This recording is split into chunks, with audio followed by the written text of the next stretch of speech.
Hello, amigo. Ego Gardens. Ego Gardens 1 on Instagram and TikTok. How you guys doing? This is a Weed Nerd World. Hopefully you guys have filled your trays, emptied your bladder, and are ready to hang out. Cannon Trooper already waiting in the fold. Cheers, cheers, cheers. I need to get rolling. What's up, Cannon Trooper? Why can't I hear shit? Oh, you probably got to change my earpiece here. I should be able to hear you. Oh, it might help if I turned it up. There we go. Cheers, Cannon Trooper. What's up, man? How you doing?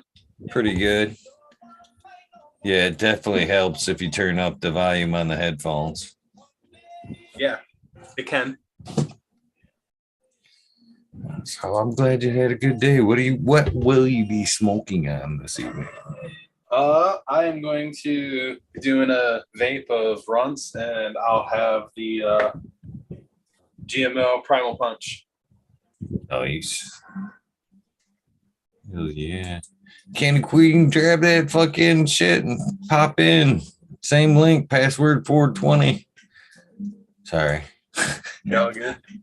Sometimes I forget. And it's just easier to blurt shit out than it is to type it, I guess, sometimes. Nice. Boys don't even start. They're all riled up already. Fuckers. That's funny. So how you been? I'm doing good today. I'm looking forward to sitting down, smoking some weed. Possibly, I have the psychedelic SP shirt on tonight. Fucking the San Francisco's, which kind of makes me want to take some mushrooms. So, Yeah, man. I'm thinking about indulging like really soon. So, before the evening gets, too late, I guess. Gotcha. How was work? Did you work today? How was this week?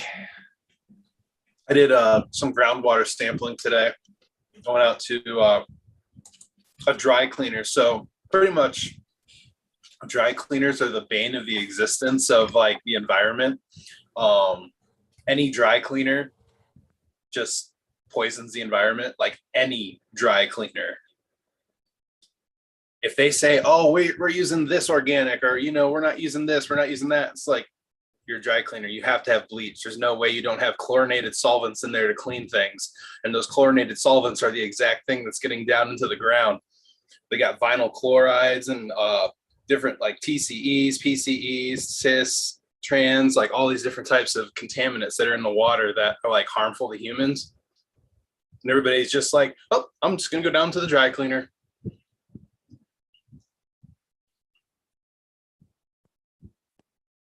Guess I never really thought about it like that, but yeah. Mm-hmm. Yeah, everybody's screaming about like what happened in Ohio. And I'm just like, bro, you all have worse spills in your town. Anywhere you see a dry cleaners, I guarantee you it's worse than East Palestine. 100%. That's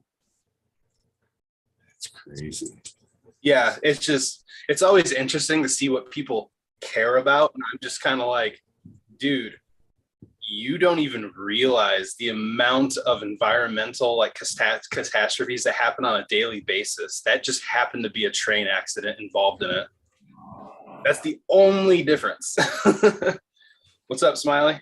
What's going on, man? Cheers, man. See you guys. Yeah, man, you too.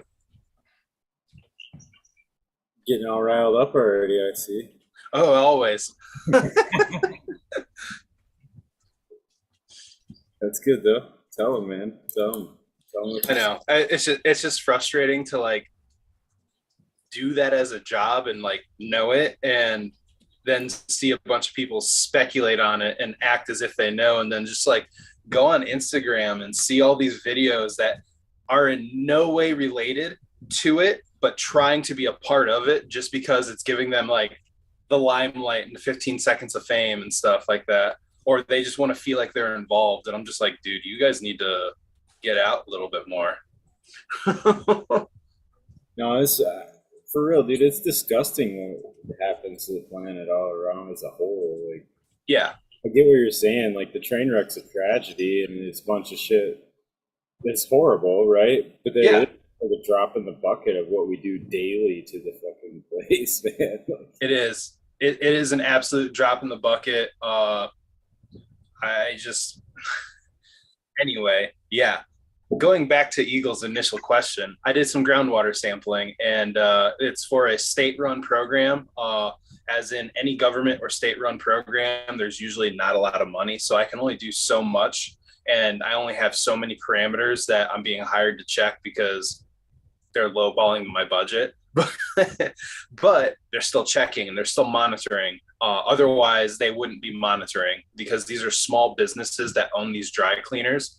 So most states have a program to make sure that these dry cleaners aren't being totally horrible. You know, they know they're bad, but they're just trying to make sure they're not like killing people, you know? It's like, oh, you killed a couple birds, but if you kill some people, then we're going to care. They're coming in fast. Tao, Ganja Ghost, Canna Queen Genetics is in the house tonight. Cheers, everybody. Wow. Eagle, what are you doing? Cheers. You already have something going on YouTube. You're competing against your own content. Well, when I posted it, I kind of knew it. I looked at it. I was like, fuck, it is what it is. It is what it is. That's how good you are. Nah, I doubt that. But That's it, man. Let's get 5 channels going at the same time. We'll have the whole YouTube would be Eagle. That would be cool. Every time you change the channel, it's Eagle. no, that would not be cool. Hey, Canna Queen. Hey, Ganja Ghost. Smiley and Canna Trooper. What's up? What's out? going on? Y'all smoke no. Peanut butter jelly breath. Jealous. I'm smoking a joint that's mixed with cherry pie and ghost dog. Still the same cherry pie that was seeded by an unknown male. If anybody knows who the male might be, let me know. Who's your daddy? You guys hear me? What happened on that Friday night? Here. Be there. Cheers. Cheers, gang. Nice to see you all. Been a while. Oh, it's crack babies. Babies. And you're Man with no beautiful. face. I'm like Tao, but I got a bit of a picture, I guess. Ganja Ghost, we'll have to have like a Maury Povich type show and have like fucking genetic testing reveal. That shit would be so funny. That would be cool.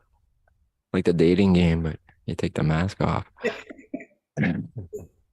Be nice if they could get to a point like that where I don't know if they are or not, whatever, but you can like actually tell like the parental lineages and shit.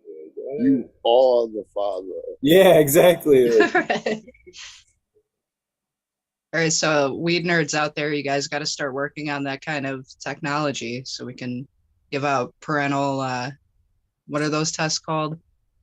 paternity. You got paternity tests for cannabis plants. There you go. Yeah, it'd be nice. Eh?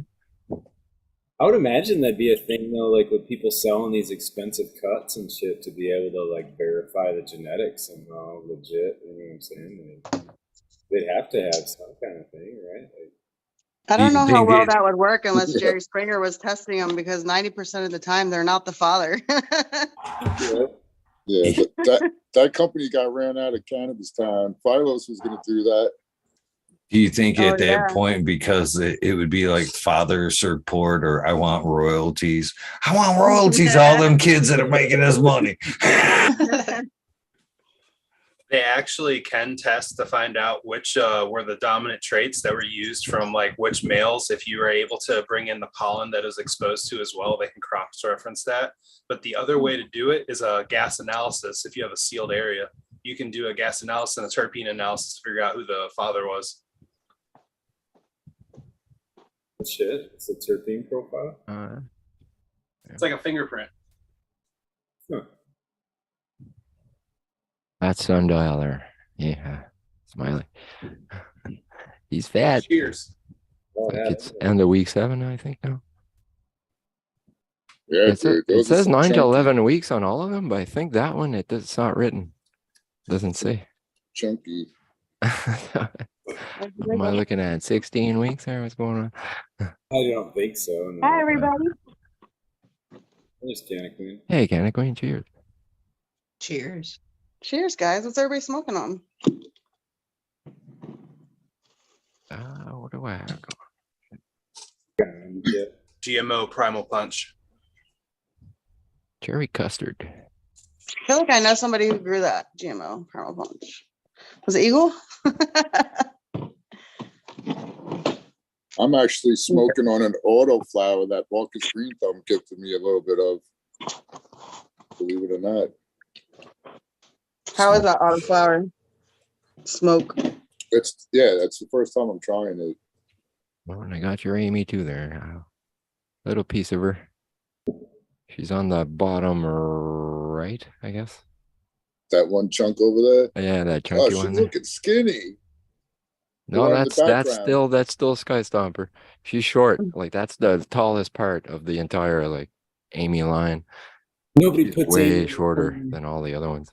Sky Stomper is living up to the name, man. It's Dude, like kissing the roof those there. look like fat chunks right there in the front. Yeah, that's the one there. Like I don't know if you can see Yeah. my mouse there, but that's the one. Yeah, we can see the mouse. A little fatter, but a lot shorter, you know. She didn't stretch, like she's like a 1.5 Xer, you know what I mean? Whereas the Sky Stomper, holy shit, 3X. It's going 3 times bigger than it was when you flipped, you know what I mean? For sure. Like and I bent them down like 3 times and they just popped right back up. They're like, no, we're going that way. People love that though. People love that. Yeah, I gave the bottoms a bit of time to catch up there as they repaired themselves, yeah. But I should have did it one more time there because there's still a bit of stragglers. But it's all right. What are It you smells. smoking on, Canna? I am smoking on that purple plasma. Smiley, you might remember that was the number 5 entry from the Canna Queen Cup. Oh, yeah. It was like a I know super I've silver heard that haze. before. Huh? I was gonna say I know I heard that before, the purple plasma. Yeah, I got the seeds from Prometheus probably like, I don't know, three weeks after the cup. And I've been growing her ever since. Love her.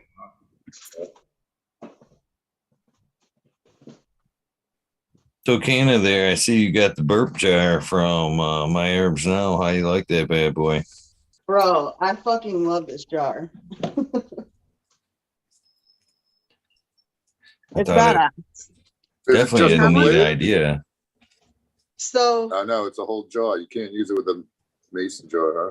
No. it is Okay. plastic. I'm trying to talk them into doing some like amber ones or some like blacked out ones. Even green ones at this point. But basically it has like a filter. I can show you. Oh, it's like a vacuum, man.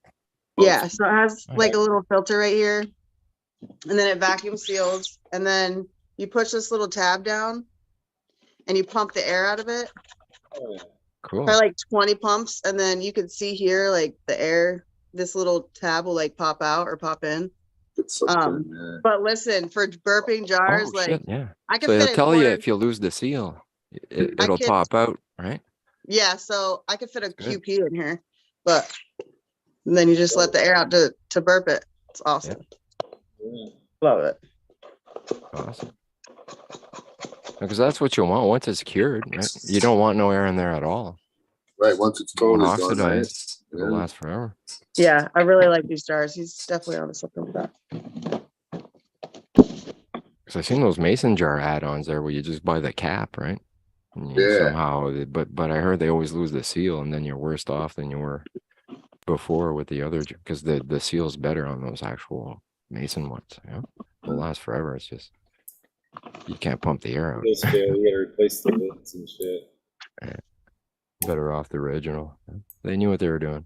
That red shit there, whatever the hell it is on the rim there, that works.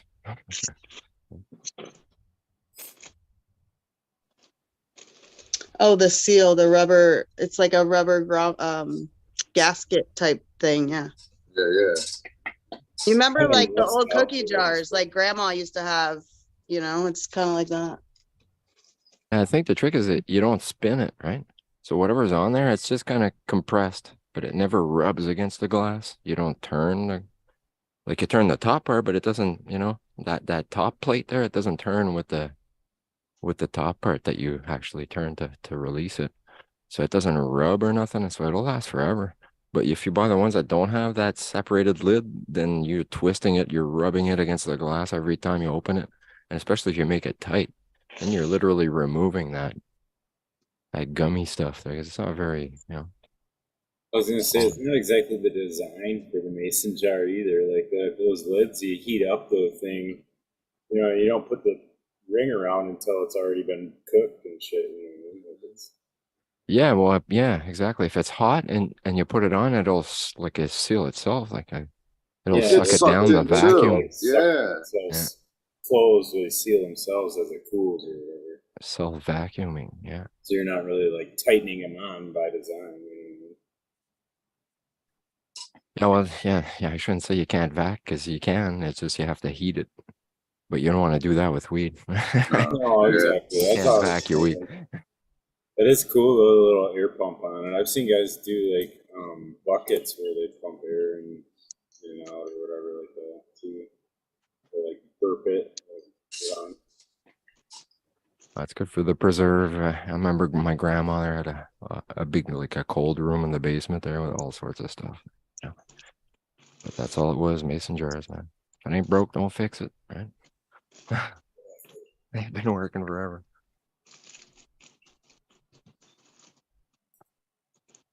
Oh, it's time for another joint, man. Yeah. Just catching you on the Green Fingers episode there. Man, that was rough about the dog there. Shit.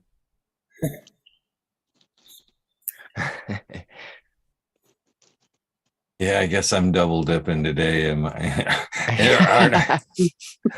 Head out. But technically, that one aired years ago. Does that count for anything? It should. No, but where is Mr. Greenfingers? He was on another program today, so that kind of takes him out of the loop for tonight. At least you're not double dipping your wormhole, because that would be awkward. Yes, it would. Or it might feel real good. Awkwardly good, eh? Can't even talk about it. Oh, fire this fatty up. Yeah, this shit is smooth at least. I just did a bong rip. I didn't cough my lungs up.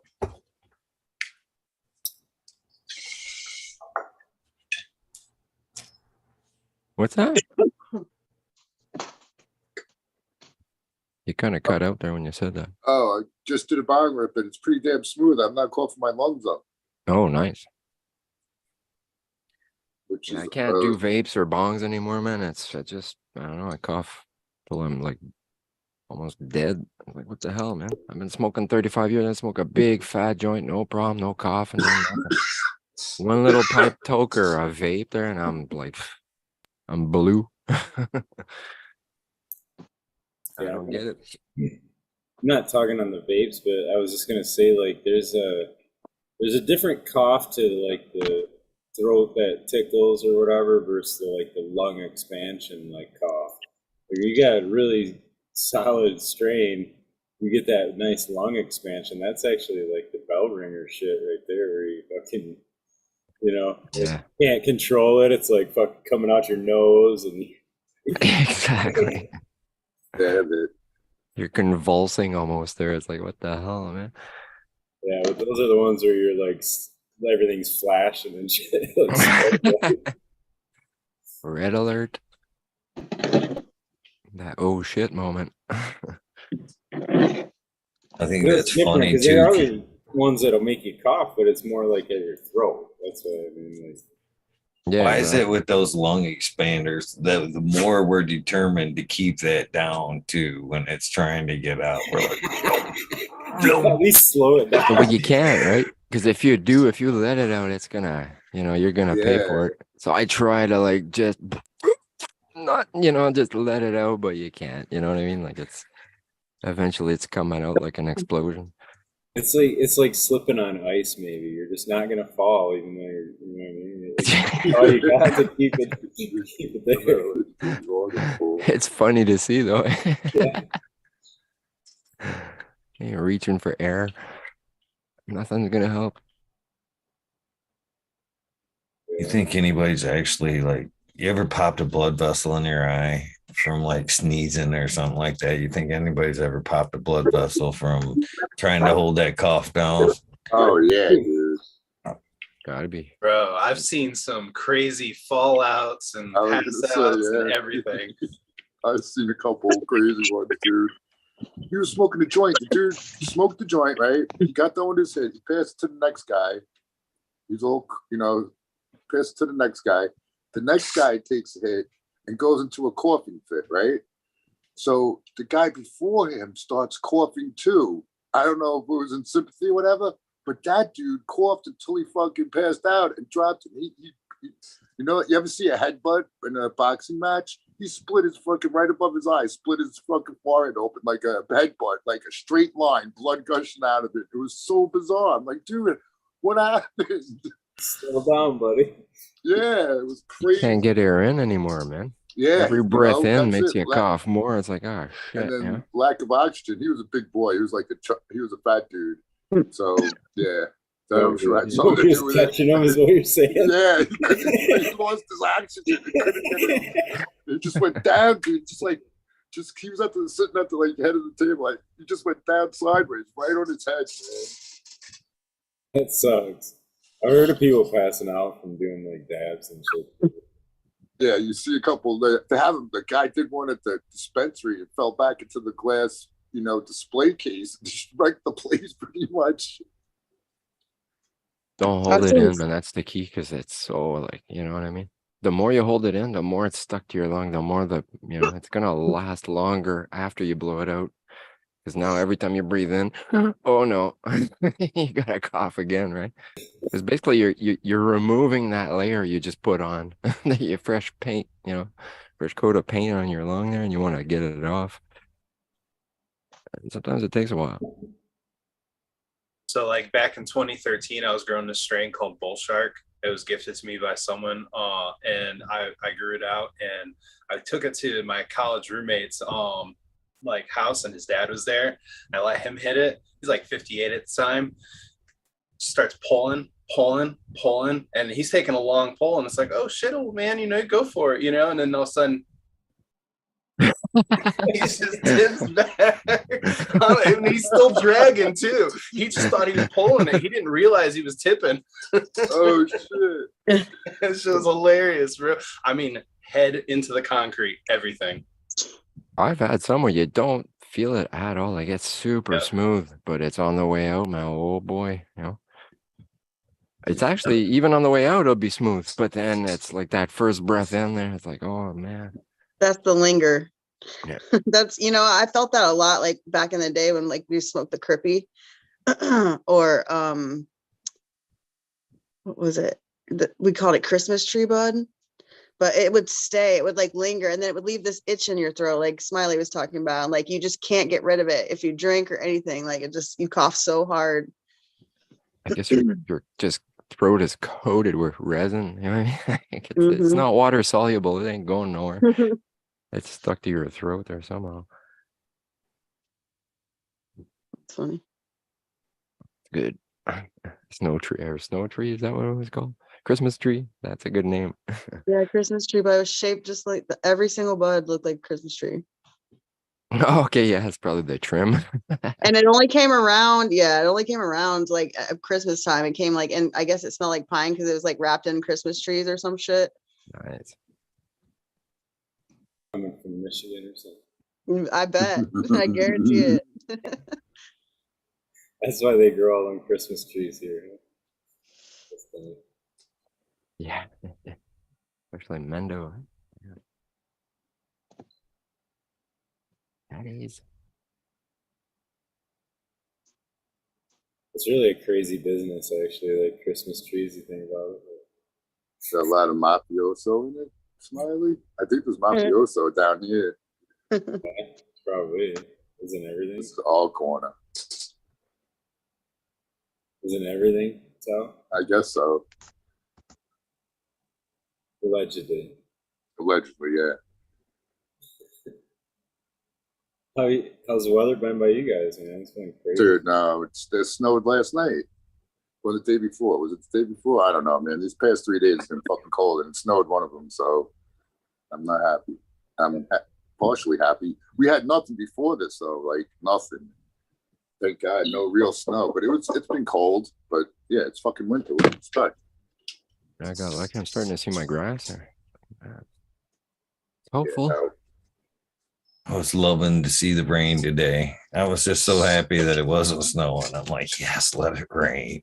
Yeah, it's crazy out west, dude. All the fucking... Yeah, and even Vermont, I think, what's his face was saying they got like 5 feet. That's why I asked. I thought Yeah, East Coast got hit too somewhere. I'm trying to stay quiet, but it was 88 degrees here today. Come on. 55 inch around the. It was like 54 when we woke up, and then it was 88 about 4 p.m. Yeah, you suck. Should kept that mouth shut. That's all right. It's good to hear somebody's got it. I don't know. Right. You're all welcome to come share it. There's plenty. Chilly up here. But it's not snowing, so that's good.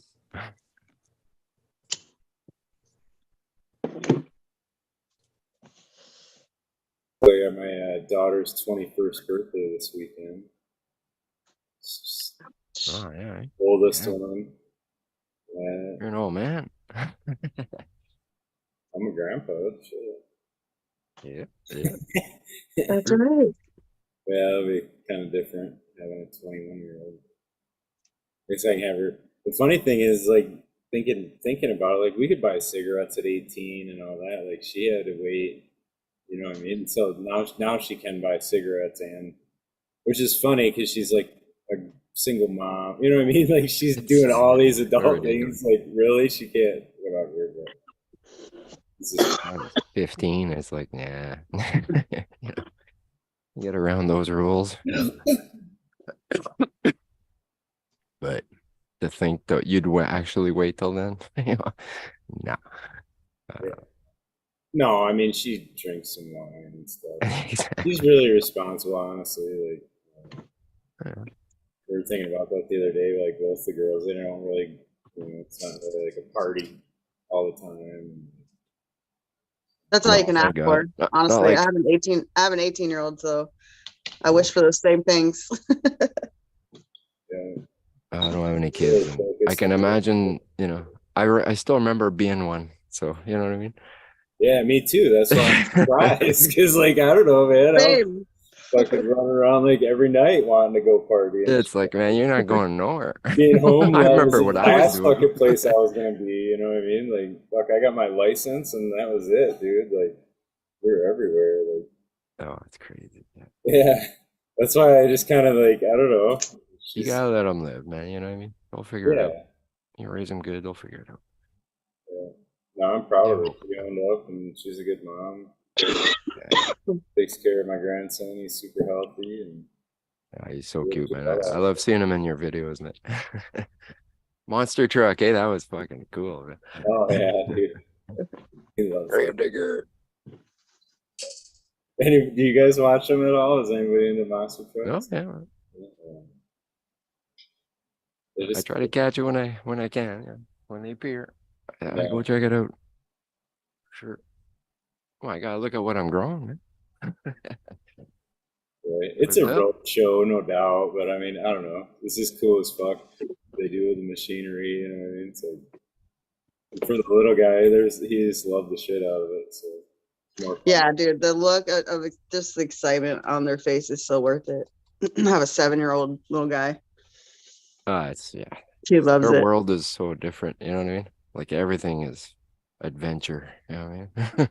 Oh yeah. Discovery. You know, like, oh man, look at So this, look big. at Yeah, this cotton candy is all over his face. that. It's like thick coated all over his face, all over his fingers, and he's like breaking pieces off, trying to share them. No. Yeah. It's Thanks, the little dude. things. It's the Got tiny some little extra. things. Yeah, they don't give a fuck either. Right? Sticky yeah, all he just- over, doesn't even care. Just goes on like nothing's happening. Yep. Nice. Oh, he had a blast for sure. We need to all aspire to be that unbothered.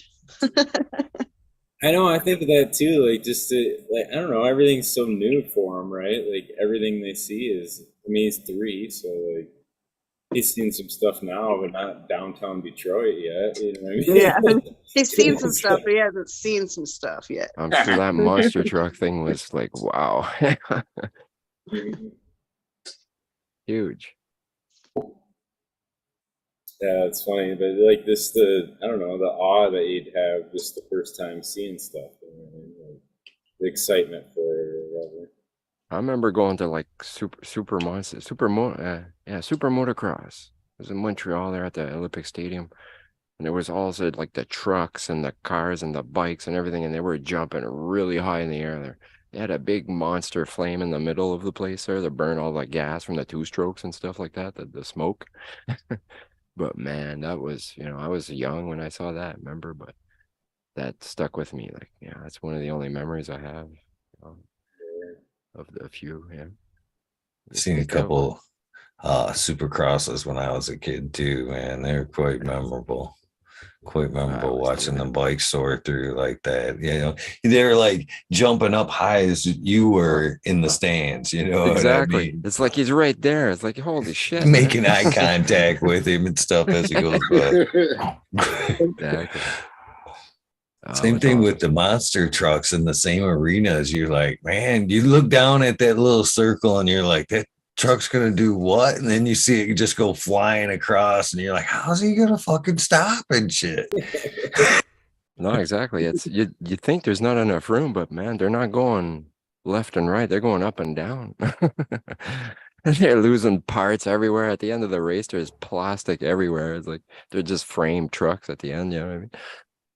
Yeah, it's pretty amazing what they do with it. I mean, that's a heavy piece of equipment, basically, right? And they're doing fucking backflips with it and shit. Like, oh yeah, suspension's crazy on it. Yeah. They're actually lighter than you'd think.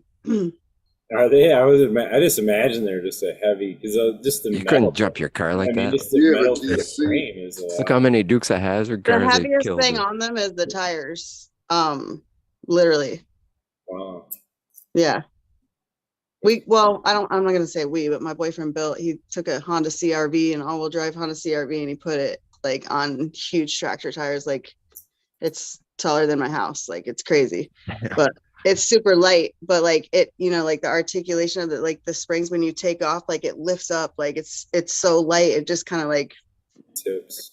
yeah, it's crazy. Yeah, more power than the size of it there. Like it's Right. overpowered. That's funny. I'm sure they're not all that light, but It's like putting 10-speed bicycle wheels on a go-kart. You go so fast, man. Holy shit. Because those little wheels, you can go like 150 miles an hour with a little baby wheel, like it's a foot, in diameter. Imagine putting a 3-foot diameter wheel on there. Okay, let's hit it. You wouldn't have much like balance, you know what I mean? Your center of gravity is so high, it tip over pretty easy.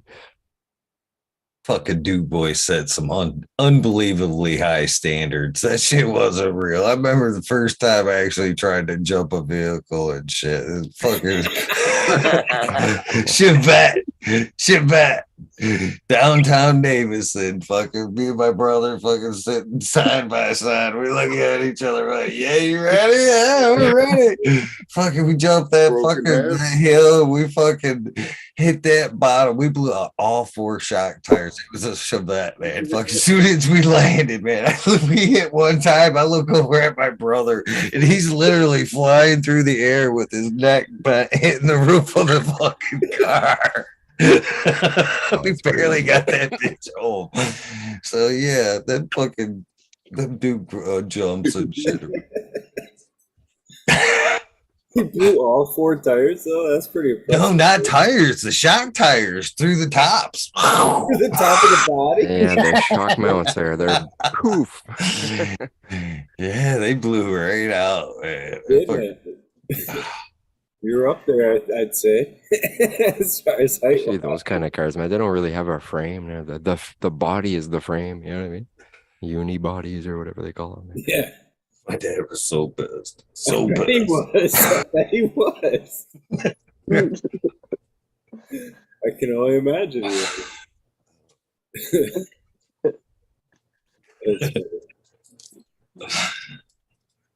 They make you believe like that shit's possible. Like how many times, Hazard, man?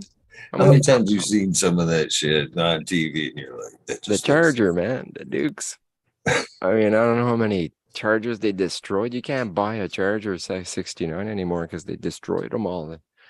They killed them for that show, man. You know, I remember seeing a documentary there of all those cars they destroyed because every time they filmed that jump, that car was done. It was like they cooked it. You know what I mean? They toasted it. Yeah, they weren't driving away after those jumps. They didn't make it any time at it. None of those jumps made it. You know what I mean? That's why we destroyed our cars. We thought we could. And the show it did. They made it no problem. They drove away. Different one. Bastards. Right. That's funny. now the police jumps, they were more believable. The police, Boss Hog and Roscoe Pico, and they never fucking made it. They always fucking folded. That's realistic. They could show the real deal, right? Their hubcap fell off, but it was on in the next scene. You knew. Oh, the best one for that, though, is the Blues Brothers, man. The Detroit scene there where they're getting chased. All those cop Holy cars. shit, how many cars they destroy for that. And all cop cars, I loved it. There you go, Cannon Trooper. Yeah, some what you salad. got? Got some salad over there. That was Gary Payton. Oh, I like that one, dude. I like Gary Payton a lot. A lot of people growing that one right now. We had it a few times. It's real good. Put that on the I'll list. open it and show you. Gary Payton sounds like Amy Easton should get some of him. Yeah, there you go. They want a date. Yeah, Gary Aces or we should have a Amy dating Payton. service. Amy Payton. A matchmaking service. There Not you go. Gary Aces, Nice. man. No, man. Yeah. We're gonna ditch the male name.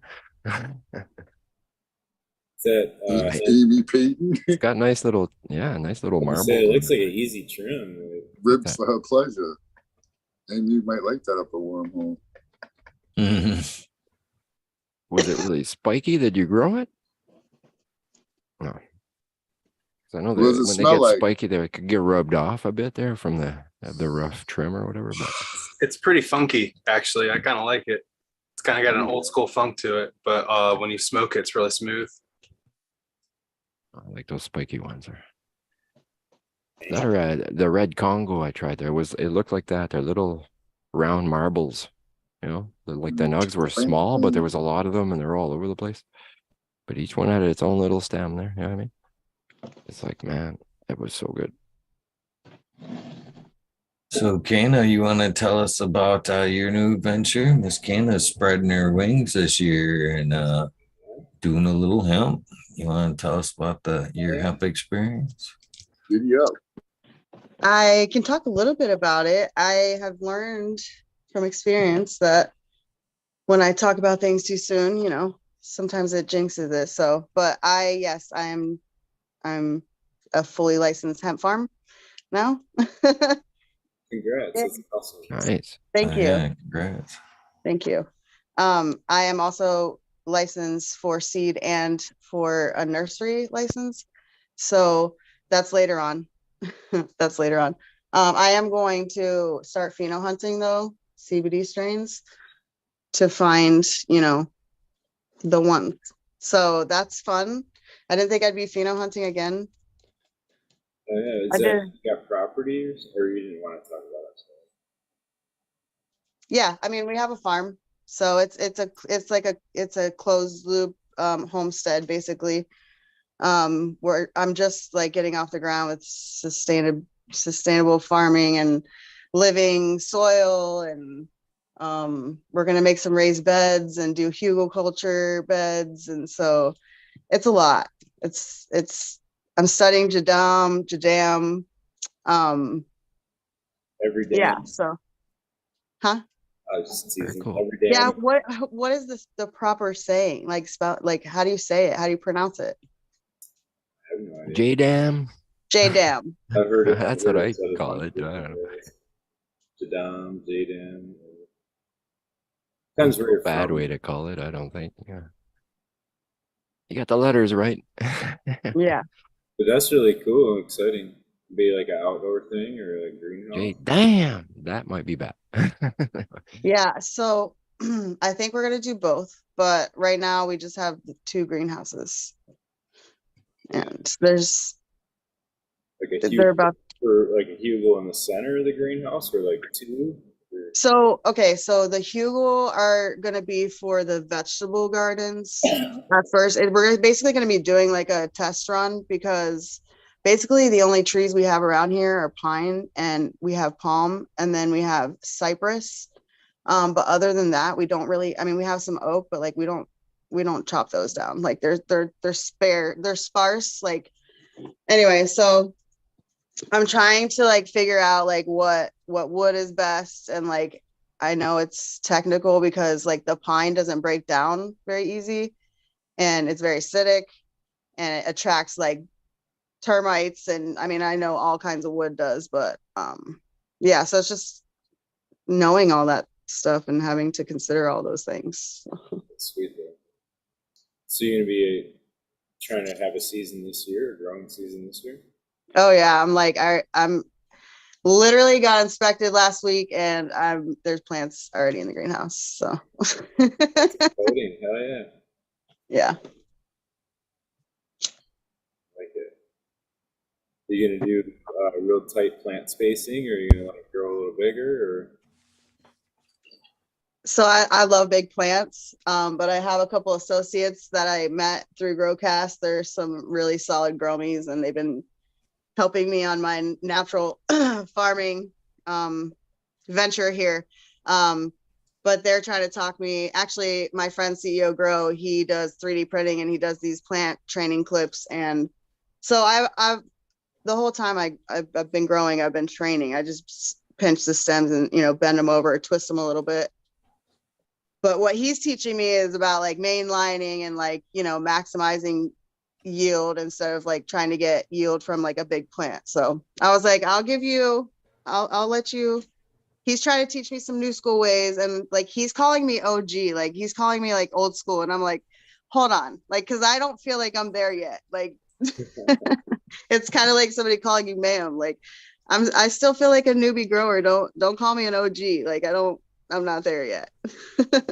No, that's cool. I guess there's levels of OG, right? Like it's I think he I was calling consider me you old, guys OGs, actually. and you're like, no, man, I'm not the OG. He's the OG. And he'll say, no, I'm not the OG. He's the OG. You know what I mean? Like it could go back so far. The first guy to, yeah. I was gonna say on scale though, isn't training kind of like a limitation of how much you can spend on each plant if you're gonna be like scaling out, or is it not as big? So because I'm doing CBD hemp, and because my goal is not the money. So, obviously I'm going to need to pay the bills, and obviously I'm going to, make sure that happens. But my goal is, so when I walk into a CBD store in my local town, they pull a turkey bag off the wall. I shit you not.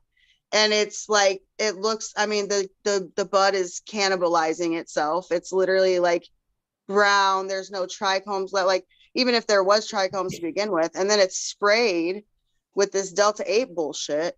And it's offered to these patients, and I literally have been so disgusted by it that I just want to show them that you can have good, high quality medicine that's smokable, and it's going to look nothing like what they're getting right now, and it looks like, you know, just like a THC bud. You can't tell the difference. My You know? God. But it's really bad here, so someone's got to do it. And while I'm doing it, we're going to be doing cultivation classes, and we're going to be using the whole entire thing as like a teaching opportunity. So we're going to do a veteran program, and I don't want to, like I said, I don't want to talk about too much about it, but we're going to do a lot of stuff for the community once we're off the ground, up and running. So Exciting. Super awesome. cheers to that. Cheers to that. Okay, man. Congrats, because that's probably a lot of work even getting through to where you're at now. So Yeah, so I know milestone. I'm not going into this like, you know, like I think it's gonna be all sunshine and roses. Like I got my boots strapped, I got my big girl pants on, like I'm ready, you know, like I've been fighting the elements inside from outside for 6 years. So I think like I've learned a lot of valuable lessons and how to stay organic too with my pesticides and about the moisture, like everything. It was all a learning lesson for basically for me to do it on, you know, a bigger scale. So I'm excited to scale up. Are you gonna do like a follow along on any or like on IG or anything? So IG likes to shadow ban me and likes to block all my lives and all that crap. So I put my Discord link in my bio, and it's been open for a few months. And I said I was going to close it after my birthday in April.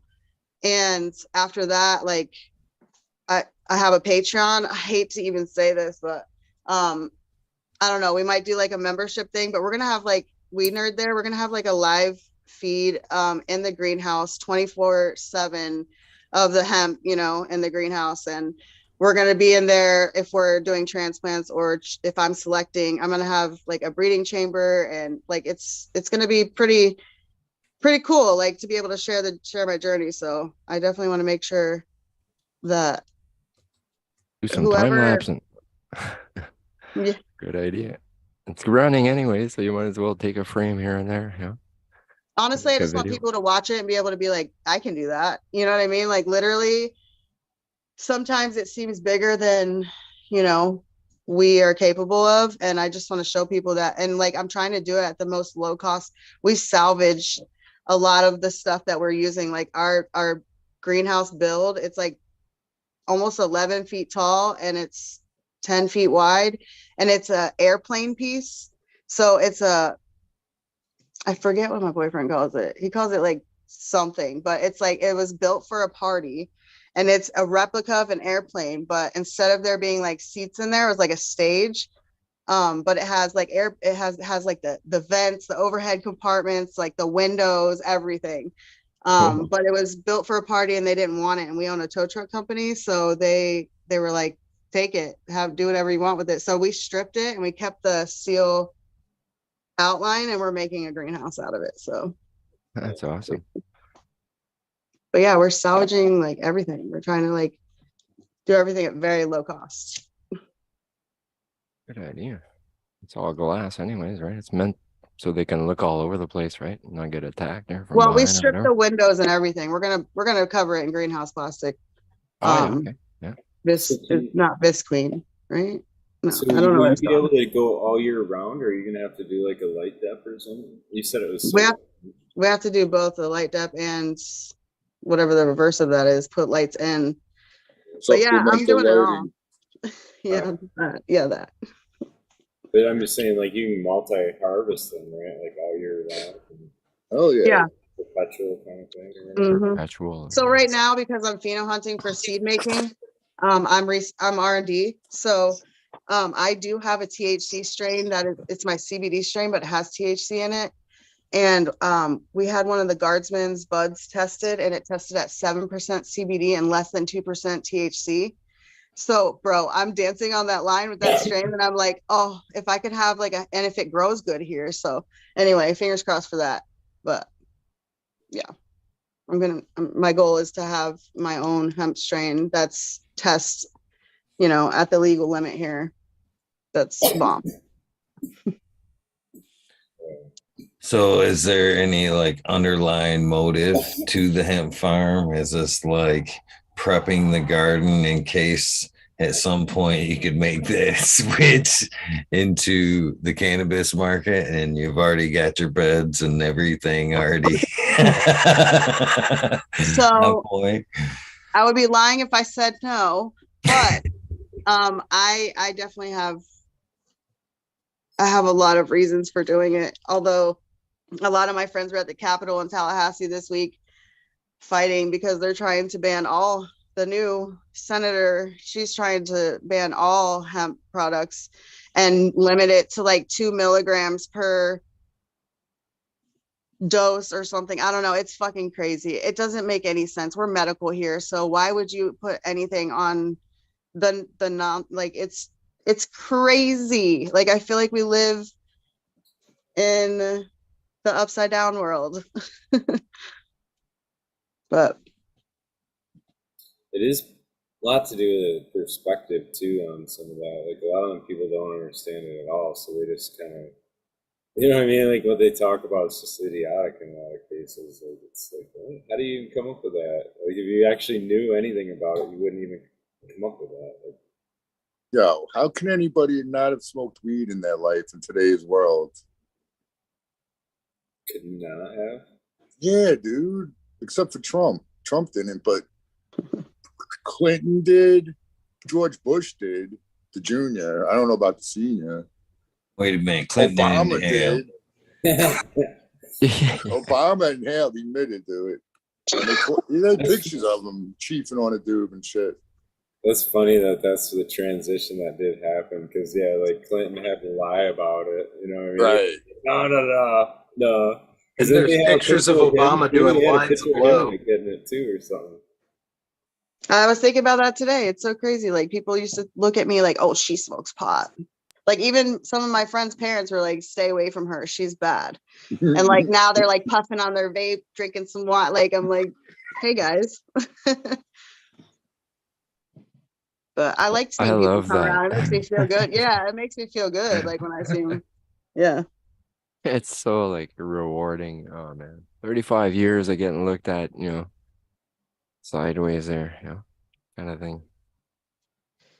But it's crazy because, like, you think about it, people who are like just getting into it now will not know the things that some of us know, and like even the people before us and the people before them, like it's like vast.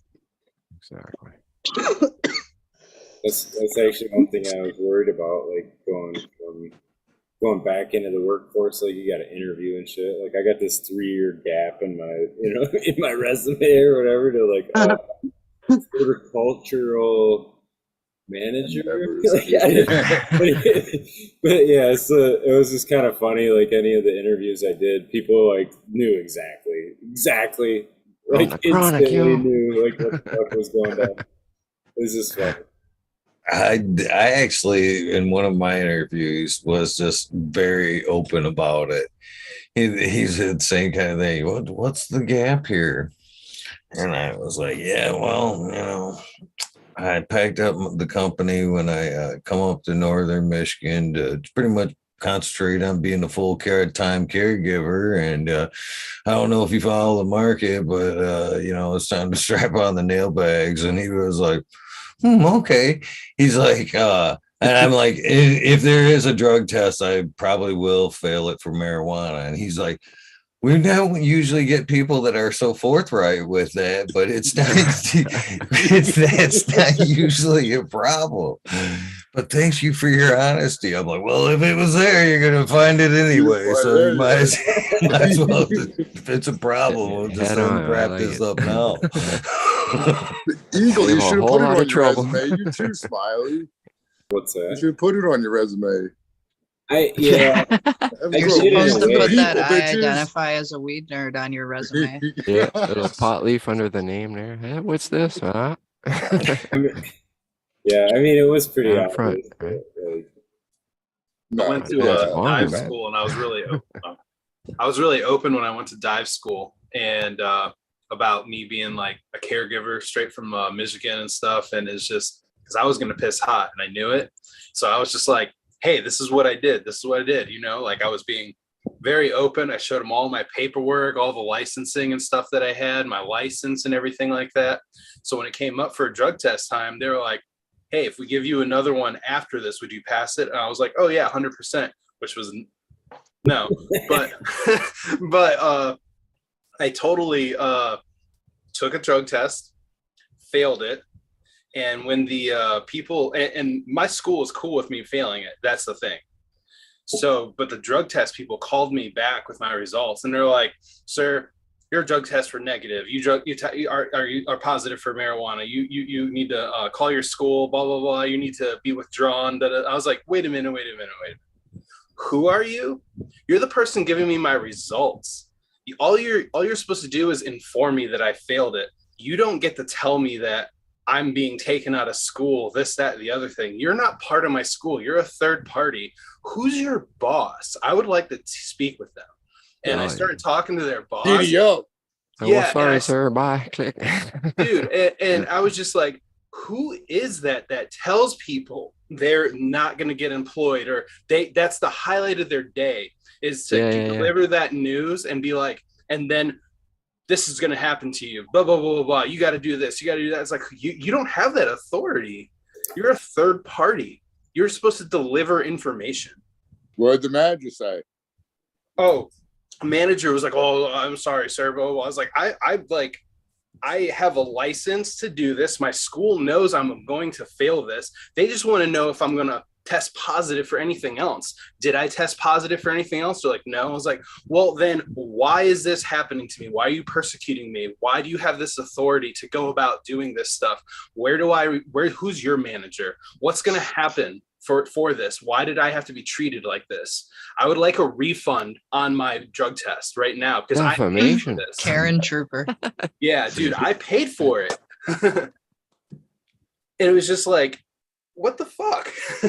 No, I was just, because I got like you were saying, my family used to like ridicule me for like doing this shit, but like being a grower. But I totally was like, now they're see what you do, man. It's like nobody could say shit.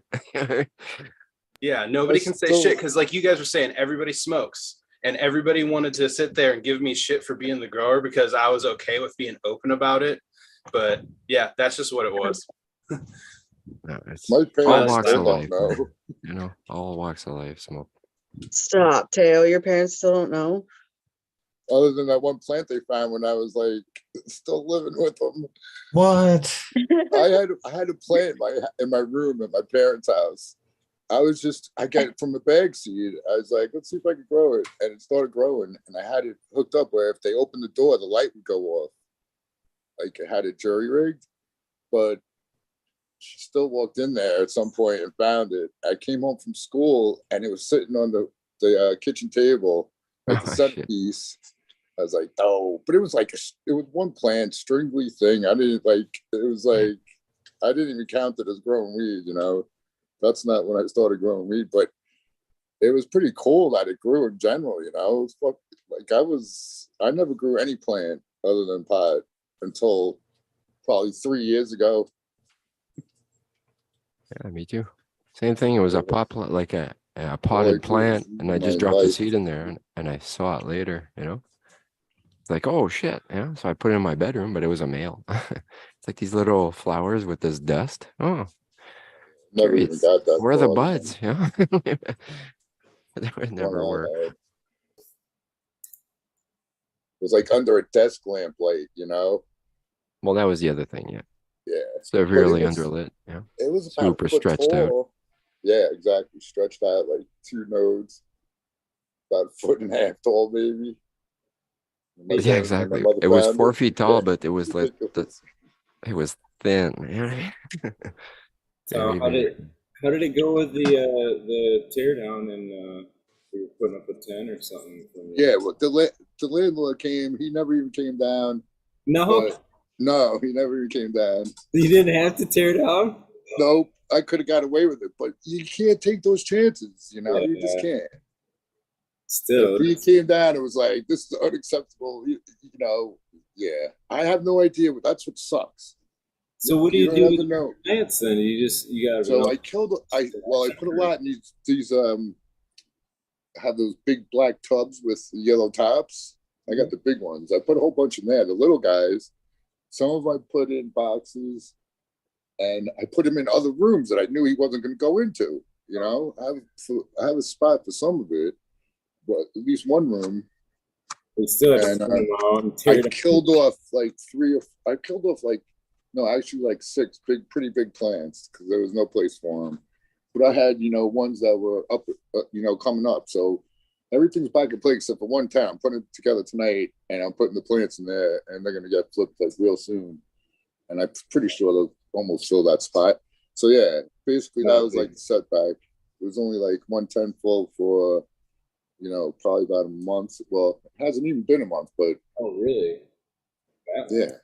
Wow. Yeah, because I got tons of plants. Now I'm just like, I opened up my veg area to where it's bigger. It's like an open area, at least part of it anyway, is in an open area. And so they're just like scattered around, I got them. Oh, there we go. There you go. Yeah. Got some I like over there. Chicago. Bouncing back, all right. So yeah, these some of these are I got the glasses right here. It might help a little. I get it in the right spot actually. These ones in these containers are Turmeric by Blueberry. That I don't know if they're boys or girls. Oh shit, I'm running low on battery. I don't know if they're boys or girls. This one's that Roundberry plant. Yeah, that's crazy, man. Nice. And these are ones that are going to end up going in flower eventually. Fold them down a little, some over there. And then, yeah, I got some more over here. Nice. And then I have like a couple other spots. Like, yeah, some of these leaves are pretty cool looking. Now, are those all new seedlings? Yeah. And the ones that have these like 4 in here, 3 in here, 3 over there, 4 in That's here. why I was wondering if it was like a plant you had like trained that way, or if it was 3 separate or something. No, these are like 4 different plants right here. These Okay. are 3. Yeah. It kind of 1, looks 2, like 3. it could be a center. No, you're right, plant with yeah. your pulling Yeah. branches, like You topped it and trained it. And, Last time I was telling people, it looks like they're all like they hang out. And now if there's a boy, I'll ditch. I could ditch the boys. There'll still be hopefully still be a female or 2 in each one. Yeah. That's what I thought too. Smile. The other ones are spread out a little. Yeah, I see that. See that? And that one too. And this one's an autoflower that it looked like it started going to flower, but when I transplanted it up, it started growing big again. Well, it seemed like it started stretching. It started growing. But I know there's some white hairs in there already. It might just be a They'll long grow. flower. They'll grow like that for a while. It seems like the ones I had anyway. They just like throw weird white hairs and shit out of it. My Amnesia Hazer did that at like 67 days before it started looking like there was going to be pom-poms. It's like, what the hell's going on here? But it finally did. But yeah, so I got to put that tent up. That's what I got to do.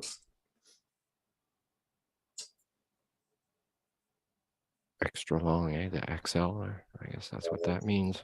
I just realized I packed my bong like a half hour ago and never hit it. That's Maybe good I stuff you got shouldn't hit there. it.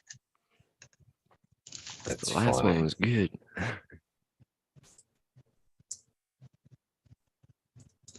Know you're high when you forget to get high. That's a good effect or outcome, I guess. Right. It'll last longer. You break off the trunk to pack the bong, and you see it's already packed. Maybe I gotta get through it quicker. I'm chain.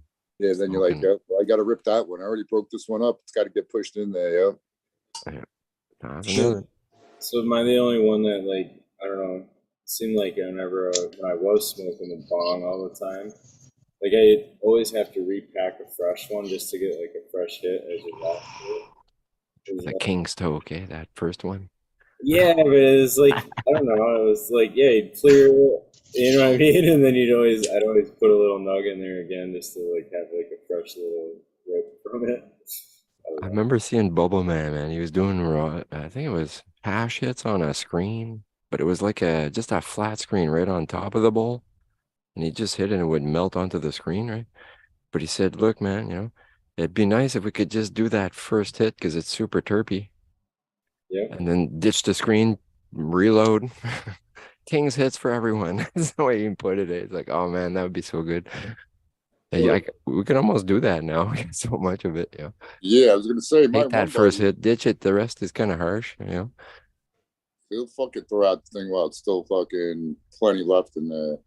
You want the second toke, honey? Burn off all the fucking shit, and then he dumps it out. That's funny. Because I mean, yeah, I'll do the first ones. That's totally growers talking right there. Nobody else that pays for weed talks like that at all. Well, guys smoke it all the way. I don't do that shit. Fuck that. Nah, me too. I still collect all my like joint, crumbles or whatever. It's like, what the hell are you doing, man? A jar for you got a sea vault folder. You got to empty it quickly. So why are you saving all these crumbs? It's just an old habit. I've been doing it for 35 years, man. I still tell smoke you my what. roaches. I still smoke my roaches, and I catch a lot of shit for I that. find myself throwing some of them All out. habits Eagle, die I gotta hard, man. admit, man, which I would never do back. Never. But I tell you what, the bigger chunks are going into the oil making pile. You know what I'm saying? Fuck trimming that shit up. It's going Edibles, right into the man. oil. Yeah, edibles. Or That's my go-to now for the junk kind of thing. I just infused oil last night.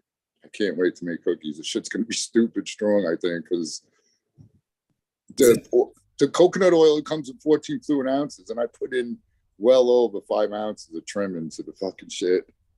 Especially that because it's super like fine, right? So you can get a lot in there. You know what I mean? Yeah.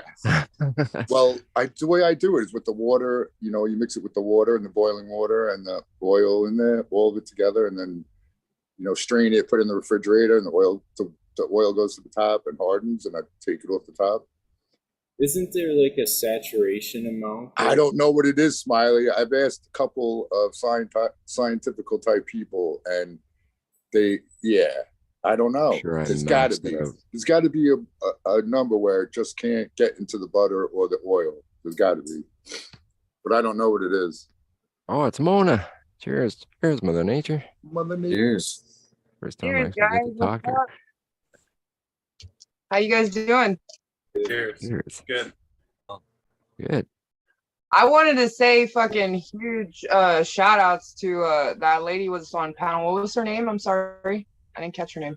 Anna Queen, she's Anna still Queen. here. Oh, okay. Oh, Dude. yeah. Hey, cheers. Great job. Just want to say, hell yeah. Keep pimping that shit. We Thank need more you. like you.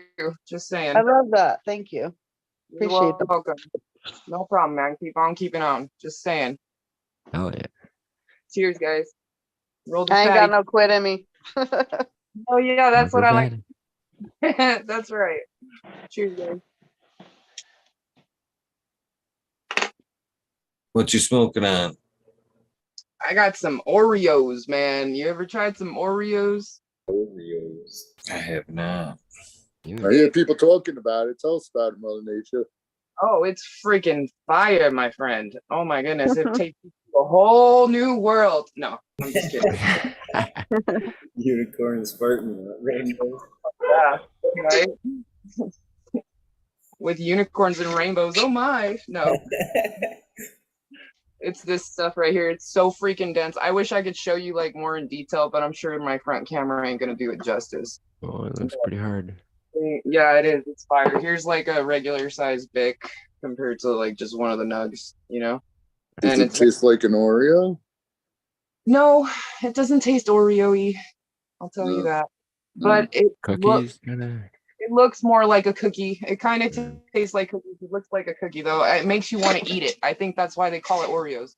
Because you just want to take a big ass bite out of it and just eat it. You don't even want to smoke it. Like, It's like candy smelling, right? Like yeah, it smells sweet dank. candy, Dude. sugary. Yeah. Yeah, it's pretty dank. I like it. It's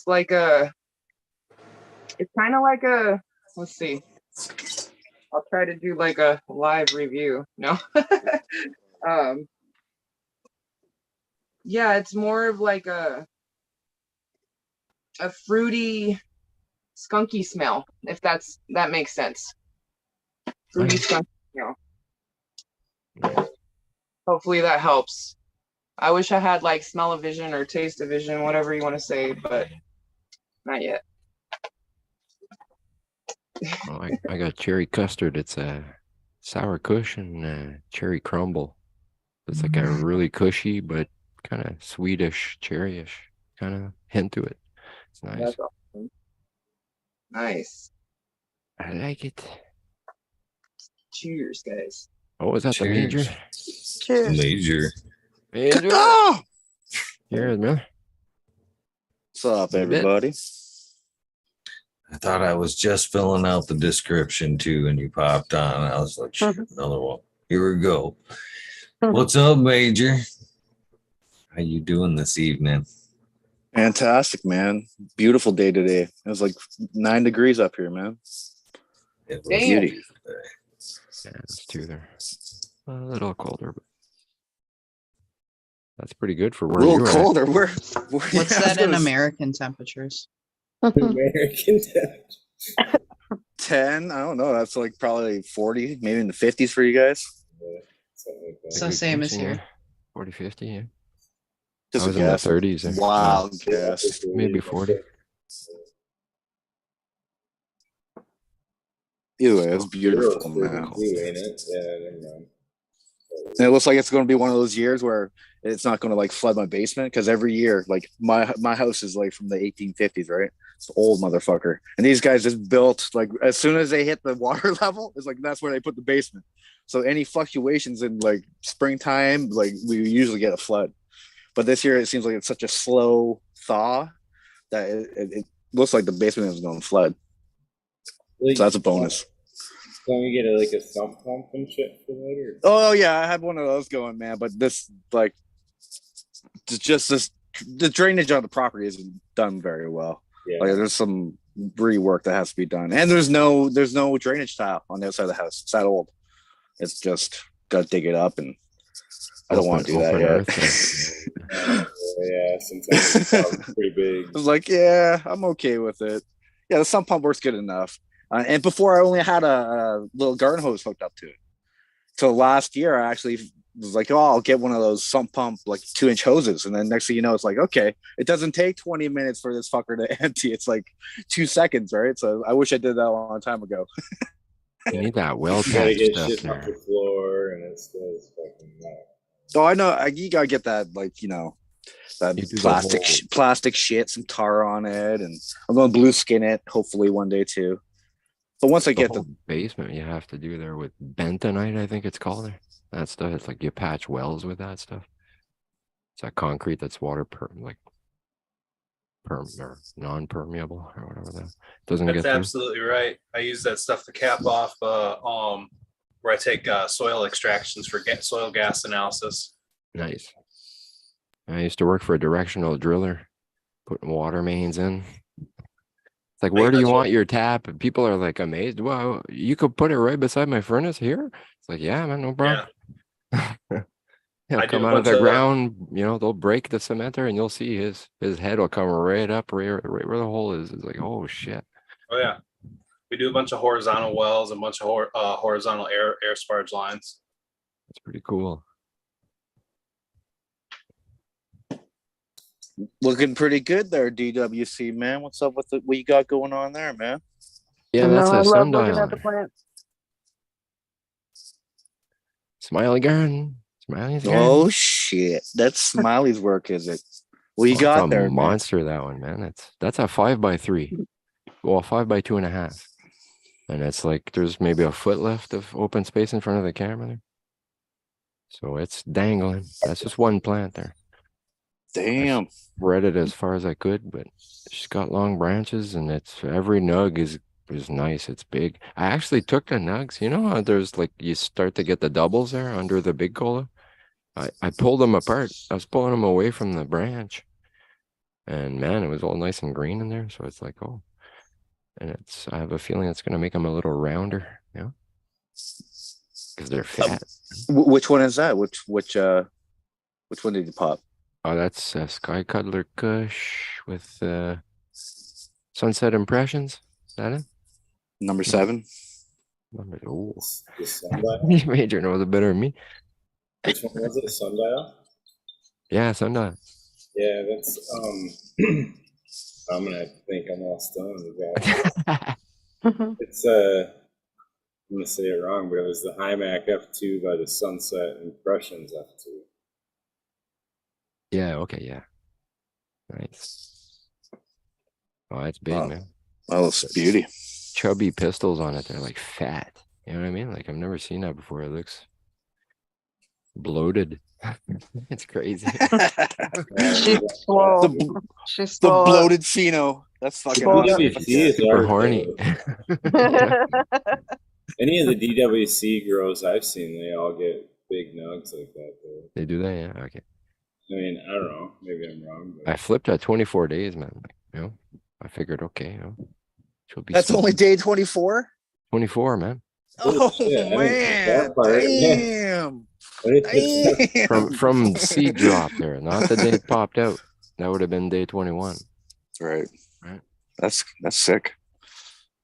It's crazy. I have to lower my like maybe 20. Damn, it's 20 right from there. it Those popping are out. Chunky Yeah. chunks for that. Yeah. Yeah. Busy. I was thinking they were like finishing up or some shit. The digital Yeah. thermometer right there is a nice comparison. You know what I mean? That's a good Yeah, couple inches right there. I got a what do you That's call what it? she Those said. thermal imagers. You can see the leaf color and I everything. was gonna mute to say that too, dude. I was gonna.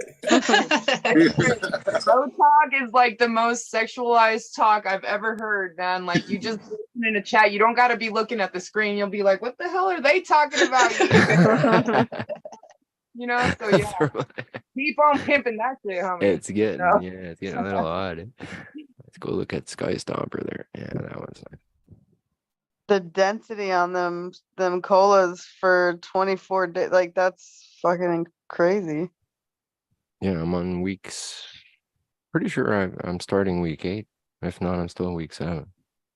Great job, man. Piggy's in the chat, homie. Yes, sir. Oh, Yes, that's not. ma'am. Oh, okay. So you're almost done. Yeah. Fuck yeah, dude. Well, it's a 9 to 11 weeker, I think. The other two I had numbers there, 9 to 11. So we'll see. It's probably about the same. I would say that. But it's looking like it's gonna finish 9. You know, I don't know. We'll see. I mean, 11 weeks is a long time, man. Like, I don't know. I guess it's kind of the average is 10 week, no, or whatever. Yeah, 9. You know, 10. You know what I was 20 days. thinking? It has 11 blades on the leaf. Wouldn't it be cool if the plant would tell us like how many weeks it flowers by how many blades are on its petioles? Yeah, That'd be cool. Yes. Well, the autos would take forever. Yeah, 3 leafer. Because there's like so much leaf, you can't even see the bud. And like, where's the bud? No, I was looking at my pictures, like I did a super skunk and cheese, and it's like, man, what the leaf to bud ratio is like horrible. You know, it's like there's way too much leaf, a lot of trimming. You know? Yeah, that's a factor, man. For real. I don't know. Totally. I look at yours. I look at the Amy Aces. There's very little leaf. You know, like my trimming's gonna be easy. It's gonna be pleasurable. Because look at them. You know what I mean? It's not a big hairy bush. You know, it's almost done. Like it's like dry is cool because you could almost like hairnet it. You know, like those trim bags, but don't bounce it. You know, just kind of roll it in there. That would probably do it. Be all right. Shit, I forgot that Mother Nature is losing her shit if you guys can't see. can't see. So we gotta have to welcome Johnny and Miranda Family Farms. Johnny. What's up, guys? Cheers, Fuck man. yeah, Johnny. Damn, it's a Johnny. party, Johnny. How you guys Miranda. doing? How's your back, brother? How are things with you? I gotta switch this phone so I can see everybody. There we go. Forget how to work this thing. It's been a minute. How you doing, Eagle? Pretty good. How are you doing? That's the question, my friend. Doing pretty good. When I went out to meet up with Truth 420, boy, that was a rough one. That was a hard day. Yeah. That was the first time I'd gone up a full flight of stairs. Damn. Yeah. Is it too early for that? Yeah, probably. But you know what? Weed nerds come first, you know? I just barely started my therapy this Tuesday. Yeah. Yeah, You so are a that was fucking part of my trooper. therapy. The worst is done, brother. You're here, man. You know. Man, Yeah. even when you the neck surgery, man, you hardly even took a break, man. It was like you just got home. Remember, everybody? It was like we were all surprised to see it. You're like, oh, Yeah, that was completely different because I had mobility. You know what I mean? man. I was able to move around, even though my neck was, you know, messed up and everything, but I could still move around, you know, which was nice. But this time, man, it's been I've been on my back. Well, I'll tell you, it's been a run. So, because I know you went in the first time, right, for the neck. Was Yeah. there like, because is it something where they had to do a second part, or it's something that happened after? No, what happened was I had leaking of blood at the incision site, so it leaked enough blood in there to stop me from being able to swallow and almost stop me from breathing. Oh shit! Yeah, so I had to go in and have that taken care of. And that's what's causing you the pain now. Oh no, the pain that I'm having now is the 20 screws that's been put into my back. And Dang, dude, 20? How many? What happened? They fused. oh dog. Yeah, I got some it's crazy shit. Yeah, they showed that stuff to me, and man, I just got an incision about 7 inches right around there, up from my groin area to my belly button. You know. Yeah. Oh, they went in A from bone graft? That's where they went in. They had to move all my shit out the way, so there was multiple different people in the operation. It was kind of like very complicated. Yeah. And then after they got done with the front, they stitched me all up. They flipped me over like a fish and cut my back open. They got you. Were you conscious for that? All in one day, yeah. Holy shit. Dude. Yeah, so they flipped me over and they did opened up the back and they got out the Milwaukee driver and drove those bits into, or you know, the screws in. They got it's like I was looking at the screws and I said, "Hey doc," I said, "those screws look pretty badass." I said, and he goes, "Yeah, they really, you know, they self-tap and everything." He was telling me all about them. He said, "Yeah, those things are really good." Stainless there, yeah. And I said, "Yeah, I like the ones we used to use in construction. Those were nice, you know." Yeah, these are special. So I yeah, got some hardware myself there, but shit. So what were they screwing into though? Did they put some hardware on you, or they're just trying to solidify it all? Yeah, they separated 5 of my vertebrae up, opened them up because I had no discs in between them. Oh yeah, okay. What did you do? Did you like fall? And then they what's that? What did you do? Did you like fall or something, or how did you hurt your back? I fell into a bathtub, for crying out loud. Oh shit. All right. Well, I'm just wondering. That's a lot, dude. But that's a long-term thing, right? Or the discs got degenerated or whatever. Yeah, it changed my gait from day one. You know, it's ridiculous. Shit.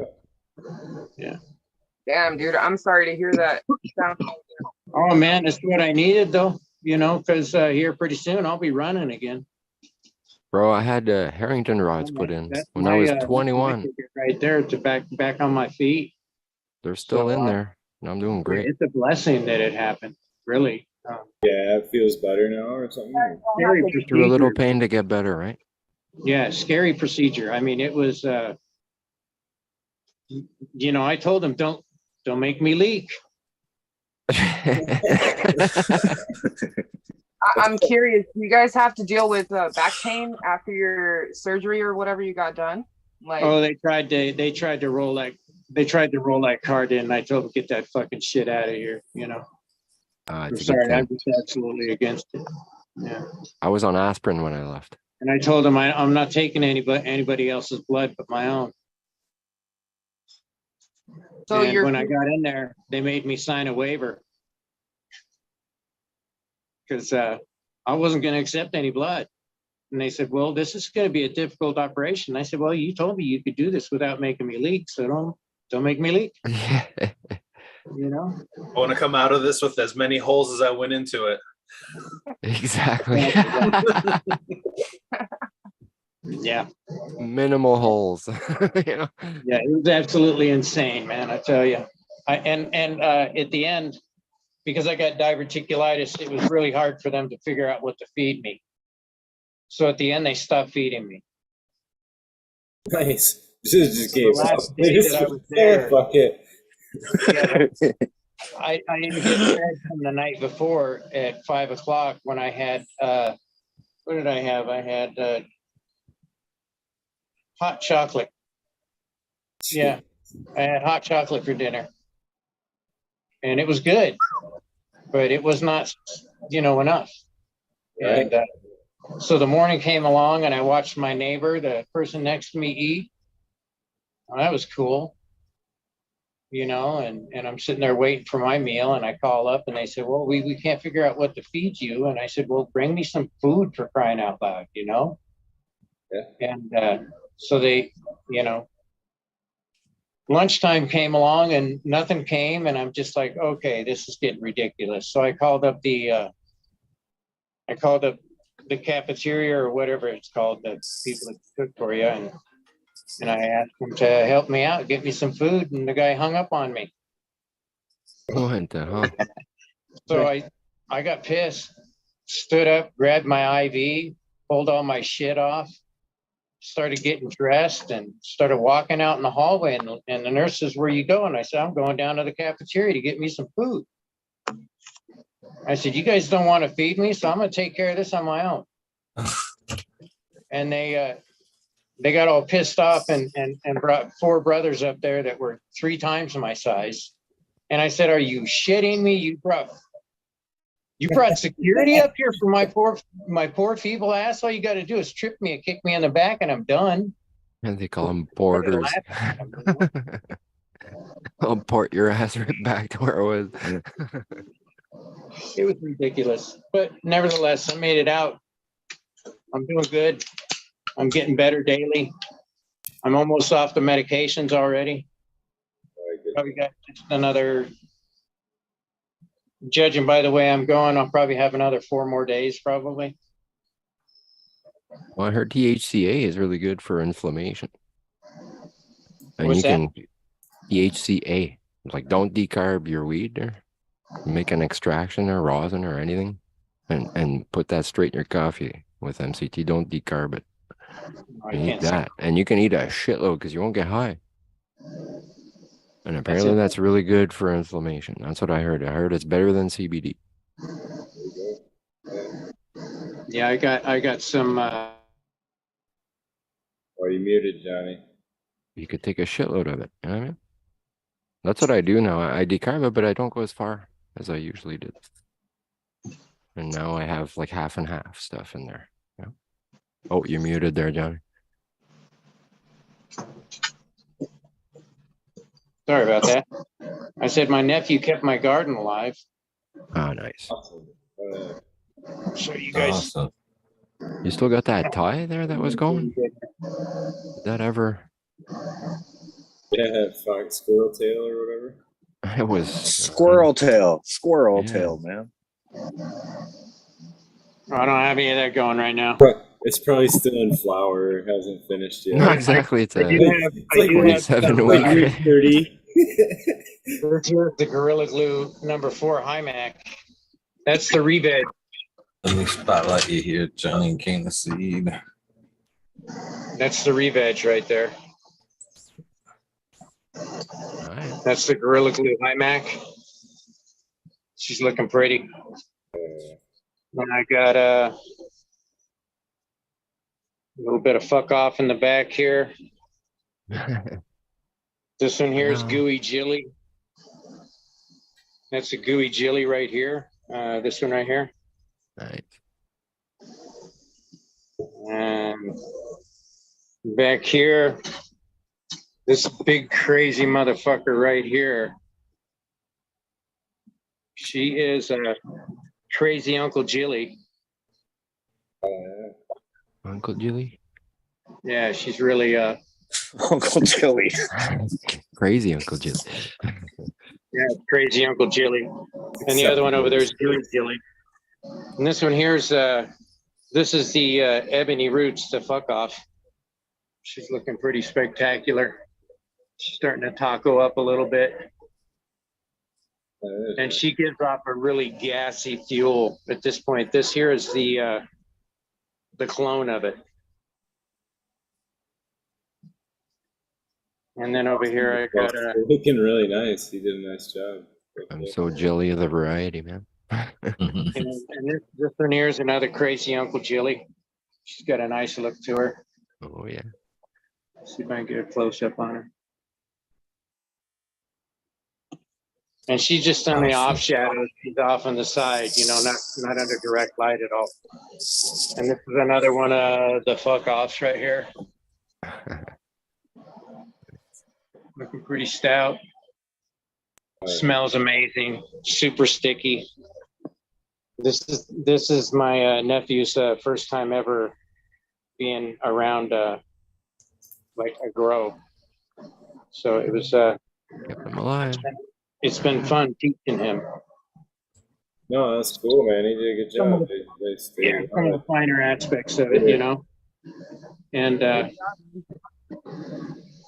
it's fun. It was tough too, having somebody different. You know what I mean? No matter how much you show them or whatever, it's never the same as what you're gonna do. Like, Oh yeah. so they at least were live and green, man. They looked like they were doing well. So Shoot, I was barking orders from the freaking bed in the hospital. You should have heard me. yeah, nice. Oh man, the first 2 weeks I was there, I was an asshole. But when you're in pain, man, You'll go to shit. me, it was just to get my pain pill, you know, my pain shot.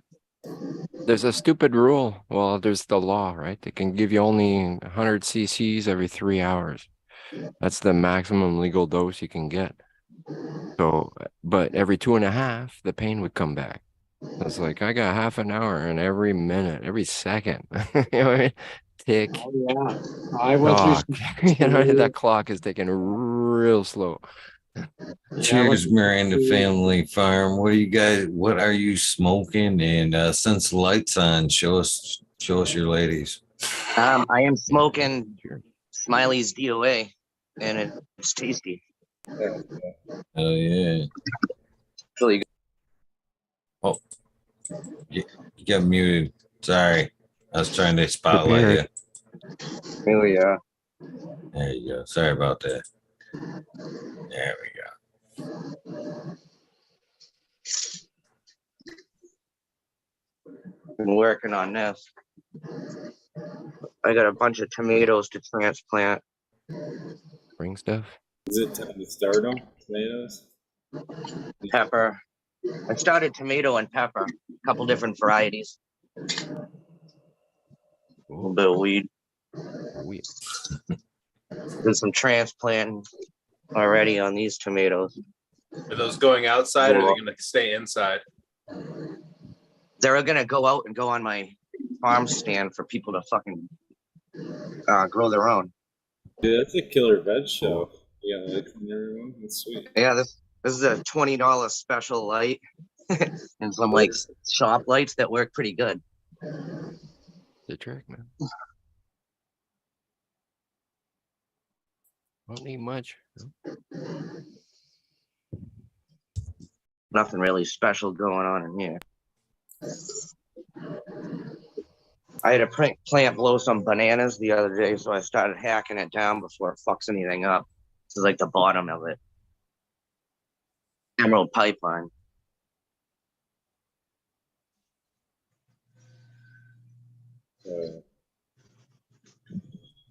It's all big roots. Big roots. Roots and water. It's all them additives he puts in the water. Good. Frosty. The bloom boost is. It's all about Let's the put our carbon. eye out with that one. What the carbon do. Those are beautiful. I love the structure of the leaves and everything of it. It looks great. Good job. Hey. For real. These ones right here are the Elon's Musk. And this is the one I won the award on, and fucking people have been requesting me to bring the flower back for like 2 years.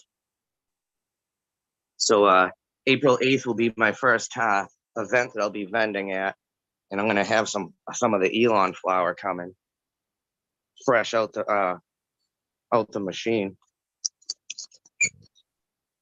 I wasn't even gonna vend this year. I was gonna be all set. I was gonna be done. I was kind of like, fuck vending anymore for the last like couple of years, but I'm actually excited to do it this year. Why so? Is it just because of the high booth fees? You know, losing out so much just to be able to be there. You know what I mean? You have to sell. You have to have a good day just to fucking be there. A lot of times. Yep. To pay for that vendor table, you gotta fucking pretty much get your ass in gear, or you're gonna be minus money. That's why you got to go to ones that you can get rid of flour too, and not just seeds. Well, it looks great, buddy. Good job. Just saying. Thank you. You guys help me trust and believe, because I miss the shit out of growing, man. Like, I used to grow a lot, indoor and outdoor, and you guys helped me get my little fix. So thank you for the bud born. Just saying. Cheers. Cheers. That goes to everybody, like on panel and stuff, because I pop in. I don't always comment and chat all the time, but I'll say what's up. But I just sit there and I'll watch your guys' plants, and you guys do a great job, for real. And I love the positivity. When you guys are positive and you guys are like promoting and building each other up, that's like the best part for me. Just saying, when I see the drama or something stupid, I leave. So I like being here because you guys promote the good stuff in all ways. So good job. Just saying. Sorry. Someone told me I should be pimping that shit. Hell yeah, keep pimping that shit. I'm homie. trying. Hey, anyone that I was gonna give seeds, that I gave seeds away the last time I was on, the packages are gonna go out on Tuesday, including yours, Eagle. And Southern Vermont Girl, you gotta check your DM because I need an address. Hey, I'm gonna jump out, guys. I gotta get one last day in at this job, and I start my new one on Monday. So Always an honor, buddy. Glad to see you. yeah, dude, it's awesome hanging out. Nice. Smiley, try to take a bunch of shit. Try to do what? Yeah. Just take a bunch of shit on your last day. Oh yeah. Just pens, Peace out, paper. This is mine. Yeah. Have a good night, computer. Peace Cheers, out, brother. Smiley. Have a Bye, good Off Smiley. this space it. Yeah. Peace out, guys. Have a good one. Cheers. My wife used to collect like all these pens every day, man. Like she'd bring home like 3-4 pens a day, and sure enough, we still got like 5,000 of those motherfuckers, man. That's good when you're looking for one, man, for sure.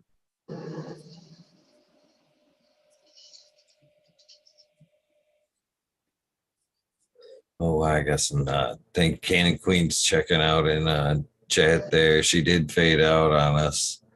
So cheers, Cannon Queen Genetics. Thank you Yeah, for man. popping in, giving us an update. Don't be a stranger. Awesome. Shout out to her, fucking pimping the female grower status right there, dude. I love seeing that. So that's awesome, dude.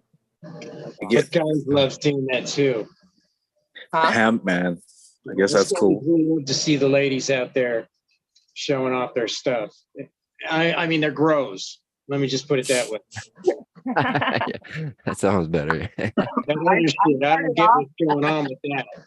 I started off live streaming and doing videos and stuff for YouTube because in my garden I had a heart-shaped plant, and so like not a lot of people believe me because I like giving the plants muscles, and you know, like some of them I had a bunch of them, so I had enough to where I could experiment with some, you know, and I used to give them muscles and all kinds of stuff, and I was just like, wait a minute, you know what? I could bend and manipulate this one to look like a freaking heart, and I did. And it looked awesome, dude. It ended up budding out so beautifully. It was great. And then I had Like bonsai, another right? one that I was going to turn into a peace sign, but I didn't get that far. So but it's awesome. I love growing. For sure.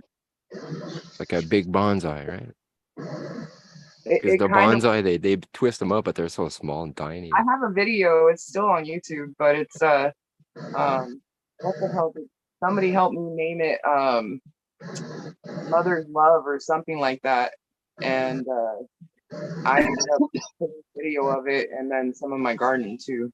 So Cool. yeah, it was cool. It was like 4 or 5 years ago now, maybe that video at least, maybe 6. Long time.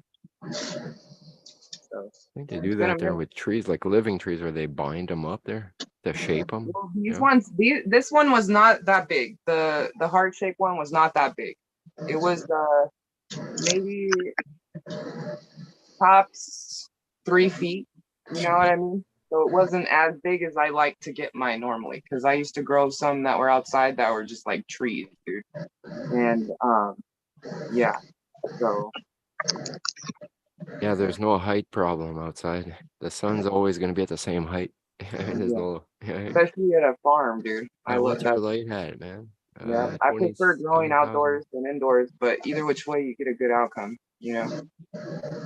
Not to butt in, but Miranda Family Farms, Seth, Southern VT Grower would like to know, what is your email address?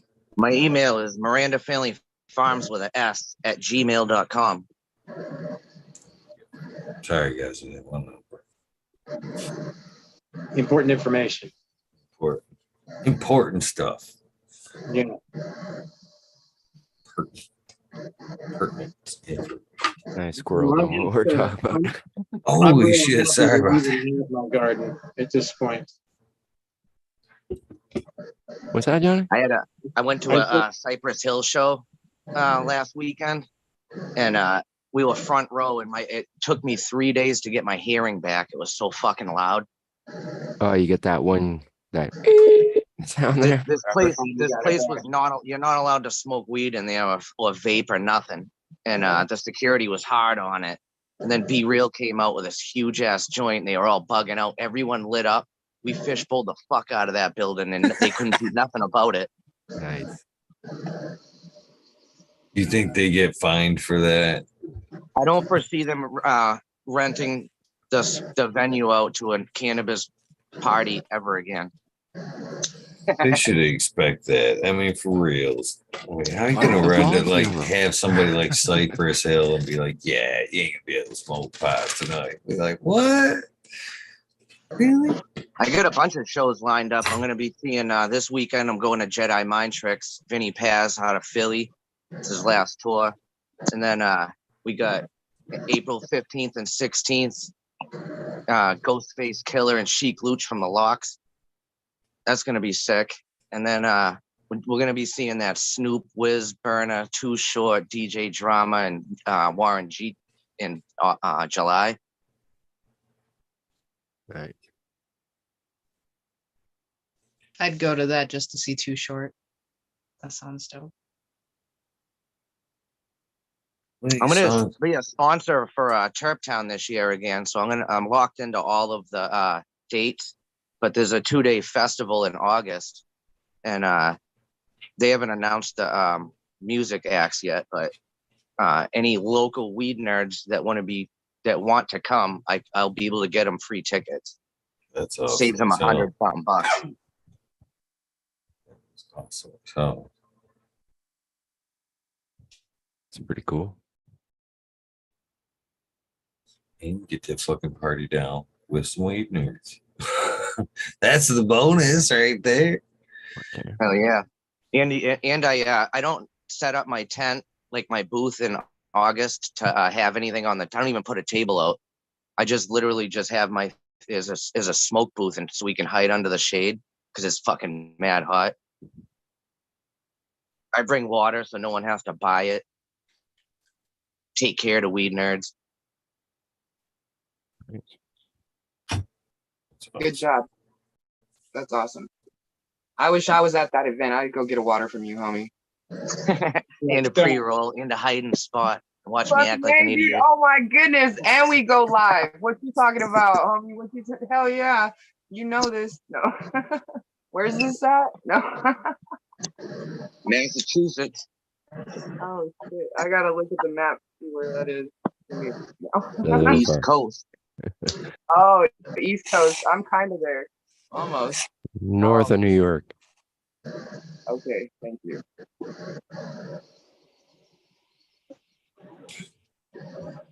What's everybody doing for 420? It's coming up.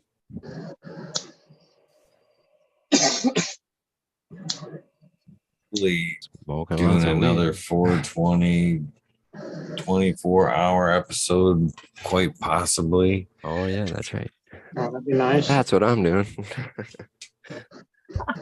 Partially, anyway. It's in the middle of the week. Oh, is it? That's okay. Yeah. I already put in PTO, so. That's funny. I know. I'm thinking about going to DC for National Cannabis on the 22nd. Awesome. What exactly is going on there? I don't know. That's why I want to find out. I've never seen the setup up there. I've only been to DC a couple times for cannabis stuff, and then I go to Virginia often, so it's pretty cool up there. If you, like you were saying, or Miranda Family Farms saying, finding a place to like do seeds and offload flower, that's a good place to do it, is in Virginia. You can do cuts, seeds, and flower there. They have a pretty new market, and the way they do it, it's mostly like home growers only. So that's how they get their stuff. In my eyes, what a better way to sell fucking seeds other than to have a couple right in front of that flower. Like the flower, take some seeds home, go grow it for yourself. You know what I mean? Exactly. It sells itself. Yeah, they've got a lot of events that roll through Virginia, and then a lot of the hydro shops like will host events on the weekends and stuff. So it's pretty cool up there. They got a nice little scene. That's where it's at now, to get the seeds in the grow stores, because people are there to grow. People ain't at the fucking. People don't go to dispensaries to buy seeds. They go to the dispensary to buy flower, even though some dispensaries carry seeds. But try to get your shit in the grow stores, because that's what I've been doing, and it helps. That's a good question. I don't know. Like, oh, yeah, in Canada, it's screwed up. They say you can grow, you can do whatever, but you can buy seeds from them, but then you can't really buy seeds from them. Yeah, there's nowhere to buy them. If there is, I have people every spring. They come back year after year, because a lot of people don't know. They don't want to germinate a seed and wonder if it's a boy or a girl and fucking have it die on them. So they just want to buy clones to put outside every year, which is fine by me, because I'll cut a bunch of clones and I do them for like $15, because I'm not going to rip no one off. You know what I mean? But it's cool. I have the same people come back every year. That's another thing I got to do soon. It's cool to get people to grow food and medicine. I heard Hey, they were Crack selling Baby. clones on Etsy. Crack Baby, you can get some legit seeds from Ontario Cannabis Store. OCS, man. They sell them now? .com. Oh yeah. Nice. Not a great selection. But someone's supposed to have like Humboldt Seed Organization or something, or the company. Yeah, it's a company, I think. I've never seen the website because I'm in Quebec. You Well, can't I think access that it on I website in don't know, Ontario. they'll You know what I mean? deliver to- It's yeah, I all don't screwed know. up. Shit. That What? I sucks. can't go see. Like, what if I'm in Toronto next week? Oh, you're gonna have to. I don't know what the hell you have to do. Screw it up. But Black yeah, market that's cool. seeds. Well, you know what I mean. Like it's just a given, but it's just the way they formulate it. It's like, yeah, you can grow, but you can't really buy seeds anywhere, and you can buy them from this one place, but nobody has them. It's like, how are you supposed to grow 'em, man? Like they don't make it easy, I mean, it's easy because they're everywhere and you can get them from anyone. But technically, if you're a goody two shoes there and you're trying to follow the letter of the law, Right. there's no way. It doesn't make sense. Anyway, I'm ranting. So at least they're doing that. Got the seeds now. But like you said, it's probably old school stuff. They're like, I don't even remember. I think they're about $5 a seed though. Nothing outrageous. not too bad though. Like, worth growing. And I believe, the thing is, I believe like most of those companies, you could get the flower, smoke the flower, and then get the seeds if you wanted to. So like you're talking about. So it's like, oh, that's kind of cool. I like that weed. That's a good idea. But you like won't like the my weed. patented idea of sending a little nug with the seed back there. Like you like it. It's like you plant those right away, or nah, that one's gonna get done, next week or next grow or whatever, But then you smoke that other little nug and it's like, oh, those are going down tomorrow. Because, you don't really know if you never tried it. Like there's too many strains to know. Do you ever shop at the Quebec Seed Bank? No. Well, yeah, Quebec cannabis seeds, yeah. Yeah. That's where I started. I got autos and I got photos and it's all right, I guess. It's nothing like what I'm getting from the community. Way better, like just night and day. What are you guys' thoughts on taking clones in? Because I don't give a fuck how ill the cut is. I'm all set with ever taking people get clones from me, but I would never take a clone from anyone. I don't care how clean you are or whatever. Yeah, it's been looking like it's a nightmare to take one. So, but you can, a good sulfur dip there. I kill everything on it. Oh, but HLVD, right? Yeah, that's it, man. I was gonna mention that, bitch. That fucking will kill you, man. They'll just What do you spread. guys- Could be anywhere. What do you guys Be think dormant. about those what is it, synthetic seeds? Would you take those in? Well, that would be perfect, right? There's no way it's HLVD. It's certified not to be, right? Yeah, because it's just tissue culture droplet with a little Like bit a of certified air clone. stuff. Yeah. As long as it roots and it grows, I wouldn't care. Yeah.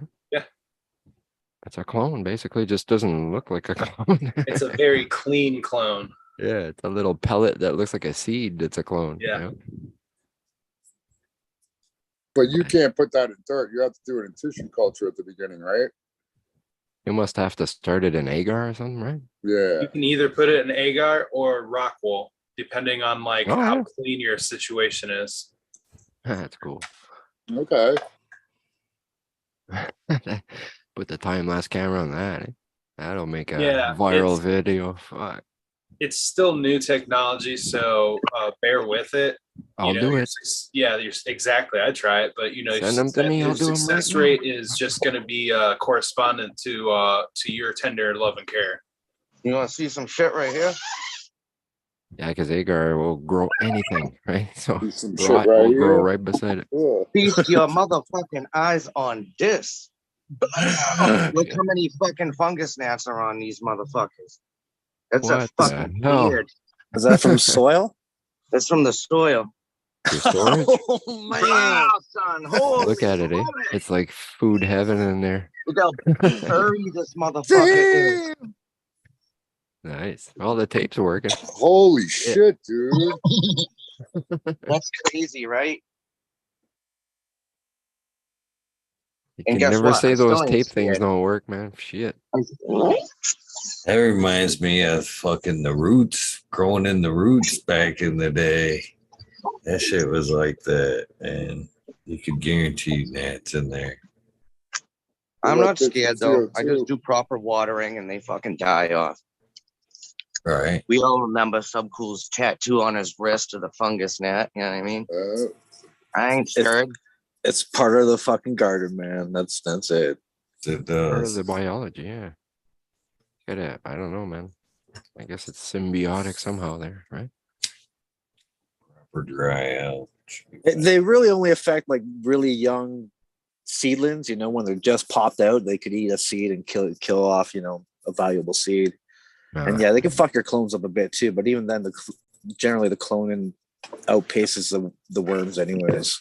Unless it's a severe infestation, then yeah, you might have to like dry some shit out for a while, right? Or isolate the clone area is usually what I try to do. Especially with seeds, it's like try to keep that in a separate area where, you know, the chance there are gnats in there low.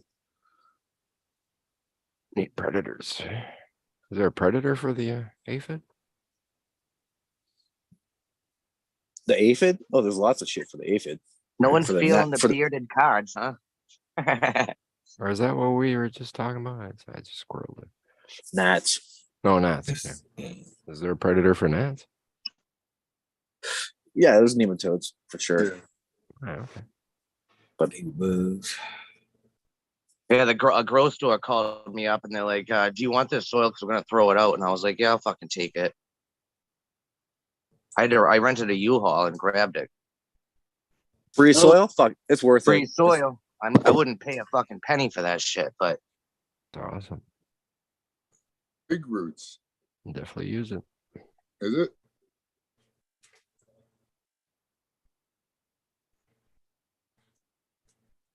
Is that the brand? Free soil and solve the problem. I wonder if a heavy frost or a freezing would kill those motherfuckers. Is it big roots? Miranda? yeah, yep. You got CO2? Maybe fill that tank with CO2. Might kill them all off, no? I'm not quite sure if it was actually the Big Roots company's problem or like worm castings or a different like Pro Mix, Right. Fox Farm. Everything's all right next to each other. So it could have been anything. It's like everything in the store was infected. So they were getting rid of everything and kind of like fucking doing a big douche out on the store. That's amazing, dude. How many you got right there? Imagine what the store must That have was been a like. full pallet, 60 bags for free. I was like, hell yeah. Because That on was the a East bad Coast, that's mental $40 a bag with shipping. Yeah, dude. Oh my god, the store. Can you imagine? Jeez. Like See, getting I skid. hate hearing those types of stories because I've worked at 3 different grow shops and I used to bust my ass cleaning those places so that shit wouldn't happen. That's poor maintenance. Like I get like products come in like that, but you got to deal with it. You got to notice that. You got to check the truck every time it comes in to make sure if that's like what it is that you don't allow it in your store. Bro, there's a grow store over in my area, a different grow store. And the lady feeds her little dog a cup of coffee every morning. And the dog is a little dog. And then it has like massive fucking squirting diarrhea after. I was gonna say, is it a sled dog? Like Make it run every extra fucking fast? day. So there's like, and they don't sweep, they don't vacuum, they don't steam clean. Is it a It's just- Shih Tzu? It literally is. It is now. So this thing's squirting all over the floor and leaving fucking puddles. And like you can slip and like break a neck. You're carrying a bag of fucking soil and you're sliding through. It's like this store is so nasty. They wanted to carry my seeds and I was like, nah, I wouldn't send anyone here. Like this is fucking gross. How the hell is that bitch still in certain like how is Yeah, it that still means- open? What? You get to take free fertilizer home. Yeah. Oh my goodness. Oh my goodness. That's crazy. Good luck with that. Moral of the story: dogs don't like coffee, Why, or at why least would you not the give a Shih dog Tzu. coffee? So it seems to work on them like it does us, huh? Yeah, really. Wasn't Like that top- Disney movie called All Dogs Go to Starbucks? Just Oh the no, it good was ones. Heaven. Just I don't know, dude. That's crazy. They get a puppuccino when they get there, though. They have puppuccinos for real. Yeah, they do. You drive up and they'll give your dog a little Buffett. What the fuck? Seriously. Hey Johnny, man, Thing. when you went down to get the food, did they let you get some food, or those thugs stop you? Oh, they stopped me. Really? Yeah. Yeah, they wouldn't let me. That was against their policies. No soup for you. They Yeah, said did if you we're bring your starving food? somebody, damn well, we're going to starve them. Really? Yeah. So I got dressed and I said, all right, then let me the fuck out. Discharge. Yeah. And it didn't take them long to discharge me because I was being a little bit, I was being an asshole. Let's just say that. I was being nice to people, but I was still being an asshole. You got to be an asshole in this world. Were you paying for that? You know, sometimes you got to turn the Like, heat up to get your really? food cooked. That's all there is to it. Yeah. Should have left them a tip. They better not bring you a bill. It's like, yeah, what? Well, one of the things that I did to heat up the pan was I said, oh, fuck this shit. I'm calling my lawyer. Well, yeah. It's like, yeah.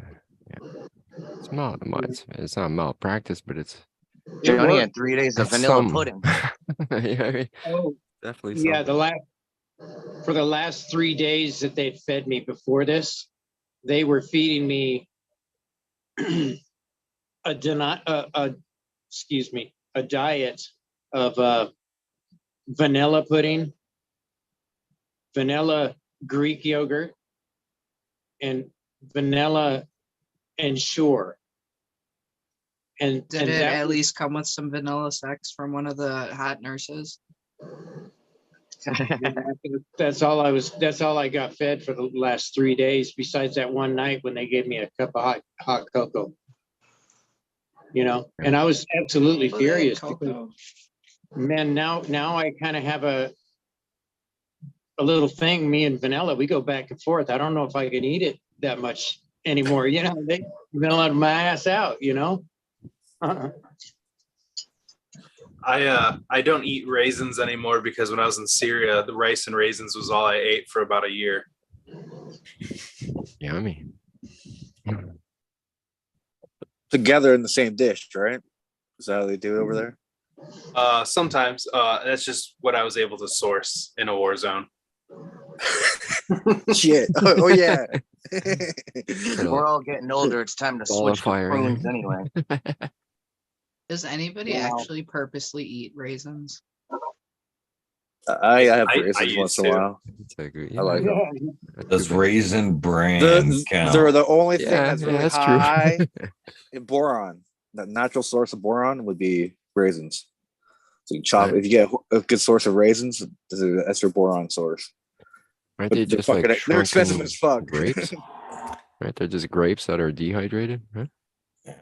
Raisin Bran's closest I get. I haven't like stopped it. Damn it, those raisins, and grab a box. Oh man, that stuff's so sugary. I can't stand that stuff. It's like, damn, that is sugar raisins. I don't know. They must add sugar to that shit, dude. It can't be that I sweet. don't like the sugar on them. That's kind of corny. I think they should just leave it natural. You know what I mean? Am Oh, I yeah, the the only one that liquefier on, you remembers can't- like as a kid, they would send you like fucking that was part of your lunch, a little like cardboard box. box full of fucking raisins. Yeah. Yeah.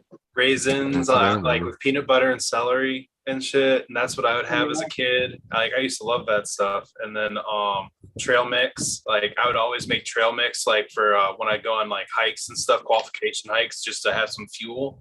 And I'd throw raisins in there. Never the fuck again. Never the fuck again. You guys like those cranberry raisins, the craisins? I used to. Chocolate covered raisins. I don't think I've had the other ones. Some dark. Oh, the raisinettes. I How about prunes, can of trooper? Those things are gross, dude. I thought they'd be good, but they're disgusting. I don't like cranberries with turkey, man.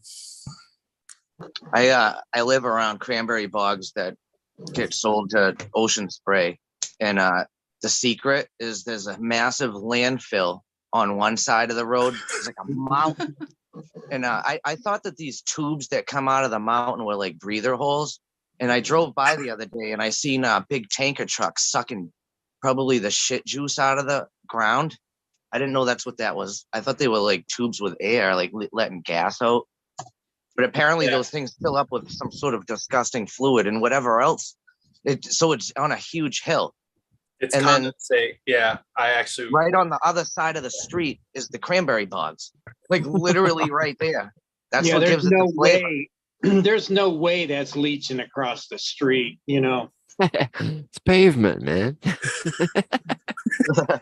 That's why that truck's there, is because it is. They need to get it out of there. It's backing up because their remediation system is messed up. If they have that truck taking that condensate out, that means they don't have a good collection system in place on the maintenance system.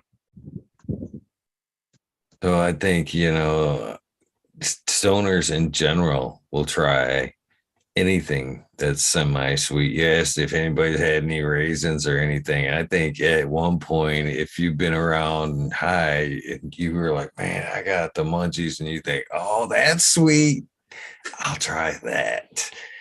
So there, I think that's that what you've tried, I think, is pretty vast. I remember at one point fucking being at my grandma's house and just having that fucking, oh man, I want something sweet. And I figured, well, grandma always made sweets. She made buds, she made all kinds of shit. And I'm looking around, I'm looking at the fridge, I'm looking at the cupboards. There's nothing sweet. And then I see this can of cocoa. And I go, ooh, score. I think, oh yeah, this is just like fucking Nestle Quick. This is gonna be so good. And I literally take a big fucking spoonful and take that shit to the mouth. And that shit was just the sourest shit I have. I was like, oh man, it just like instantly like took all the moisture out of my mouth and just like cocoa powder or something. Yeah. Oh, I've done that shit before too, dude. Serious. That is so disgusting. And oh my goodness. Oh yeah, there's no sugar in there at all. More Ovaltine, please. You're lucky you didn't inhale. Yeah, but some people, yeah, that's stupid. That challenger. You put the spoonful in your mouth and you're supposed to inhale it. That's so deadly, man. Oh shit! Don't do it. Up here in Canada, they just did a study on dark chocolate, and they discovered that majority of them had 200% plus beyond the standards in said California for lead and cobalt and all these. Yeah, so we stopped eating fucking all these expensive dark chocolates because they're just full of like heavy lead and cobalt and a bunch of basically heavy metals. What the hell? Eh? Yeah, fucked up, man. Somebody have a dog? At least we got our cheese curds, man. Oh, everybody on the panel, I think, but I'm muting mine. So, Where my dog's at? are you hearing a growl? I can't hear it necessarily. I don't know. I was hearing something weird. Oh, is that what that was? I thought it was maybe a dog. Shout out to DMX. Might be bleeding. It took me a second. No, I was literally thinking it in my head, like the whole DMX sequence, like when you started talking about it, and then you said it, and I was just like, oh my god.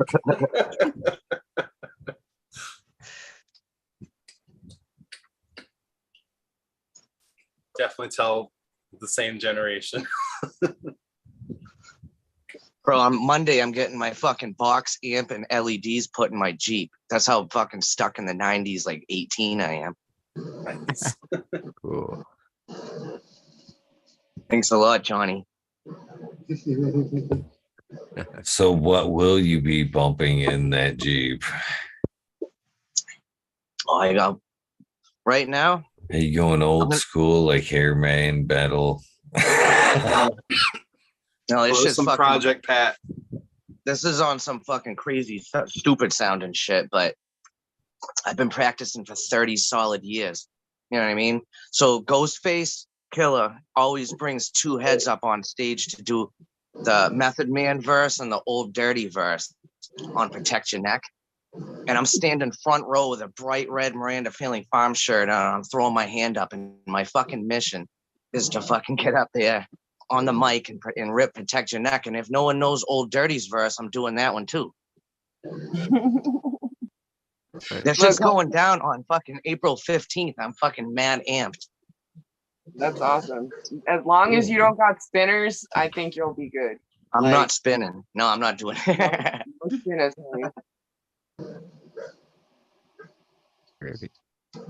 So I got Wu blasting, you know, Mobb Deep, Biggie, Nas, Tupac. I throw Mendo on. We do that. So Canna Trooper mentioned Project Pat. I don't know if any of you guys follow Upchurch, but he just released a new album today, and Project Pat is on one of the songs.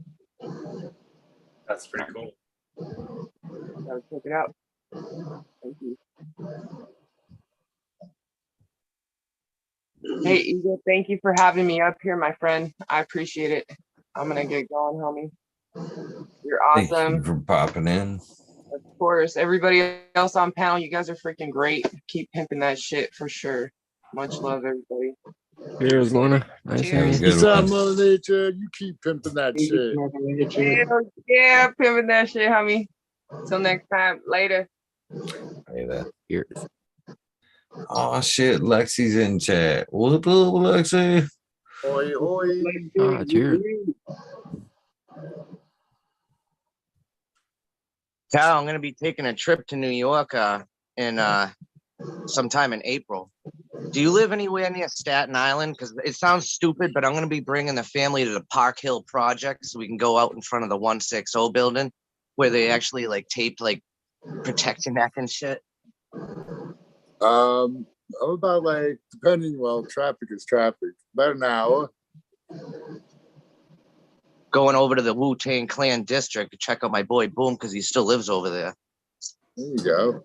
I just seen something on YouTube recently. Some Chinese guy that has a channel. It's just YouTube must have been in my head. China Mac TV in the last like 6 months did some interviews with Method Man. You might find interesting. Yeah, so Method Man tells you that dude Boom, all of their Wu-Tang slang was done by this guy Boom, and he comes walking over in the middle of the interview. Who? Staten Island's most popular son. Lounge low from the 160.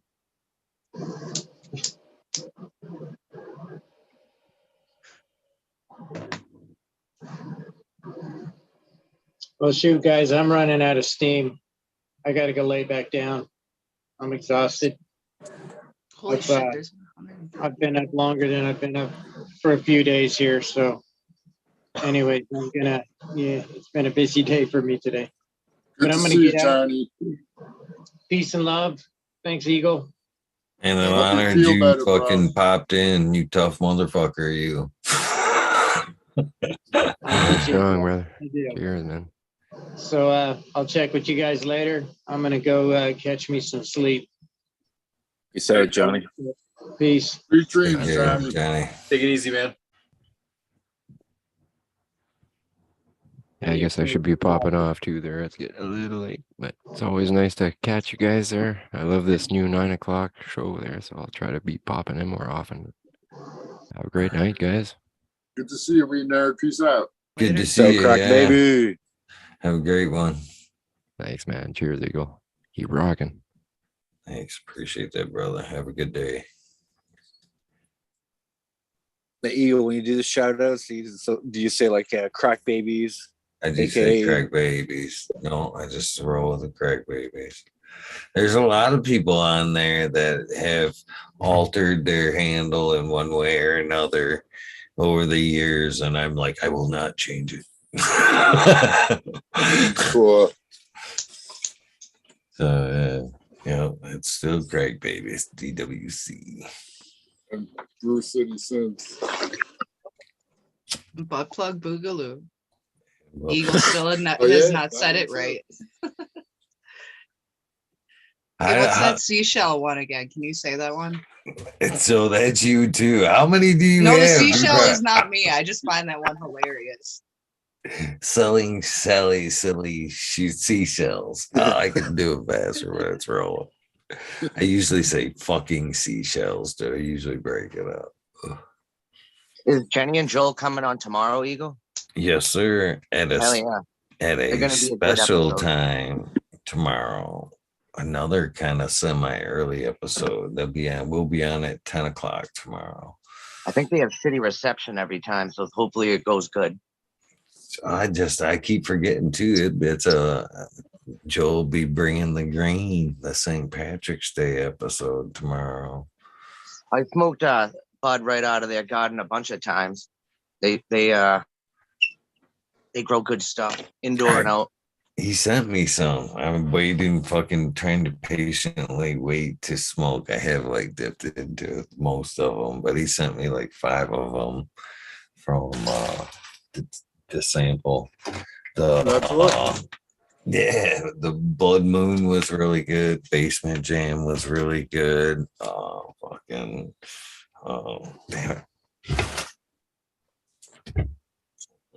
There's a different weed nerd lady that's been coming over and bringing bud that people have been sending her. So I've been trying out different weed nerds buds, which is cool. Indoor, outdoor too. Some of it was greenhouse, and some of it was the darkwood was good. Greenhouse.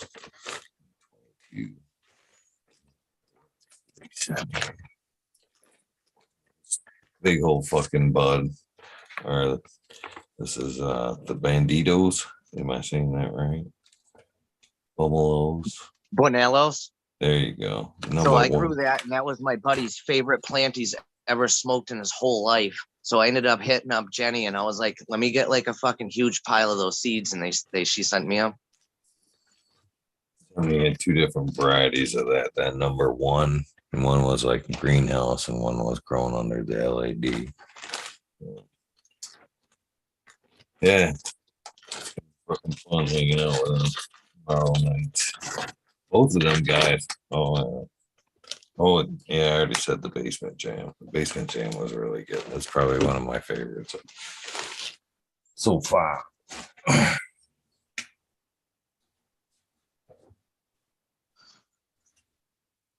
Crickets.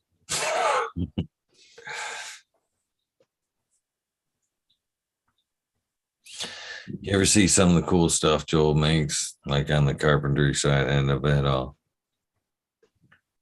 I thought I seen some of his like knife handles. I think he was making. Probably. Yeah, like gun handles with like seeds embedded into it. It's fucking sick. Motorcycle grips.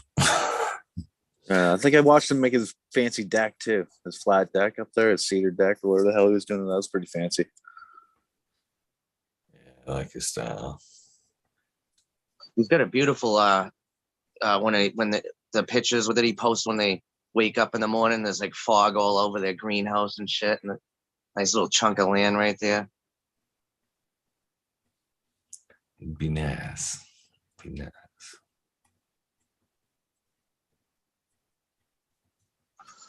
I got that ice cream shop that's going to be opening April 7th, so I'm going to have like all kinds of people all around my house again. This year I'm putting 1 plant outside only.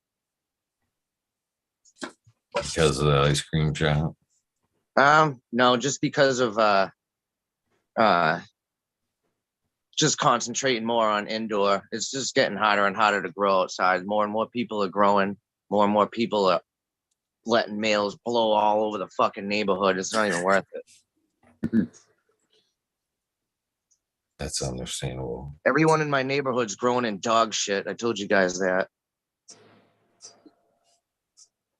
Maybe you gotta put up a sign like free clones, and make sure everyone grows clones around you. No, they'll do both anyway. Yeah, they'll fuck it up somehow.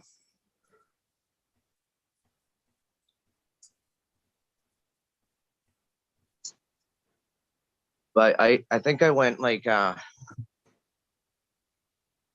was one time that I lived in the hood that I couldn't grow anything, and I didn't have an off spot right there.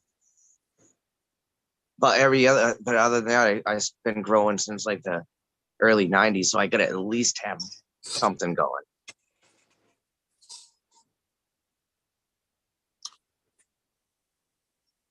Definitely.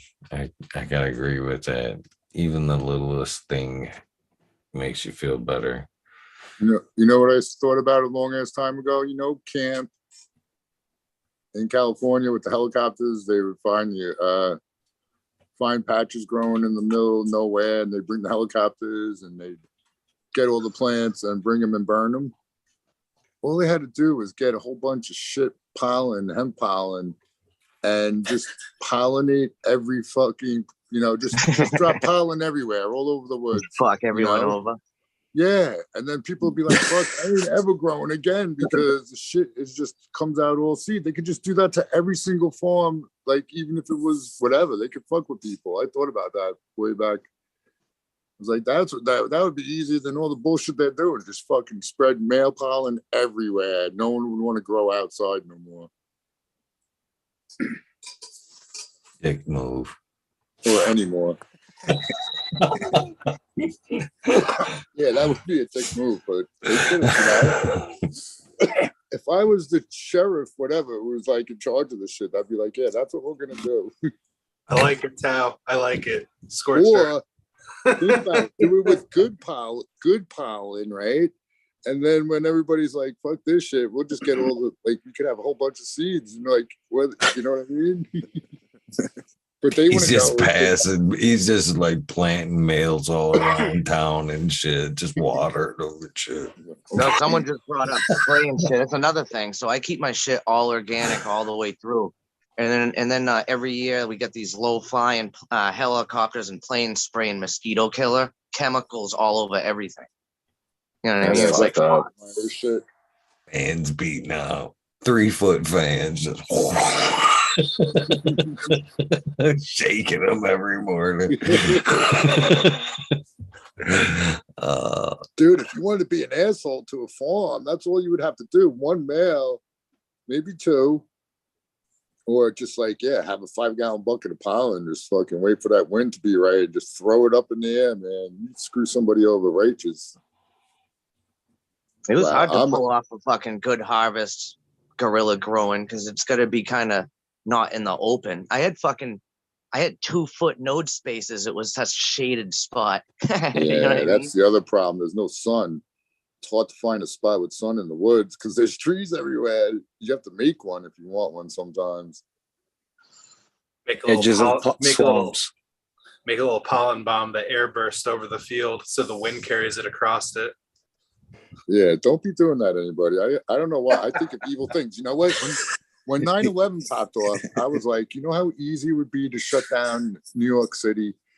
There's 2 tunnels and like 4 bridges. All you need is like 20 guys. You might not want to just finish that sentence. I better stop, right? Yeah, stop. But think about it. You know those jacks? No, don't think about it. But I know what you're saying. Technically, yeah, get it done with, yeah. All right, enough of all that talk. But yeah, I think about these things. I don't know why. It's like defense. You gotta. Your best offense is a good defense. Yeah, it's just like going in the woods. For some reason, I usually take points on like where rock is I could pick up if something's coming towards me, or like, yeah, oh, there's a stick right there. Okay, just keep on walking. But there's those mental notes I always take note for sure. Some weird reason. Well, you got pop bears in your woods. I got to worry about squirrels and foxes. Nothing are going to get me where I'm at. Most of the rattlesnakes I'm always thinking about, man, those sneaky bastards. Yeah. But at least they have rattle, right? I'm not a snake fan at all. At all. Probably my least favorite animal, snakes. Shout out to martial artists for staying on top of everything. I think I would hate spiders. Like snakes I can deal with. Spiders, man, I don't know. Just small and vicious. No, you're bigger than any spider, right? I don't know. Usually there's a bunch of the motherfuckers though. They're sneaky. That's the like fucking weird, like put you in your place thing, the whole thing about like spiders and fucking even bees. I'm like terribly allergic to bees. You know what I mean? As fucking badass as you think you are on your good days, that you think that you can be taken out by a bee and shit.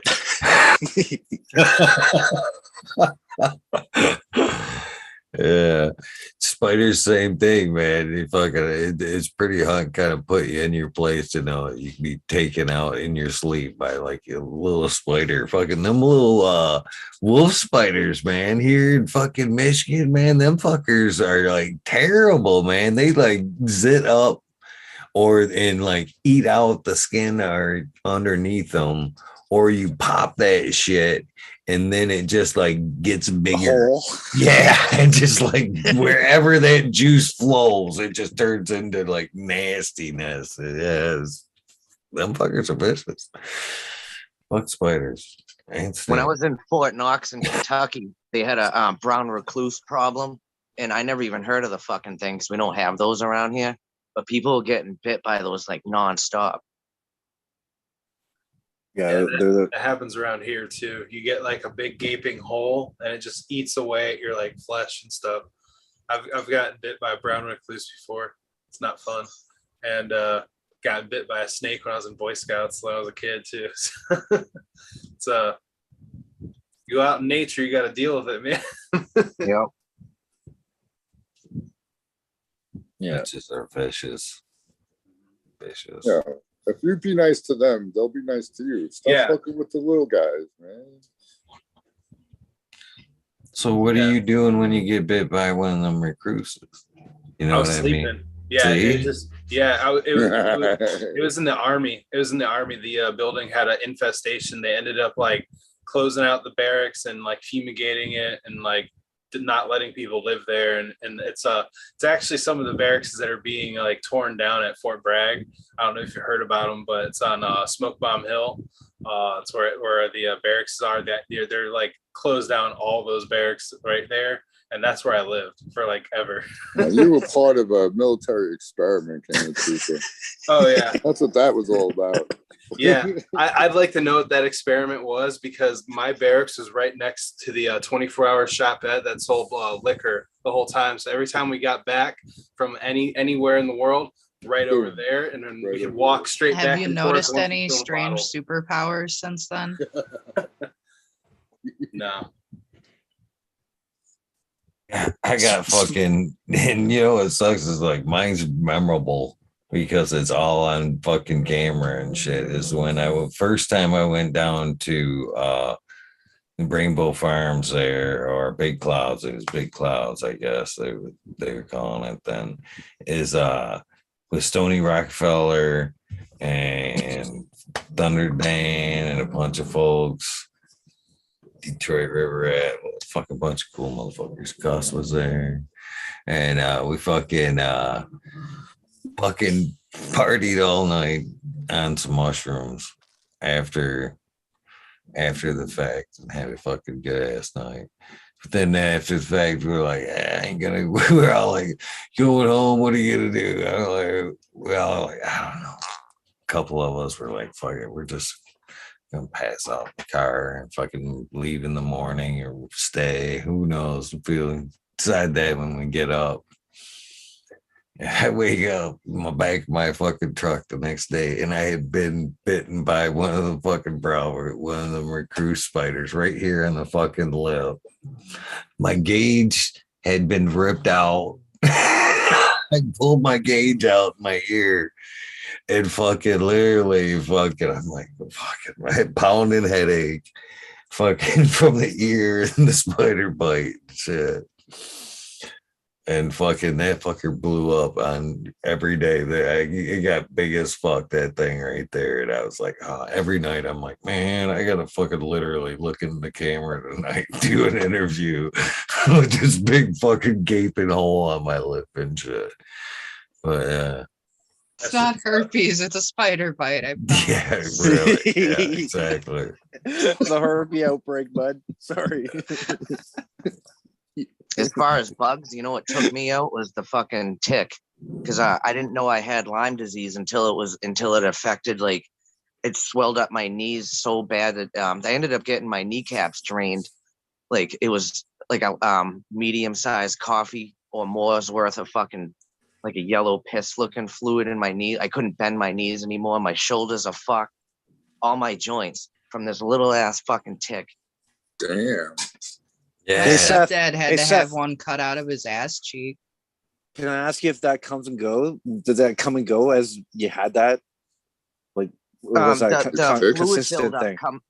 the fluid buildup comes and goes, but the actual, like, joint pain is there constantly, and it's pretty much equivalent to my back pain. So that kind of sucks. I actually just got my nerves melted in my spine like a month ago, Fuck. and I ended up going to a Jizza concert from the Wu-Tang. What? I stood for 5.5 hours without my back Did he brace. just say jizzer? Jizza. Jizza. What the fuck is a jizzer concert? Do I want to know? Jizza. You're Jizza. invited, Jizza, guys, with an A. ghost. From the Wu-Tang Clan. Okay.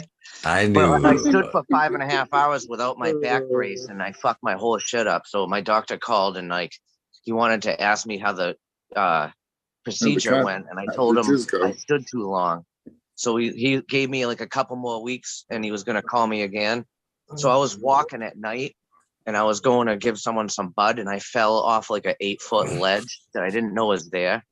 And I don't know how I didn't smash my head off the cinder blocks that were underneath it and shit. I fucked my whole back up. So now he's going to remelt my nerves again. Damn, dude. So I got water in my knee once. I had to stick a needle underneath my kneecap and pull out the water. Is that what happens with you? Yeah, it was so much, it's as much dude, as that they hurts like dig hell. around with it. They dig around with a needle to look for the fucking fluid pockets, and, like, digging around in there hurts like a motherfucker. But at the same time, there's so much pressure. So when they start sucking it out, I asked the lady, I was like, is this normal amount? And she's like, this is a lot. It happened to me when I was a kid, bro. It was the most painful thing. I remember, like, freaking, yeah, that shit hurts, getting a needle up in your kneecap area. Yeah.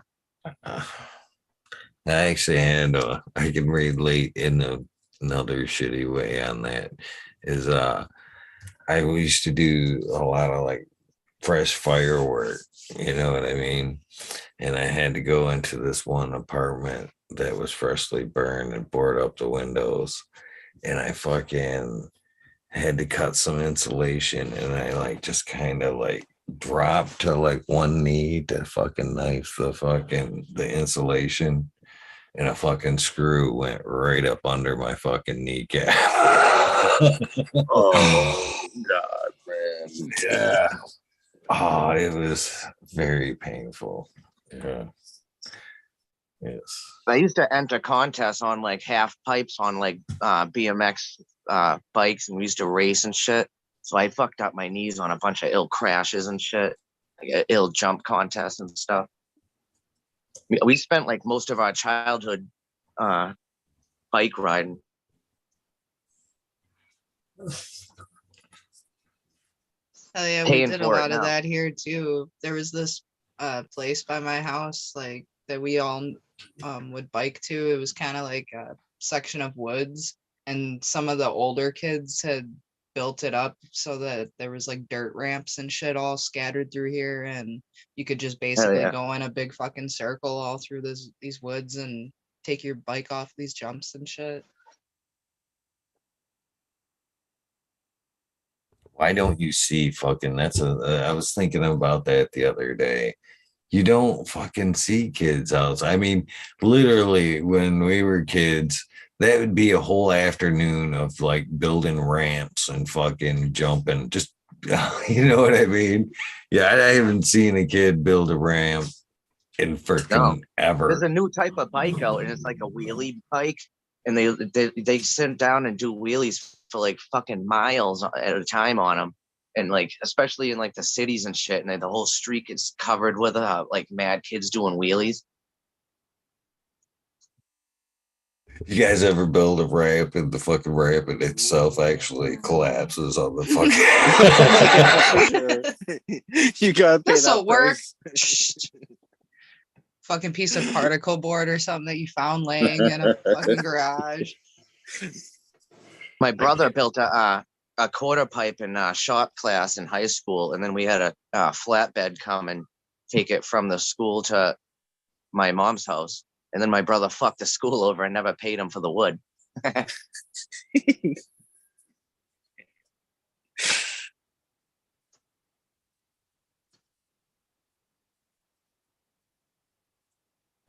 So I'm talking about the Dino GT guy. That was a good bike back in the day. It was a good bike. Dino, the red lines. Kind of bikes you guys have. The Haro. You can't forget about the Haro. I had the cheap silver Huffy BMX bike from Kmart that my grandma bought me. It was like $100. That bitch lasted for like 10 years. Complete with them rims, the plastic rims that you could practically hardly pull off the ground. I was excited that it had pegs. I was like, fuck yeah, I can ride my friends around on this bitch. I remember I was so proud that I bought myself a Schwinn, and I was able to go around on that thing. I love that bitch. I fucking ate pavement so many times on that thing. Dude, that bike I had, I rode it to the point where the chain would like randomly fall off. And man, it was always like a gamble. Like, if you want to, do you want to stand up and ride and risk if the fucking chain's going to fall off? Well, yeah, that happened a few times. Like when I was trying to hurry up and get across the road before the light turned red, because cars here will just go and fucking run your ass over. They don't give a shit. So I'm like trying to hurry up and pedal across the road, and then your fucking chain falls off and your pedals just lock up and go flying across the road. That's fun. Oh man, Remember the mongoose? I have seen him in chat. It's just bringing me back the Diamondback, the PK Rippers. Oh man, Talking about the mongoose there. I remember that. Yeah, I had one of those for a little bit. That actually got stolen. We'd fucking trade out frames like fucking crazy. Oh yeah, that shit just fucking, that shit just seeing them old names right there just takes me back. And the fucking man, you pimp them fuckers out. We're almost like the way guys pimp out Harleys these days, man. Everything mattered, man. The fucking the gooseneck, the handlebars, everything, the grips, pedals, everything fucking mattered when you rode. I remember my freshman year in high school, they came out with these badass things that would go on your wheels and make them like flash and light up.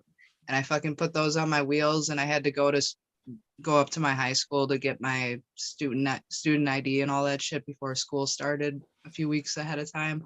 So I locked my bike up, outside on the corner, and just being in the school for like an hour, I come out and somebody had stole my fucking lights off my bike. I was so mad. The old 3-piece sprocket. Just endless ways to sock money into them frames that were already way too much. Yeah, I think now everything's like battery operated and no wires, right? It's all like wireless Bluetooth shit. Really? Can't you read? What were you gonna say? I was gonna say, I remember I was just like getting like all the pegs and all the little doohickeys and everything like you're saying, but I'd also get like little air caps. I get like the 8-ball or the dice or the skull.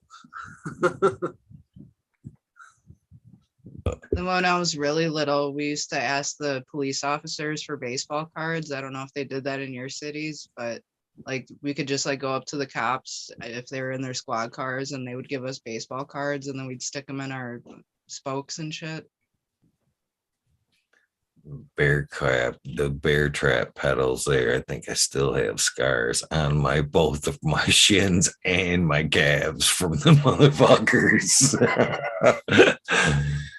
You ever try to ride somebody that you couldn't quite ride? You'd be like, get on the back. You could like take off. You'd be like, all right, get out of the bars, man. I can't do it. Or even had fucking ride around with multiple buddies back in the day. One on the bars, one hanging on the pegs and shit.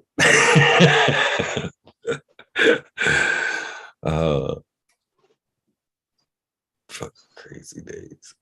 Miss that shit. Golden boy there. Look at all those awards. Shit, son. That's why my knees are fucked up. Hell yeah. It's nothing to do with Lyme disease. Right. It has both to do with it. No, I was asking because I think one of my friends, his knees just go like that once in a while, like twice a year. I might have to bring that up to him. Be like, hey, you might want to get checked out for Lyme disease, dude. He just takes the time off at work and does nothing for a couple days. A lot of time he has to go in and, like you guys said, get it. You know. I used to think some old dude was like kind of fucking too hippied out on when he was saying that the weather affects his bones and he can feel it and shit. But I think I can too now that my shit's all fucked up. Yeah, that's a thing. I think that's Dude, legit, when I came to work this morning, this lady was like, is it raining yet? I was like, why? Is it supposed to rain today? She's like, I don't know. My knees are saying it is. I go, and then like about 2 hours later, it started raining. more dependable than the weather, man. I was just thinking that in my head too, Eagle, man. It's like, yeah, she's more dependable than that motherfucker. I'm gonna start writing the fucking times like once a week. I'm gonna look at my phone, write it down, and then put the actual temperatures in a different, color, and keep plus or minuses on like how accurate these motherfuckers are. Because today was only supposed to be 4 degrees, but it's 9. That's 5 degrees, man. We all should have been weathermen. It's the only job you can be wrong more often than right. Keep your job. And yeah, every other place, well, I guess maybe a economic forecaster is wrong more than right oftentimes. But yeah, they got it good, them weatherman. Good point. They completely fucked up my day today. I was fucking kind of lazing about this morning thinking, it's only gonna be like 34. It was nice yesterday, 44, almost 50. And today it was supposed to tank out. I get up, I fucking kind of look at the alarm on the phone and fucking, I'm like, it's 50? Motherfucker, it's 50 degrees outside. Shit. I need to get my ass up and rolling. And I did. Fucking, I love that sun. And I can't wait for just full out spring, no snow, short weather. A cabin fever. I don't know. Up here, it's nice for like maybe 3 weeks, and then all of a sudden, one day, the bugs will be out. You're like, oh, motherfucker. There'll be 50 or 30 bugs on you, man, all the fucking time from, about 3 weeks after that. And eventually they die off a bit, but yeah, black flies, deer flies, horse flies, giant fucking moose flies.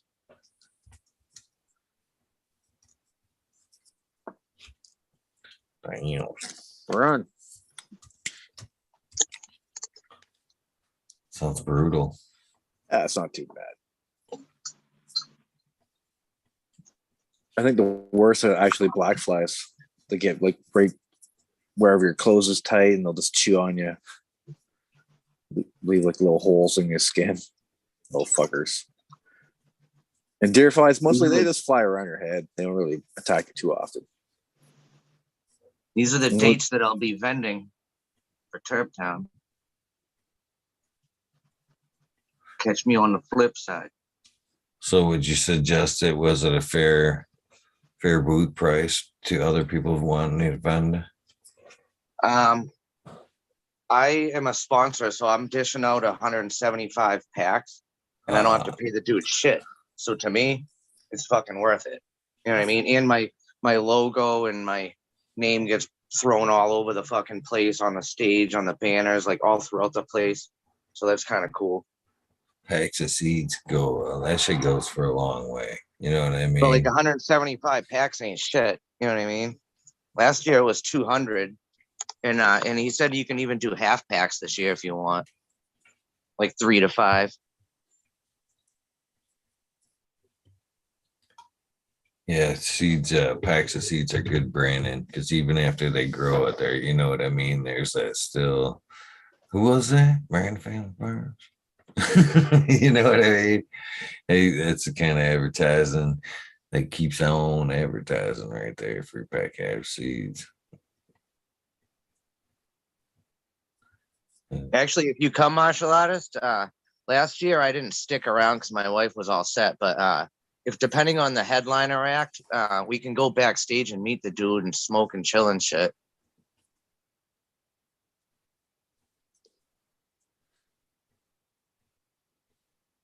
Man, I keep hearing like that. It's probably fucking. All right, Whoever's with me, we can all go backstage because that's just how we roll.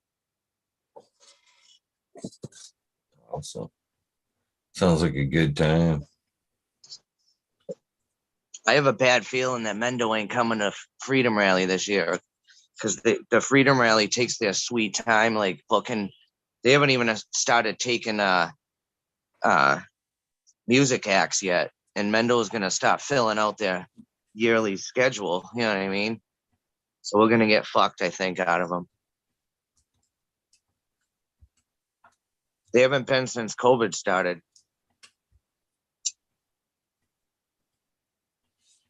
Yeah, it seems like we have a hard time getting them out to the East Coast. Yeah. They're going to be in Pennsylvania, and that weed nerd, my dog Cash, just won tickets to go see him. But she asked me because she tagged me in it too, like, do I want to go? And I was kind of like, it's in April, and I got mad shit going on, so I'm not going to do that. Plus, that $20 fucking winning ticket's going to cost hundreds of dollars to go cash it in. You know what I mean?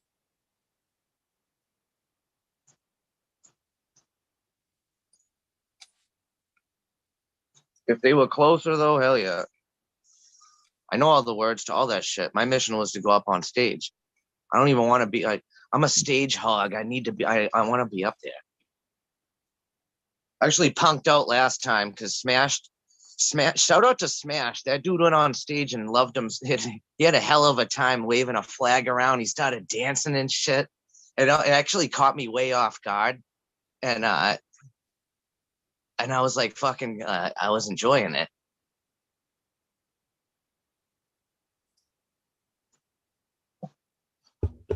I mean, he even took the man bun down and went straight Jesus on us up there. You know what I mean? That's funny. Yeah, they've asked me to go up on stage. Mendo has a couple of times, and I'm like, nah, I'm just the opposite. Yeah, I'm like, I ain't got nothing to do on stage. Now you bust a move. No We still gotta no get dancing. Modern a fucking hot dog suit so that he can wear that to events and get up on stage with Mendo Dope in the hot dog suit. Which, by the way, when I went to a head shop the other day, I almost bought a new pipe just because it was a hot dog and I thought it was hilarious. But I was like, no, you don't need to spend the money. But it was funny. Every time I remember the fucking pocket fisherman, fucking the little pole you could fucking for fishermen that basically you put in your pocket. Every time I see one of the fucking, I seen one the other day at Tractor Trailer Supply. They fucking, it's a hot dog roaster that you fucking, it's just like the old extend out LaRoche clips where it just like telescopes out and it's got the two phones on it. I'm thinking, who's carrying that in their back pocket for just random hot dog? Modern. I need to pick him up one next time I see it. It'd be funny. Here you go, gift. Perfect for the guy that knows hot dogs.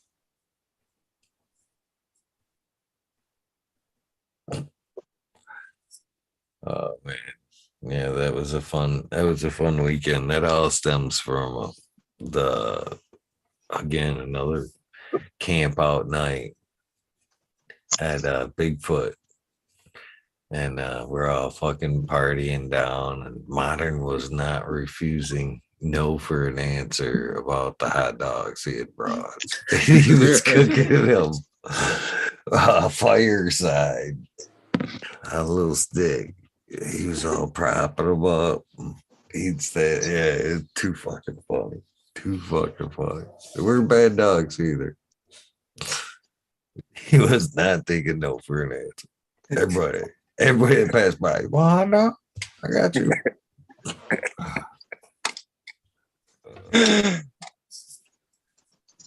Good campfires. That's why I like say I hope these fucking camping events really keep continuing to be a thing, because the fucking fun is really, you have your fun hanging out, meet people during the day, doing whatever. But when the lights go down on the circus and you fucking like run around and have some fun afterwards, it's the camping part of it's fun, super fun. And you do it all again the next day if you want to. Unless you got bit in the face by a spider. You know what sucks Still about good that? times. Oh, you know what sucks about that is like I had enough. I had a fucking bell ringer and I was fucking done. That was the first opportunity to like hang out with like Mendo Dope. And I'm like, I literally like, all right. I texted him, sorry boys, I'm out of here. Fucking yeah, and they're like, all right, man, that sucks, but we were gonna like hopefully hang out today and shit. And I was like at least 10-15 miles away. And I was like, you know what? Fuck it. Mendo Dope wants to hang out. Thunder Dance, fucking there, Dankabits, fucking all these cool motherfuckers.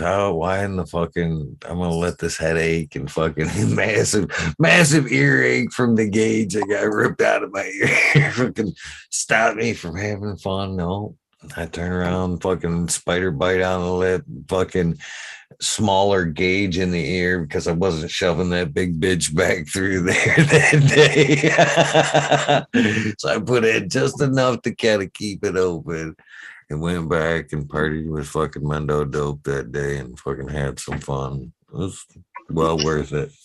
Well worth it. Stopped at the gas station, got a fucking fistful of aspirin. I'm still glad I did. It was an awesome day. Did you have to explain the lip thing?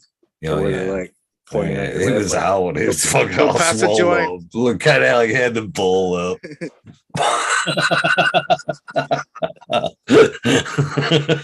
Eagle, you can smoke your own joint, but here you go. Yeah. Damn close. Damn close. Oh. Fuck yeah, I love the cannons, but events like that. But hey guys, I'm gonna roll out of here. It's getting late. Thank you for popping on. You were firsties waiting in line. Well, you said you were going live at 9, and I was just like, oh, I'm eating dinner. I'll just sit here and get in the thing. I know it. I thought it was funny too because I was like kind of like doing the little bits of shit I had to take care of, and I see her, bing. I look up and I like 9 o'clock. Yes, shit, I gotta get going. I mean, I don't know. I was still like when I saw it, I just like I was kind of still in scheduling mode because I have to schedule all my stuff out like pretty far out, all my work, and I've been doing that all day. So then when I saw that 9 o'clock thing, it was just like another thing on the schedule for the day. So I kind of like the 9 o'clock thing, to be honest with you. You know, life isn't, I don't have the third shift garden, so there's not necessarily a need to make it as late as it is, other than my lazy convenience. But I like the 9 o'clock thing. I'm glad. I'm going to keep doing it on Thursdays 100. yeah. I like seeing. I'll be around. Oh, yeah. I'll see you guys later. Peace out, guys. Peace out, Kenna. All right. Later. Cheers, guys. Have a good one. Yep, you too.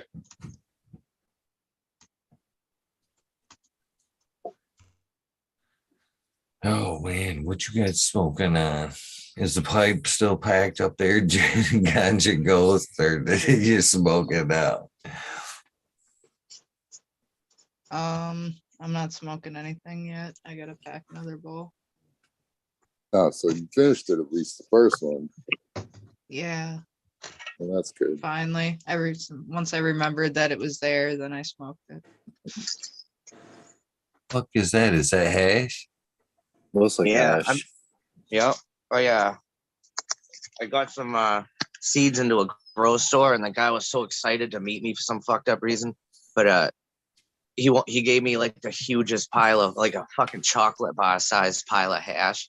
And I was like, so I just been breaking off pieces of it because I usually I just smoke flower, and when the keef collects fast, so I fucking doctor my flower up with that, and usually just smoke like pre-rolls, or I'll roll some like a blunt here and there, some shit. But yeah, I usually don't. I donate my trim, so I don't make anything. I don't do raws and none of that shit. Dabs. It's too much shit, you know what I mean? To keep around when you're keeping a perpetual going and doing other shit to worry about fucking blasting or rosin. For me, that's, you know, the bubble hash was like, I'm cool with that. You know what I mean? I don't need to have another rosin press or something else, another something to do. Plus the buzz is different. The buzz is different on that rosin stuff, man. It's not the same buzz. It sure doesn't seem to be the same. Oh, it's good. Fuck yeah. So it's good. I've been taking like the flour and then putting a keef in it and then putting the hash in it and getting fucking make my fucking eyes start watering, my nose start running. You know what I mean? Everything's leaking and shit, coughing my fucking brains out. High as a motherfucker.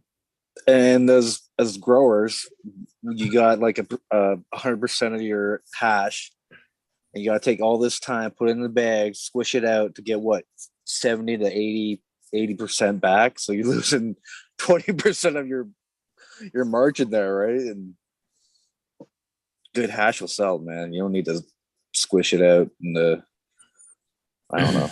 I gotta agree. I'm agreeing with that 100%. You're losing too much. You're just, it's perfect the way it is. I guess people like the jams though, right? They like that little terpy soup shit and mix up get their little sticks out and get all your Q-tips out because, it's 6 star, but why are you using all those Q-tips, man? There should be nothing left in that bowl then if it's all this 6 star shit. You can do that with a good full melt. You know, you get that, to me, and that full melt is the greasy shit. The shit when you fucking pull that first bag and they like everything, you can pretty much pop that patty all up in once. You just grab it with like a spoon and it just like pancakes up in one fucking piece. And you're like, holy shit, the bag's all sticky. That's going to be full melt. When you get to the fucking 90 and the 75, even 45 sometimes will still be full melty when you get it sticky like that. But good hash, you know, that greasy shit right there, that's dabbable 100%. A little piece of ash in the bottom of that, and I think this is maybe what you're getting at, Major, is it was a hell of a lot easier to like blow that little ash off your banger than spend what is it, like a half hour now to fucking clean that bitch up and fucking before you go again. I think that once you get so into glass pieces, you just love all those little accessories and the little fucking, the Q-tip with the alcohol on the side, and you can get the little dippy and put it in there. You can heat it up, and I don't know. It takes too much time to pack the fucking mold. I'm gonna sit around and freaking. Well, you can't say. I'm gonna make bubble hash. You can't say nothing about the bubble hash guys, because the serious guys. You don't need more than that. At one point, myself included, when I was like really, really taking hash like seriously. And if you made hash seriously, as soon as I say it, you'll be like, right. And that's like the little cooler full of, like, you'd pack your little jars in there and you'd put your little fucking igloo cube in there, or fucking them little foldy things, and like wrap them around your jars. And then you were going to your buddy's house because you were afraid that it was going to even degrade a little bit. You know what I mean? So we always put that little lunchbox, like cooler full of hash. Fucking, yeah. Straight from the freezer into the lunchbox. You ever try these G pens? These things fucking suck. This is a waste of money. Don't buy the G pen. Is that Snoop Dogg one? This is the B real one. But it shows that it blows off this nice hit, and in fact, like, nothing comes out. I bought a G pen like 10 years ago. It was like black and it had Snoop Dogg on it, and it sucked. Oh, that shit sucks. No pun intended. Lighter and an easy lighter. I find, and again, I learned this from like bending and having and using pens, is because I get a lot of people come back and be like, this cartridge, one reason or another, I would have a problem with cartridge or something. Or I've heard this argument that they clog up. And it's the way you actually kind of hit that thing, and if you, a lot of times people are under the impression with the button ones, I don't know if that's a button one, that you got to hold that button the whole time you're hitting that device, and it's heating the oil up the whole time you're holding that button. So if you hit it and hold that button until you're done hitting it, and then you let out the button, you still have a lot of heated oil left over, and it's actually still kind of like smoking in that area, kind of building up a bunch of bullshit.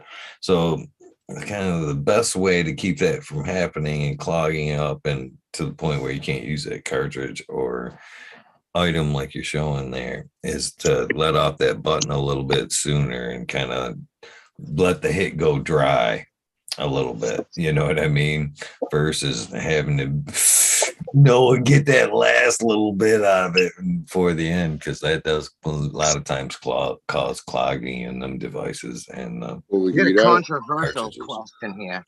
So are people hating on raw, like not being a dick, but like, are people hating on raws? If I was to fucking make pre-rolls and bring them to an event, would people like boycott because it's a raw right now? This fucking cancel culture AIDS, that's a tough call. God. I don't even know what to use anymore. You know what I mean?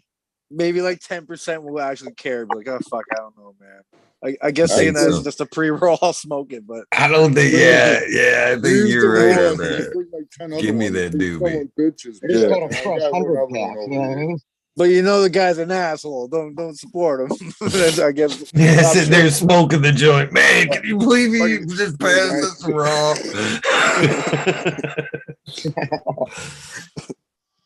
Great weed. I can't believe he used the raw. Stomp it out right in front of me. No, but she pretty much you get that one though, that is this a raw? Just snap it right in front of you. Yes, Karen. Calm down. Oh, people are fucking crazy these days with shit like that. People be smoking cigarettes, worried about their raw papers. Yeah. I am a hypocrite though, not man. But yeah, I think the guy got a bum rap, man. And they want to buy him out. They're playing dirty, but apparently he was, flexing the truth hard. Obviously. You know, one of But the first times my brother smoked, found like a cigarette, cut it open, and like dumped all the shit out, rolled up like a fucking pinner, and then used Elmer's glue to Oh my god. you know what I mean? And he's living just fine. He's living fine. Yeah, that was before Gorilla Glue. It was Elmer's glue. Yeah, if it was Gorilla Glue or Crazy People used Glue, to man, eat it, remember? It's school. you'd be talking like Muhammad Ali, I bet. It's edible, it's smokable. Elmer's glue for everything. Gotta be. Remember when you're kids, they just give you those big with the stick fucking glues and shit. You always Like see that one marshmallows. kid over there just eating Chewing out of it,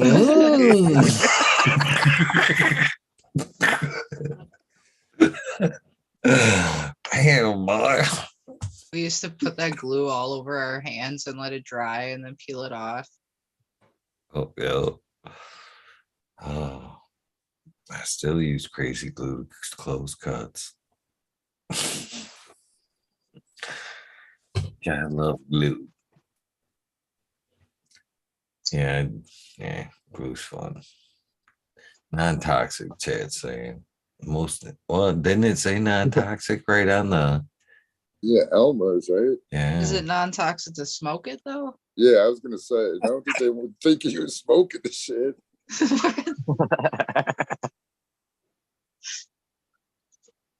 That'd be great if it was like if you could use it for rolling shit, because like all those art, they make a drag in it, but it's a joint you could smoke.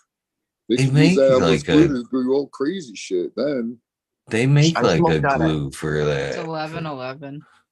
We all smoked out of like fucking soda cans and like all kinds of like disgusting metal pipes, maybe even copper. You know what I mean? Like we're all There's just fine. plastic in pop cans. A tin foil on the soda can, on the soda bottle. I guess in the plastic bottle. Things melting and shit. Yeah. Yeah, definitely some sketchy shit. My brother just ran out of papers the other day, and he was it was like a month ago. I was on the phone with him, so he fucking crushed a can like back in the day, and he was pretending it was tasting good and like loving it all up and shit. But then at the end, he was like, "Nah, that shit was gross." Dude, that's no good, man. Did he at least do the pre-burn of the paint? Did he try to do that? No, just straight up. You gotta take the paint then. That's what gets you high.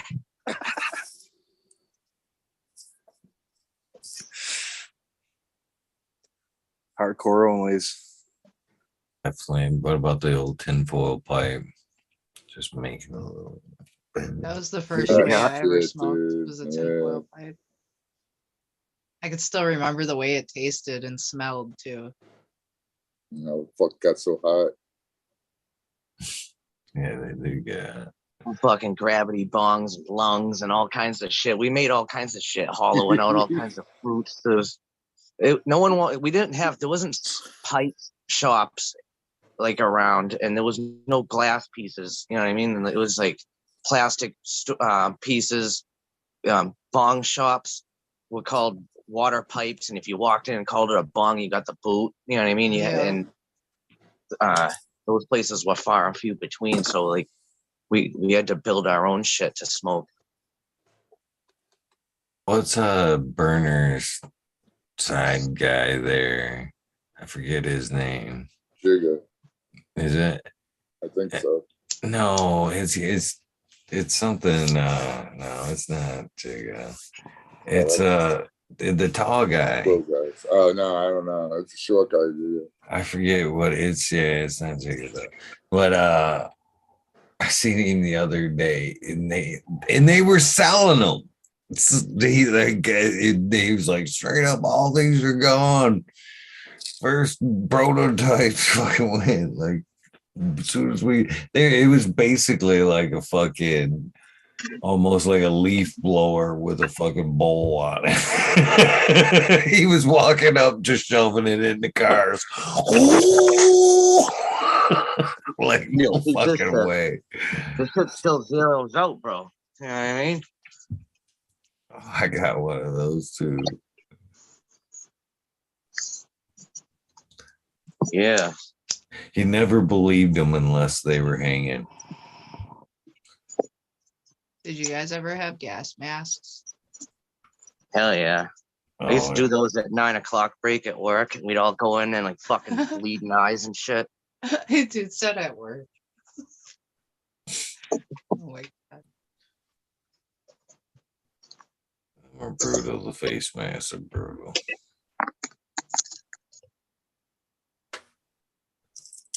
I just think about how gross those masks probably are with like when people would be in there just nose running and eyes watering and coughing and shit. Oh. And then, oh, here, buddy, now it's your turn. It's all We had this slobbered neighborhood shit. This neighborhood kid used to take the bong Just wipe water. wipe it down with your hoodie that you've been wearing for the past month and a half. So it's fine.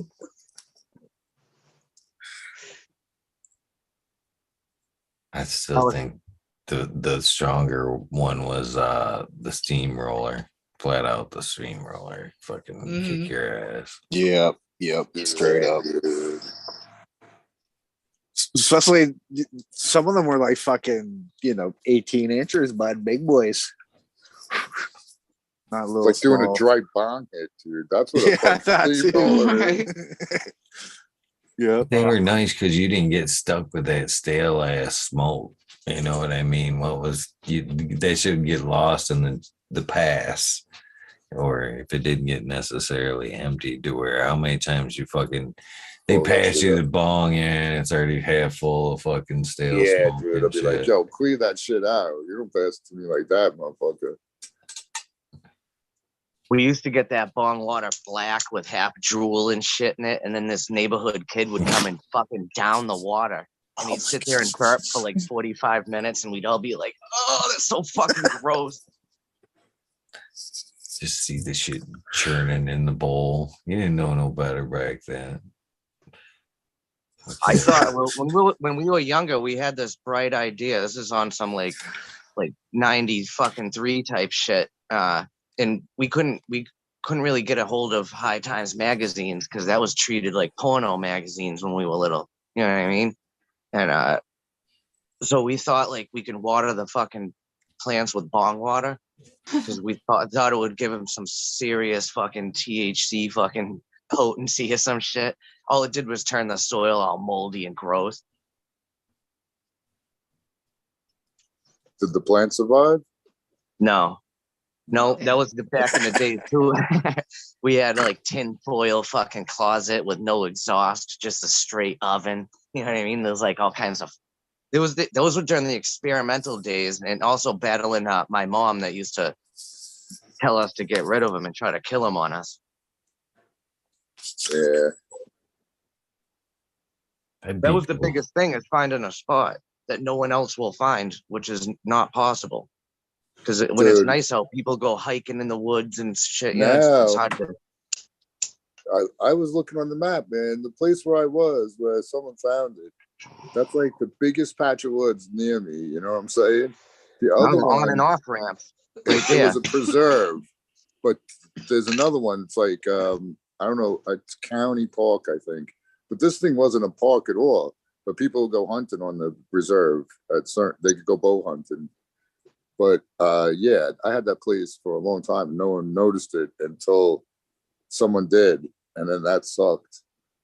But there's not a lot of woods anymore. It's all houses or freaking now. You know what they're building everywhere now? Senior freaking living places around here, all over. Yeah, there's a ton of senior living and healthcare facilities going up around here. Like, I don't know if you guys have noticed, there's tons of new doctors' offices and hospitals and shit going up. That's where you get your pills. That's why I All said right. get that potent edible, stay young, and don't do those freaking prescription drugs. They'll fuck you up.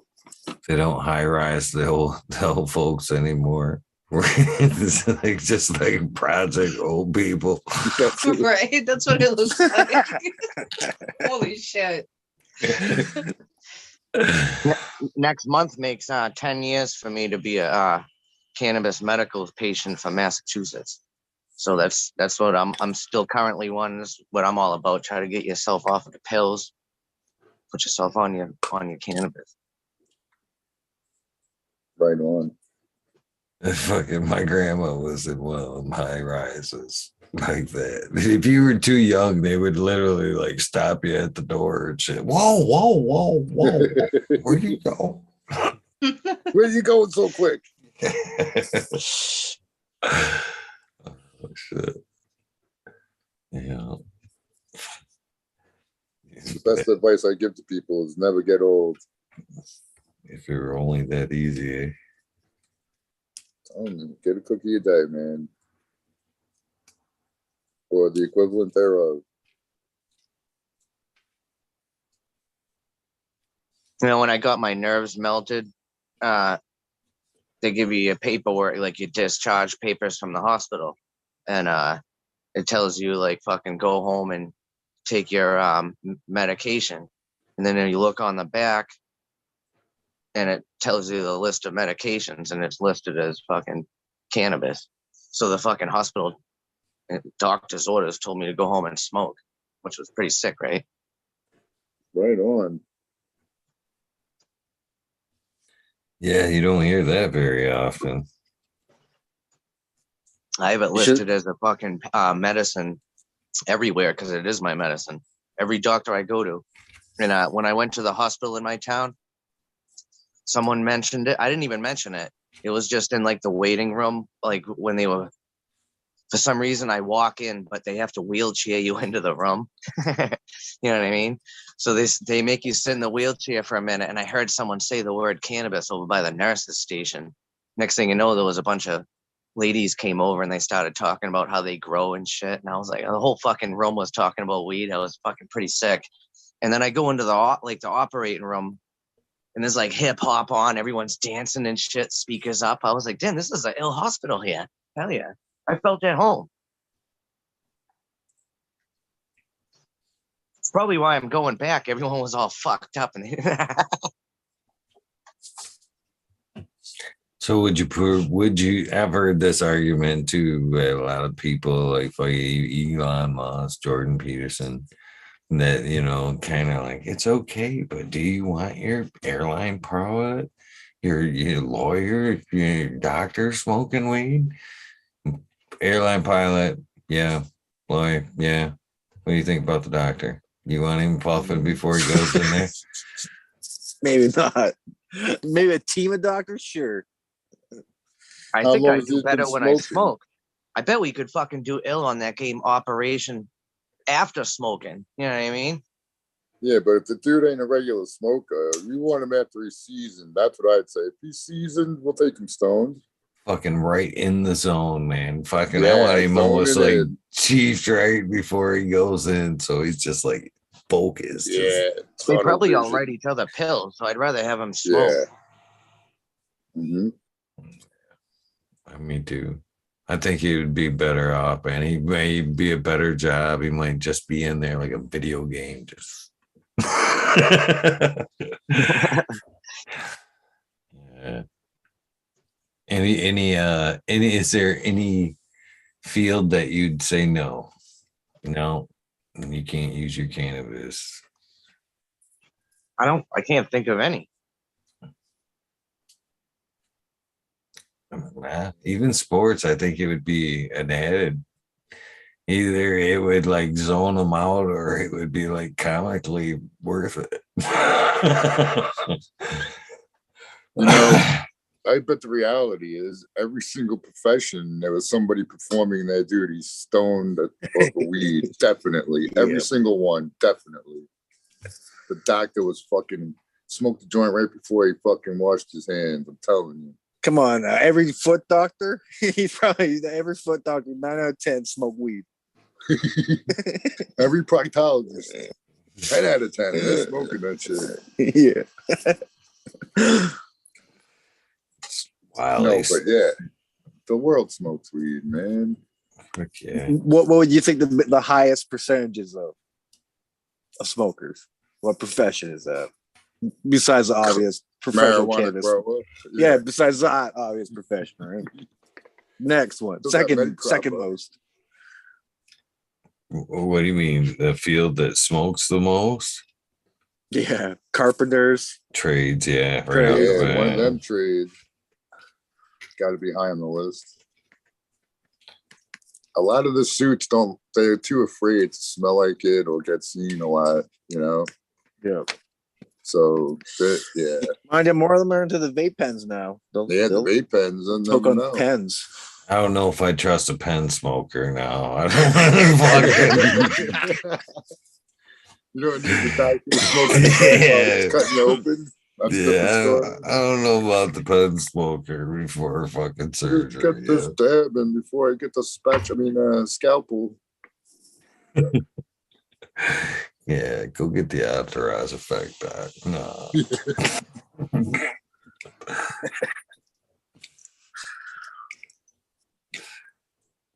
Oh, yeah. So I guess now my next question is, why do I have that stigma where I'm like, yeah, fuck that, fuck the pet? Well, it's definitely the weird formulas they go with, right? It's like so much weird flavor into the shit that you're like, what the fuck, dude? You're just trying to just overcompensate on this shit. That's what it seems like to the few vapes that I've experienced. They're definitely just way over on the artificial terp side of shit.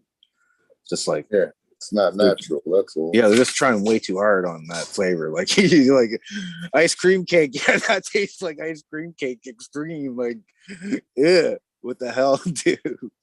And on top of that, it's always like some kind of weird distillate or like, and the formulas aren't really clear. I'm like, I never bought the tubes or whatever you call those cartridges. I never actually bought one to see what's in it. Yeah, like usually they say like, oh, 80% THC, and well, what's the rest of it? What's 13% left, man? What's in there? Right, but even like the edibles, when it's just from THC distillate, it's not the same as when you get to a real edible. It's totally different, in my opinion. I think the distillate edibles actually hit a little bit harder. I think they're quicker, and then they fade. Like, it's not the same though. But I did both. When you do both, that definitely is an extra supercharge. Yeah. The thing about my buddy's been getting these fucking, what do you had? He had gummies once and Skittles. It's like pop Skittles, whatever. And I think they were real deal. But when I ate it with the some of the cookie, I think it was cookie. Yeah, it's cookie. And I ate the distillate. I had the cookie after. It was like, yeah, I was definitely feeling more of everything. So out of the edible makers that I've talked to, the reason why they use, like, say, distillates and extracts for edibles is for it's easier. Yep, easier measuring purposes. And it's in case of the isolate, it was easier to hide the cannabis taste, which I kind of enjoy. I like a little bit of that weed on the back end. I don't mind it in chocolate and certain items. I don't know. I don't mind it. If it's hidden 100%, then I think that's when it kind of becomes dangerous to where, and not even dangerous. What's your meaning of that, I guess? But where you're eating more, you don't even consider it. The can of taste at least had a little bit of break. It just passes as candy, It'd be like a kid would take it and they wouldn't notice that it has any THC flavor or, like weed taste to it, right? I know what you're saying, man. It should have a bit of flavor too, for sure. Just like brownies, man. I like the taste of that RSOs. I had some RSO recently. That shit tasted good.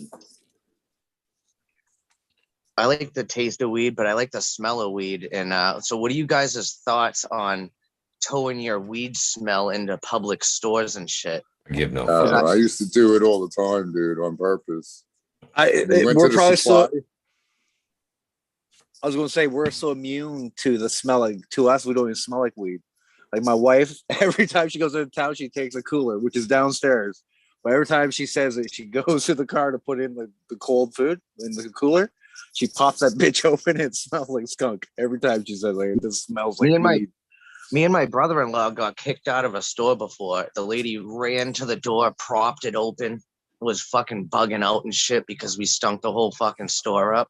And I was like, holy shit, I've never had that happen before like that. You know what I mean? But that's happened before. But people fucking kind of bitch about it. And I purposely fucking rip the shit before I go into the store. So I purposely I stink. blow the smoke in their face at the You supply ever place. forget you got that joint in your pocket? Yep. You're at the cash register. You're like, man, somebody smells good. And you're like, oh shit, that's that joint in my pocket.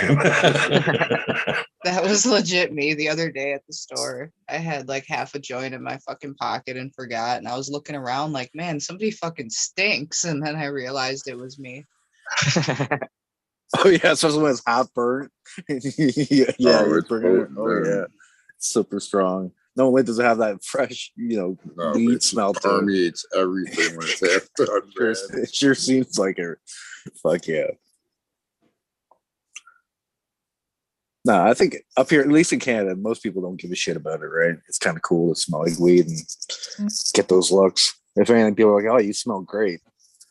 Dude, we walked into a bar once, and I was with these kids from college, and the most of them didn't smoke. It was just me and my one dude, and we smoked up, and we walked in, and I guess the bouncer thought it was the dude behind us that reeked like weed. He grabbed him right away and fucking was like, "You ain't coming in here. You fucking reek like weed." Meanwhile, we're already in, man. I'm like, "Oh shit." I found out later that's what happened, but yeah. Now they can't do that, dude. It smells like you walk down the streets and it smells like weed. It's fucking really good.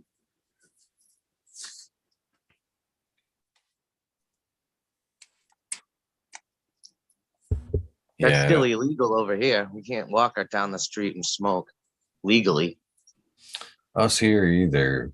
But I rarely see the people, the hypersensitive fucking people that are, go out of their way. I've never been kicked out of a store, but I have definitely seen like just how crazy looks. You know what I mean? Like there's but I've never been kicked out of a store for stinking that bad. But I'm sure there's obviously people out there. Well, that lady that fucking ran to the door, propped it open. She's like, "There's a nurse going to college in here." And I was like, "The fuck does that mean?" She's getting high from She's my gonna get a contact high from your loud ass pocket. That's funny shit. Don't you know how weed works? I was like, I got a medical I thought you were a card, weed nerd. Dude, some chick in some state was like at one of those legislature meetings or whatever. I don't know what it was, but she's like, and yeah, like what happens once they harvest it? Like, can the next crop take up the drugs from the roots? I was like, what the fuck?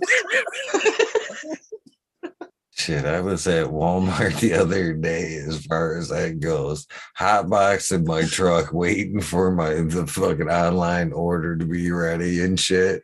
And by the time I seen that order come rolling out, I was like, oh shit. And then he come out and I'm like, here, let me take that. You probably want to pass your drug test. I opened up that back cab door and fucking it literally just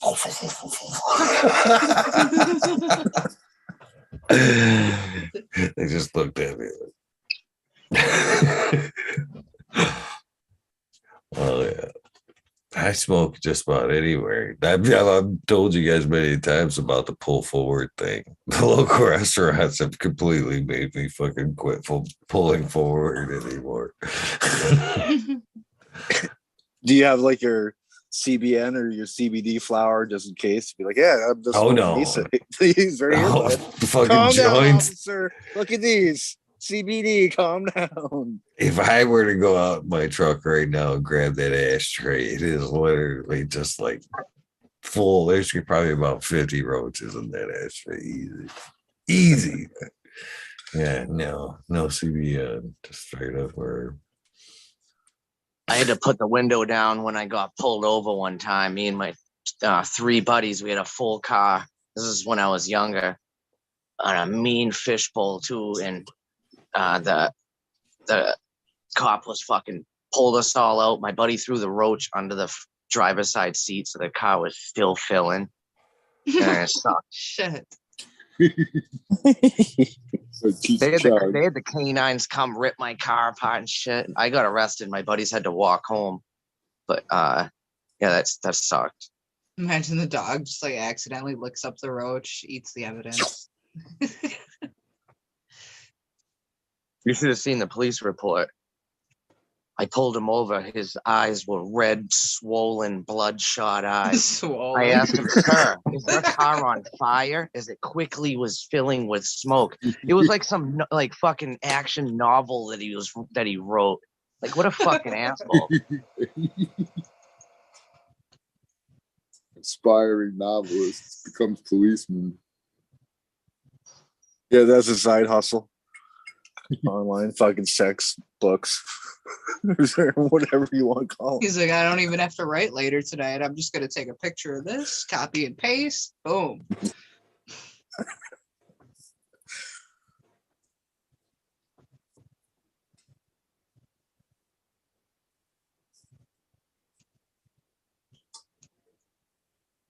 My best time with a state trooper was probably coming back from Florida one year. I was driving a flatbed Ford and I was towing a boat. And on the flatbed, I had several tubs of illegal fireworks. And as we fucking make it all the way, finally make it to Michigan, and this fucking old ass Ford flatbed, fucking pig catches on fire. The rear end caught on fire.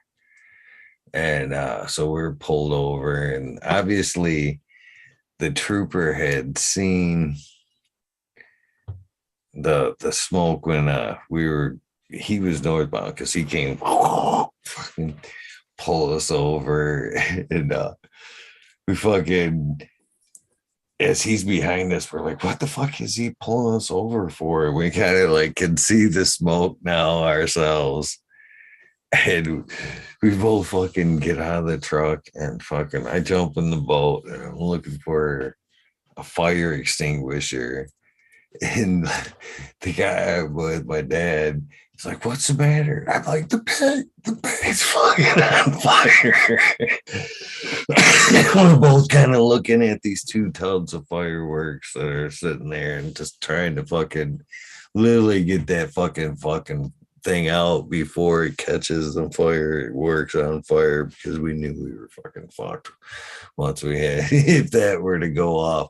But luckily I found the fucking fire extinguisher and pitched it to my dad and sprayed out that rear end. But so very lucky, because just if that thing would have continued, that thing would have easily lit up that highway with fucking mortars and shit. Oh man, yeah, crazy highway traffic. Yeah. I used to Fourth of July used to be like a thing for me like that, man. I used to go down and fucking get illegal fireworks every year, get as much as I could carry and come back, fucking light some shit off. So glad when Michigan, I literally said I'd never leave Michigan. When they said we had fireworks and cannabis, I was like, I'm home. I ain't got no reason to leave this motherfucking state. I can smoke weed and blow shit up. I'm going anyway. It was a great day to be a Michigander when we finally had both. My state fireworks are still illegal, but the states surrounding us, it is legal, which is kind of weird. You know, the last time my brother lit off fireworks, he had a couple drinks, went off in the field in his backyard where everyone lights off fireworks. Next thing you know, someone started yelling at him, shining a flashlight in his face. And he thought it was the neighbor, and he had a couple drinks too many, I guess. And I was on the Bluetooth. Like, I could hear, like, I was on the phone with him. He had a Bluetooth on. And next thing you know, he started fist fighting. I thought he was fist fighting the neighbor. Turns out, and I could hear the sirens coming. I was like, oh shit, the cops are coming. What he was really doing is he didn't realize he was fist fighting. The guy that had the flashlight was a cop. So he was fighting the cop. You know what I mean? And the backup was the sirens coming. You know what I mean? And it didn't work out good for him that night. He didn't win the fight. I heard it all too. It was bad. Fireworks just isn't his thing. Oh man, I love fireworks. I don't necessarily even care for it. I like the overall, design or the aesthetic of the fireworks. For me, it's always been lighting that fuse and just hearing that pop as you run. That was always the fun of the fucking 4th of July. My dog's like a little bitch when it comes to fireworks, and fucking someone was lighting off fireworks tonight. Like, fireworks cost money. And we hear it every night. This is kind of early to start them now, but they go off all year long, and it's just like you can hear like $20 every bum. In an illegal state too. They had to tone it back a little bit here in Michigan the first year that we went legal because, man, shit was fucking blue. It get burnt down. Then some towns pulled it back for just special occasions and shit like that. But there's still a lot of places in Michigan. It could be a birthday party, and you go out there and fucking light off as many mortars as you'd like to light off.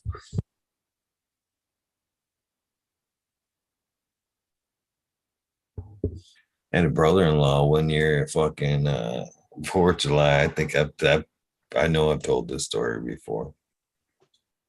Oh, fucking Joey and his brother, who didn't get along,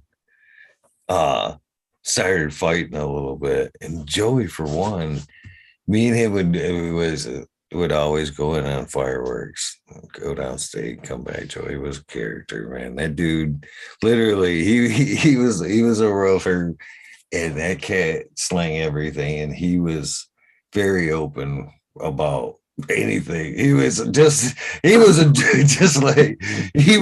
jump in his truck and he'd practically show you the portfolio of what he had that day. And so crazy ass dude. Yeah, fucking that cat passed away. He went down to New Orleans to chase that roofer money when the hurricane went through there. And that's one Joe's downfall was like he was very flashy with that wad too. You know what I mean? He had no problem in pulling out a fucking wad to fucking whatever to do, you know what I'm saying? But that shit got him killed down in New Orleans, because he had just gotten a big payment on fixing a church, and the voodoo people down there got him 100%. But I'm digressing from the story. Anyways, so him and his brother like get in this little dispute, and Joe, for one, was always good for like putting mortars in upside down. To this day, I could be in a crowd, I could be lighting them off. I can tell you when a mortar goes off upside down. I can tell the sound. It's like a hollow sound. It's like duck. That one's not. It makes it about 10 feet before they fucking blow up. Fucking stars everywhere. Fucking this day, fucking him and his brother get an argument, and his brother starts walking down the street. He's like, no, get the fuck out of here, man. And he literally lights up a fucking 2-inch fucking mortar and fucking throws it at him like a fucking like a baseball. And Charles Lee is literally this zigzag pattern it down this road. He fucking that fucker hit behind him, and he literally just like hits this snitch, just literally just and the fucker explodes right behind him. But fucking crazy fun days with fireworks. I miss good old fireworks like that. You know what's fucked up is like I only have literally like maybe 5 friends that are still alive. Everyone else like OD'd and they ain't here no more. And all of my current friends now were made through the cannabis community, and some even specifically through your show, which is pretty fucking cool. That is pretty cool. Yeah, that is a sad reality of losing a lot of people over the years. It's almost like we had to remake friends all over again, and like as they were still getting fucked up is when like kind of like I shied away from them and did like in the cannabis community where I belong and not like where they're at. So cannabis community does its part. Your show does its part. It's cool when we actually get to meet each other in person. I agree with that. I 100% agree with that. Jealous when you guys all get to meet in Michigan and when we can't come and shit, you know what I mean? There's a lot of weed nerds have definitely made the martial artists for one, have made the weed nerd world a lot shorter by traveling to some of these events. But man, I wish there was a way that we could, without putting everybody out, put together that meetup, you know what I mean? Some weed nerds would have a serious travel no matter where we put that X. Yeah. Well, Michigan's kind of in the middle, though, right? Middle of what? It's a weed nerd world.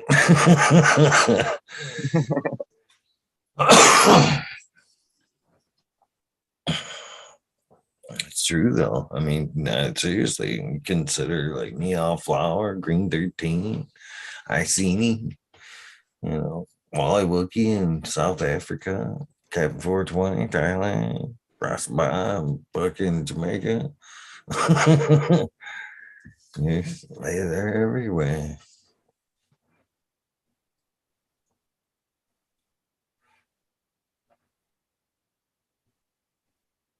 You guys are kind of crickets tonight.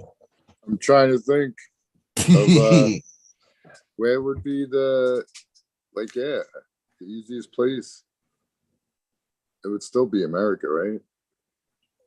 Yeah, I would think. Yeah, greedily are we like, yeah, Cab Trooper back, maybe we couldn't sleep.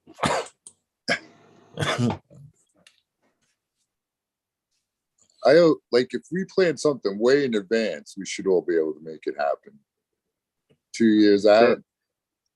That's what we got to do. It's like $75 to hop on a plane right now. Go anywhere in the US anyway.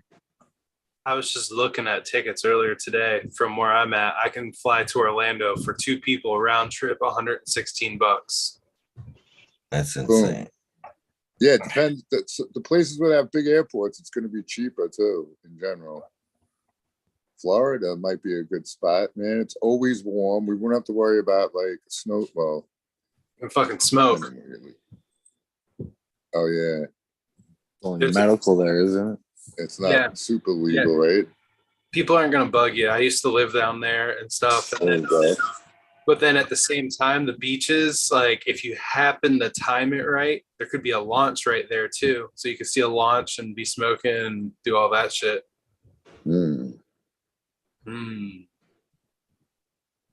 I kind of like that. We were talking about this when back when Tip Up Town here in Michigan was going on. But I think it would be fucking cool as fuck for like a winter like event to give some fucking to just put out some big old blocks of ice and let them fucking carve that shit into a working fucking, that'd be the catch of it. It has to be a workable smoking device. So they carve whatever they want as long as they rigged it up somehow that you could smoke out of it. I think would be fucking kick ass event for like a cool like wintertime gathering and shit.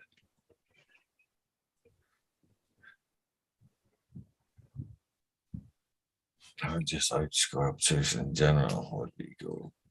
Yeah, where's that ice hotel that they always make every winter? You could have to meet up at that joint.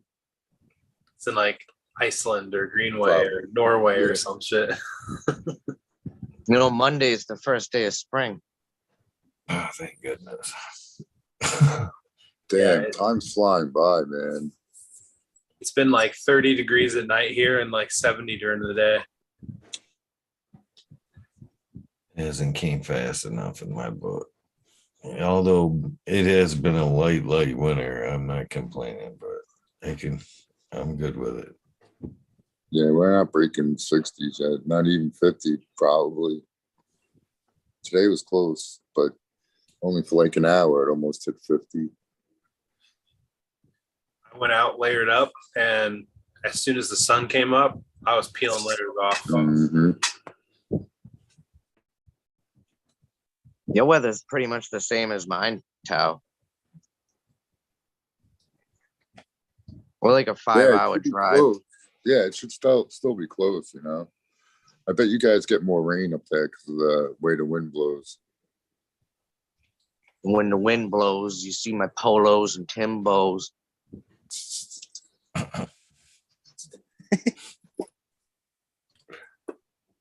So couldn't you sleep there, Kayla? I had to do some work real quick and I submitted it. So I came back to do a dab before I went to bed. Right. So it was something that was on my mind and I was like, oh shit, I got to do that. I'm going to go. Bye, bye, bye. And then so I did it and I was like, that was a lot faster than I thought it'd be. And I want to smoke. So it's heating up right now.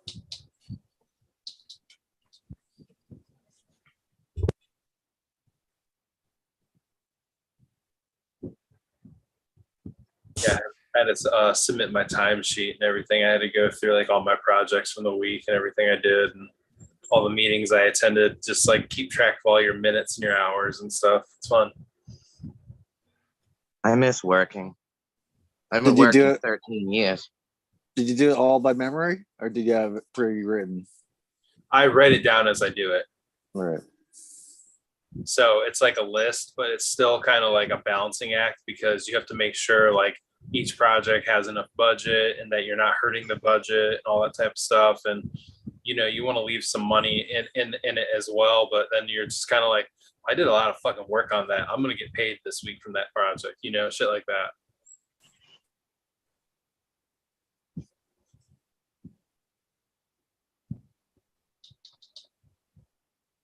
Trying to read and chat there. Spring Grape said happy early birthday, brother. Whose birthday? The show's birthday? Oh, maybe. Yeah, that's coming up. Yeah. Yeah, I can think of. Unless he's ultra creepy and been fucking doing the Facebook thing on you. Oh no. He knows you, Eagle. I was wondering what I was gonna do for the birthday of the show. I'm still kind of undecided. I was almost thinking about doing I haven't done in a while. Do the one, yeah, multiple reasons. Fucking the last time I threw that link out there was some crazy times, but I think I'm like thinking for the birthday of the show, just like leaving that link out and maybe like letting whoever come on, maybe let me, you know what I mean? Tell me what they think of the show or whatever, let it roll out. I don't know. Any gift baskets? Any gift baskets? You never know. Oh, Maybe a yeah. gift basket. or two. Replay that one, but that's a replay. You need to delete that. Oh man. If there was ever a fucking day that Bing has gained some respect for me, that was definitely the gift basket night. Yeah, the way he stood up for Lexi and shit, and after the show there, and that like that's I didn't think about that. That's like a multiple. They got axed that. So night. many levels. Yeah, that wasn't just the show, but the Weed Nerd World got axed. That's a twofold. That got it too hot for TV. That oh, I've went we know back you and- like dark meat, buddy. We know you like dark meat. Oh man, I went back and forth about ever airing that episode ever again. I'm still not so sure that they will ever air. I literally fucking like changed like mood ring colors the fucking whole episode. Eagle. That's your first Patreon, buddy. The first Patreon video. Only for the premium members who pay the premium price to watch that video. Oh man, that episode was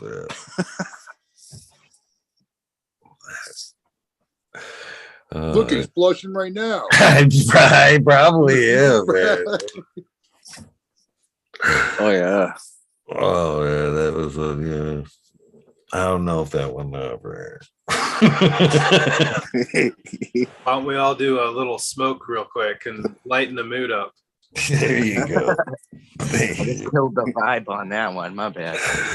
Oh man, that's funny though that you remember that shit. It's like a lot of people remember that shit too. And they're like, "Yeah, when you ever coming back around with that one?" Oh, yeah, that's funny. You guys remember that? That's a classic, buddy. I literally had no fucking idea that was going to be the way that it played out either, man. I seriously didn't. I thought that night was going to be business as usual, but it did not work out that way. Oh, jeez. Yeah, I don't even know what to say to that to this day. Would you let her back on the show is the question. If she wants another interview. You waiting for Eagle? Yeah, well, Yeah, the link ain't changed. The link still haven't changed, so I haven't yet to kind of really reject anybody yet. So I don't know, man. Yeah. Cheers, Eagle. She called me out one day. I did like she was doing like an IG live. Cheers to you, Kid Trooper. And so she see me as like the name. She was like, "Cheers, Eagle."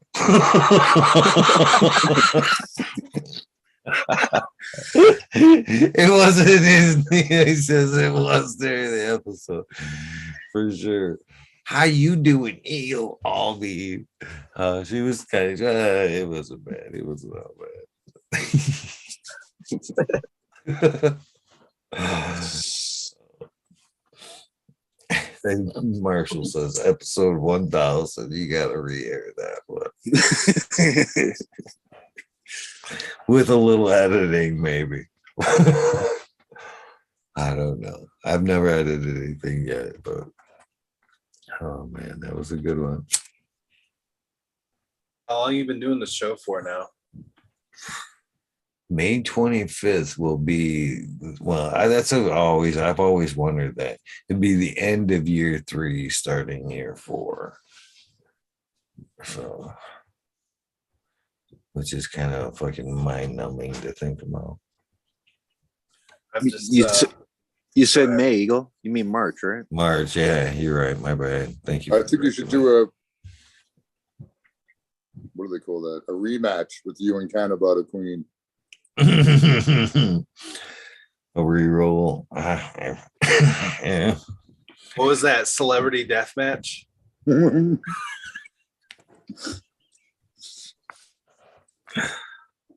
No. Yeah, that was yeah. I thought we were trying to change it with the dance. We are. I'm sorry. It's funny. Trust me, it's funny. Man. I literally that was one day that like I didn't even want to look at like the YouTube like feedback at all the next day.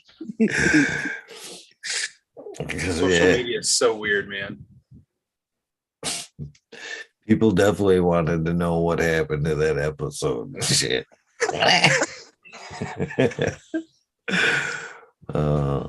I think it was just so over the top that people just want to see it, man. It was just. It was. This is just so good. That was the other thing too. Chat was literally killing me that night too. They were like, "Look at him! Look at him! He don't know how to act. Look at this motherfucker. He don't know shit to say tonight."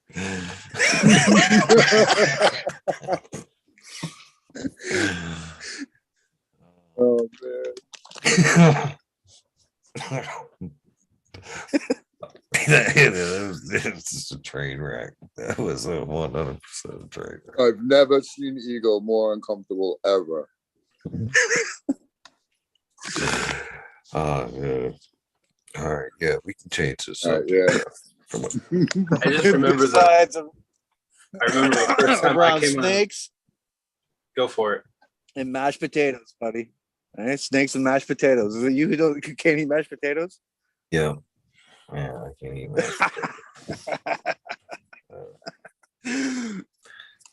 What were you gonna say, Candace Hoover? I was gonna say I remember it was like 3 years ago when you started out, like where everybody was at, like when we all first started coming on and stuff and doing the little interviews and everything. It was just really cool to like think back to like when we were just starting to get to know each other and stuff too. So like nobody was able to do anything, so it was the only way to really kind of talk and get together. It has really been cool to see how people have moved forth. You know what I mean? Doing some awesome shit.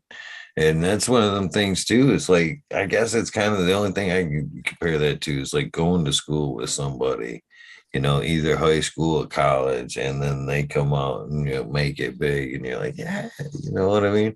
I'm always glad that to see people around me succeed. You know what I mean? It's awesome.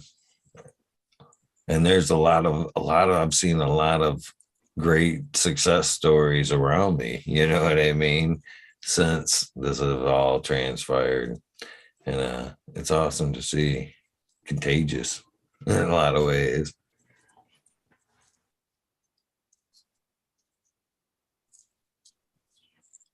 Yeah. You were good to have around, because when COVID broke, there was no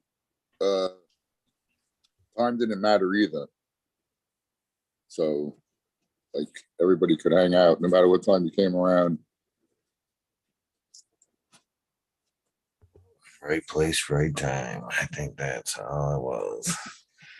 Just happened to be the right recipe for the moment. I thought it was me there with Cannon Trooper froze up. I thought it was me. I'm like, shit, plugged in and everything.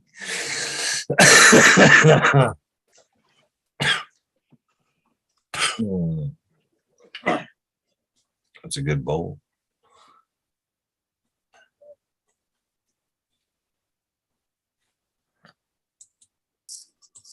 So what are you smoking tonight?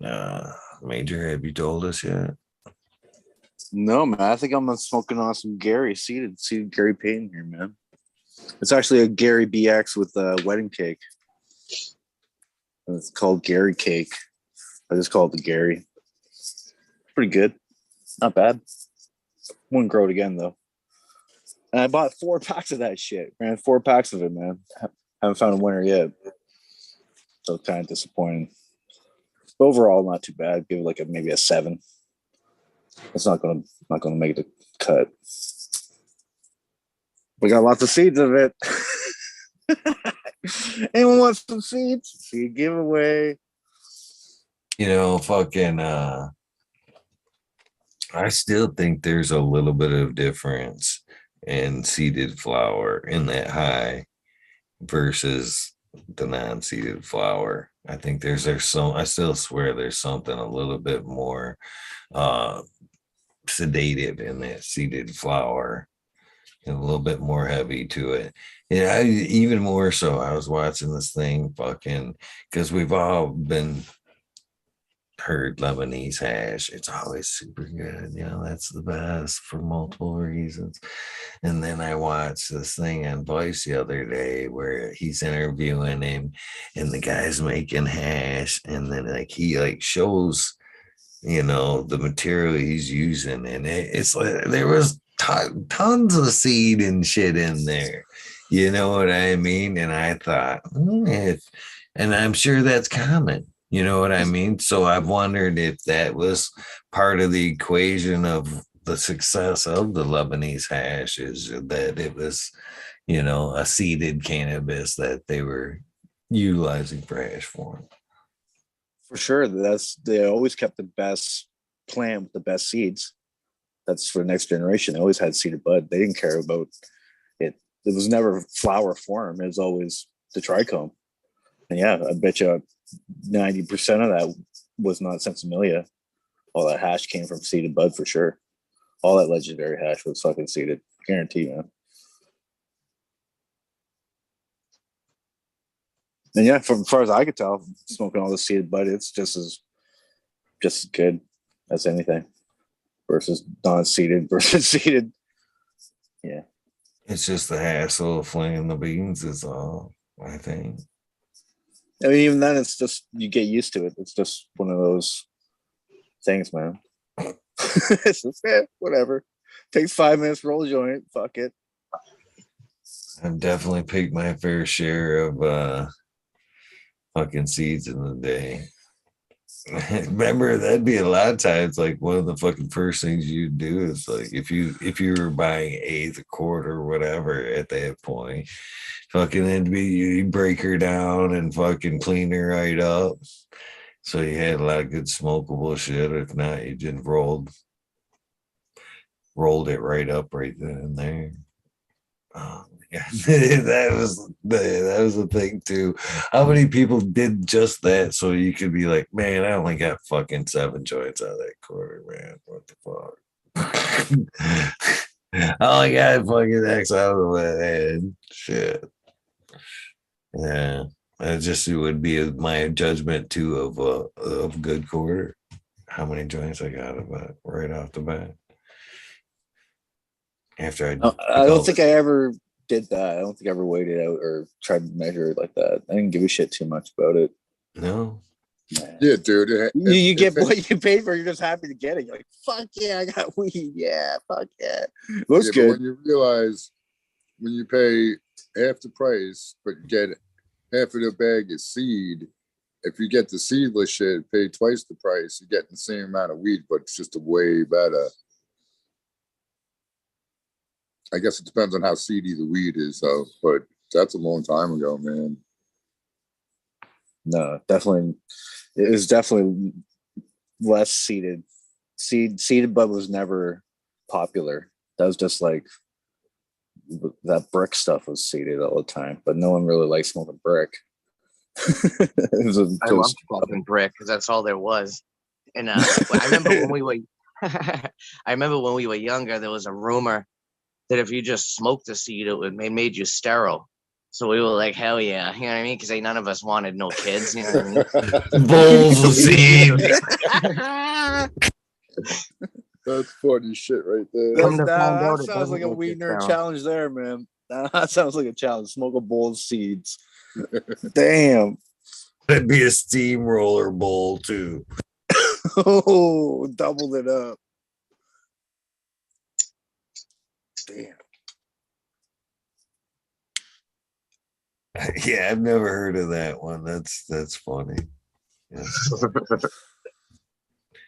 As far as that goes, what are some of the other cannabis myths? Or the classic hang them upside down to get all the trichomes filled up with the good stuff, right? That was a classic. Yeah, that is a good one. What about like say even like effects, you know? Oh, that shit will fucking burn your memory for one. Build up in your lungs. Remember, I've heard that your lungs will stick together. It's equal to 100 packs of cigarettes that tar. Your lungs are gonna stick together and shit. One joint equals a whole pack of cigarettes. Yeah.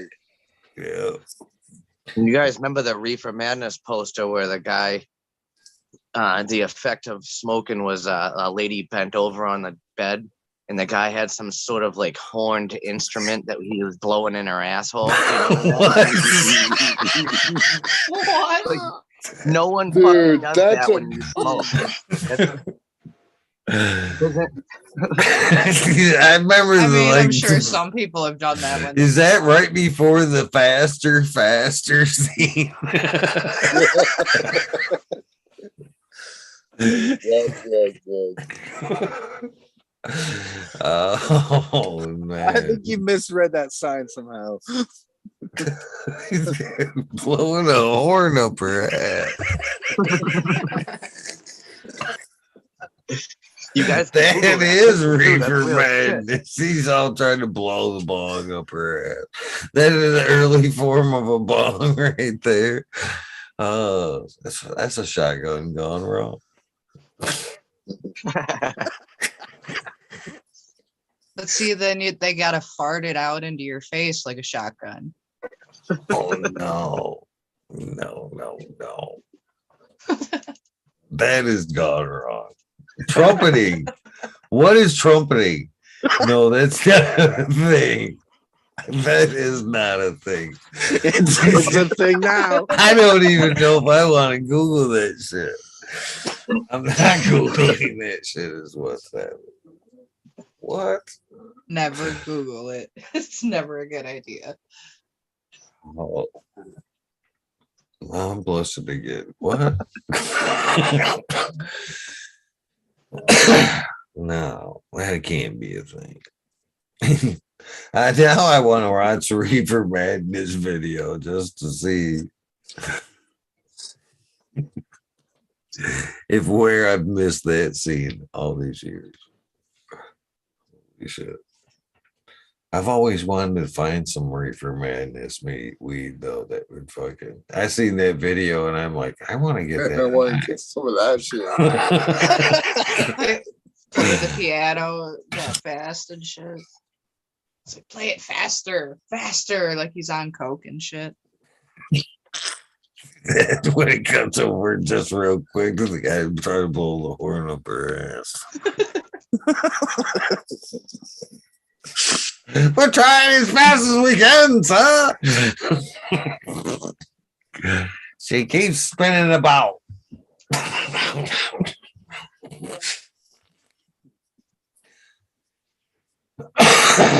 Man, that's crazy shit.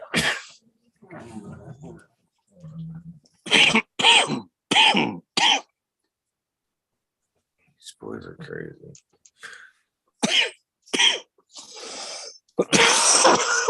That's a kick to her. I'm trying to find the picture. This isn't it, but look at this. Weird orgies, wild parties, unleashed passion. It says, smoke that gets to youth, Eve's lust, crime, sorrow, hate, shame, despair. It's hate.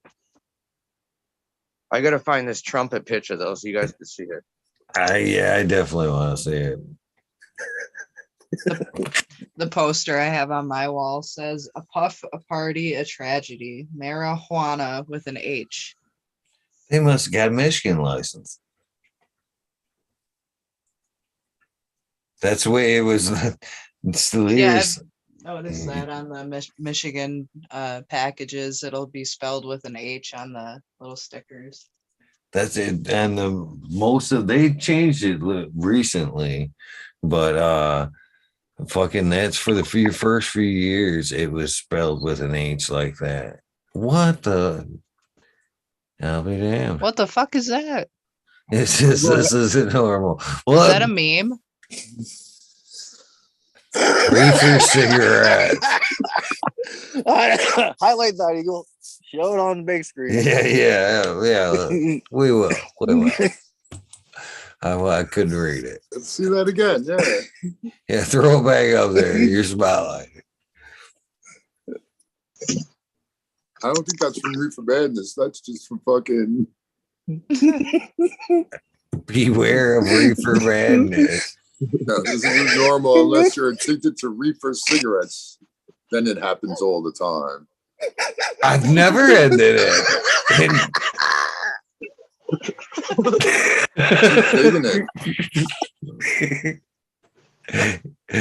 Oh, that is too funny. That is too funny. You guys? Do you believe he's blowing smoke up her ass? Just hot air, man. Just hot air. Miranda Family Farms has a French horn. Well, there you go.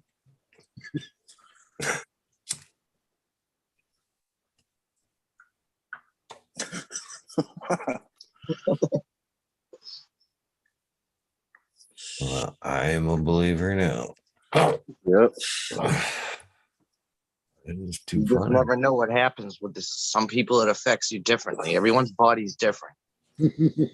I think for everybody. I think somehow I'm gonna win some money from that poster. I'm gonna bet someone next time I'm just reefing down with it. Someone be like, "Hey, I bet you this poster." Just yeah.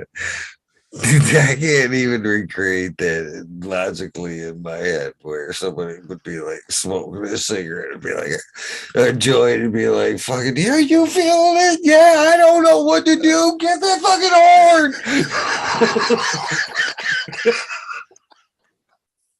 That's the only way to make this right. I don't know. Maybe that's how they invented the word horny. You never had the good shit, Eagle.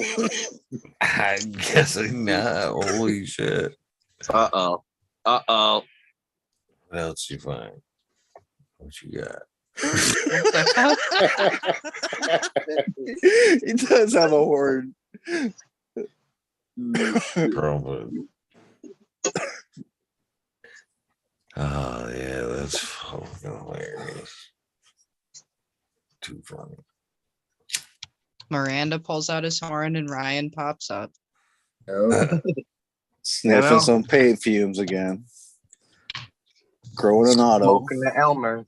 He's growing an auto. Looks like he's making some popcorn or something fancy. Wax, maybe? It's a paint can. Okay. Where I'm from, this is fancy. It's fucking nuts. It's a nut can. These nuts. Always funny. What do you It's my swinging nuts. Are they actually nuts? Yeah. You're gonna see something fucked up. Speaking of nuts, hold on. Please don't show us your nuts. Yeah. My daughter made this for me. Happy birthday, Dad. You know what I mean? And there's a picture of me and her. But what's that hanging in the background? Oh. It's a big set of fucking nuts.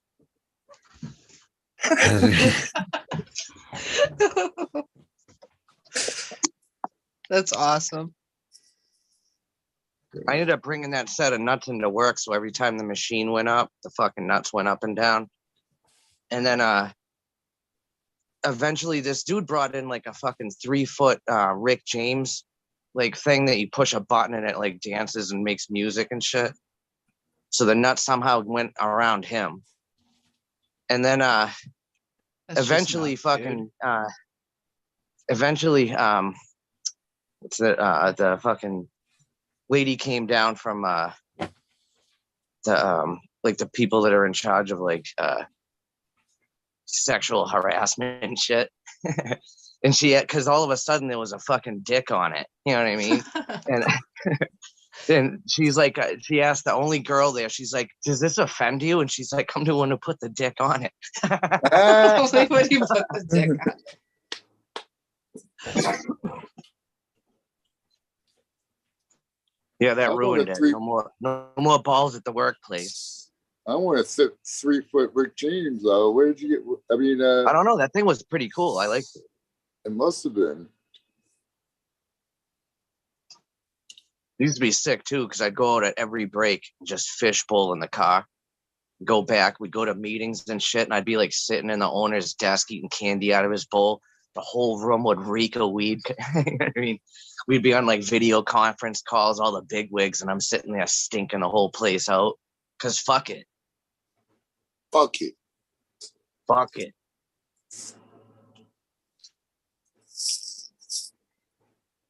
I actually got arrested on lunch break one time, which sucked too. For smoking weed. Yep. You met your family there, didn't you? And they all watched you get taken away. I don't know, my coworkers. I actually, my girlfriend was there, so I took her weed and said it was mine. Yeah.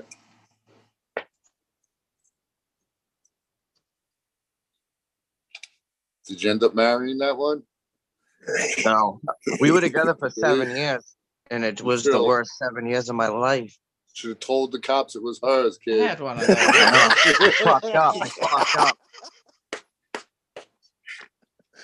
Hindsight is 2020. I fucked up too, because I got the new one tattooed on me. So me and the wife, we got married in 2005. We were married for like 7 years or some shit, and then we got divorced. And I was like, fuck. Her name's Athena, and that's not a common name. And now I got that shit like on me. You know what I mean? She's a goddess, right? To cover it up. But we actually like dated for a few months, got back together, and then got remarried again. So you never know. Going on like 18 years, minus those couple of months.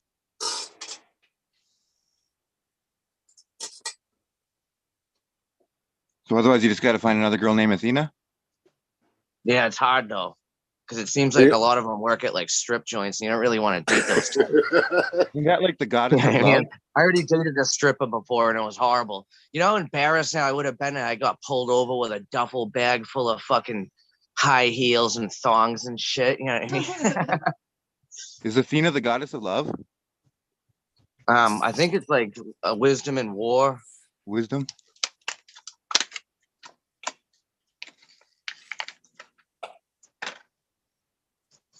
I got my daughter tattooed on me too. I got my women on me. In case I forget.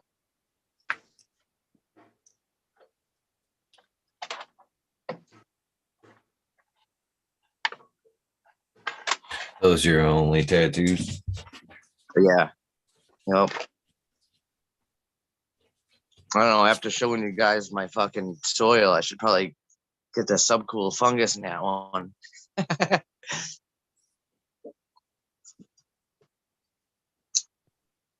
I was always surprised when he got that fucking tattoo. I like the molecules. Remember the molecules? He had different molecules. Yeah. Thought those were always a good idea. Actually, I got the CBD one here. We shared this one, some tattoo here, and the CBD tattoo as well. But he went, well, he had the THC one, obviously, too. And then they went from there to having the Mercium, and I forget what the other one was. Do you remember what the other one was he had on the other side? Oh,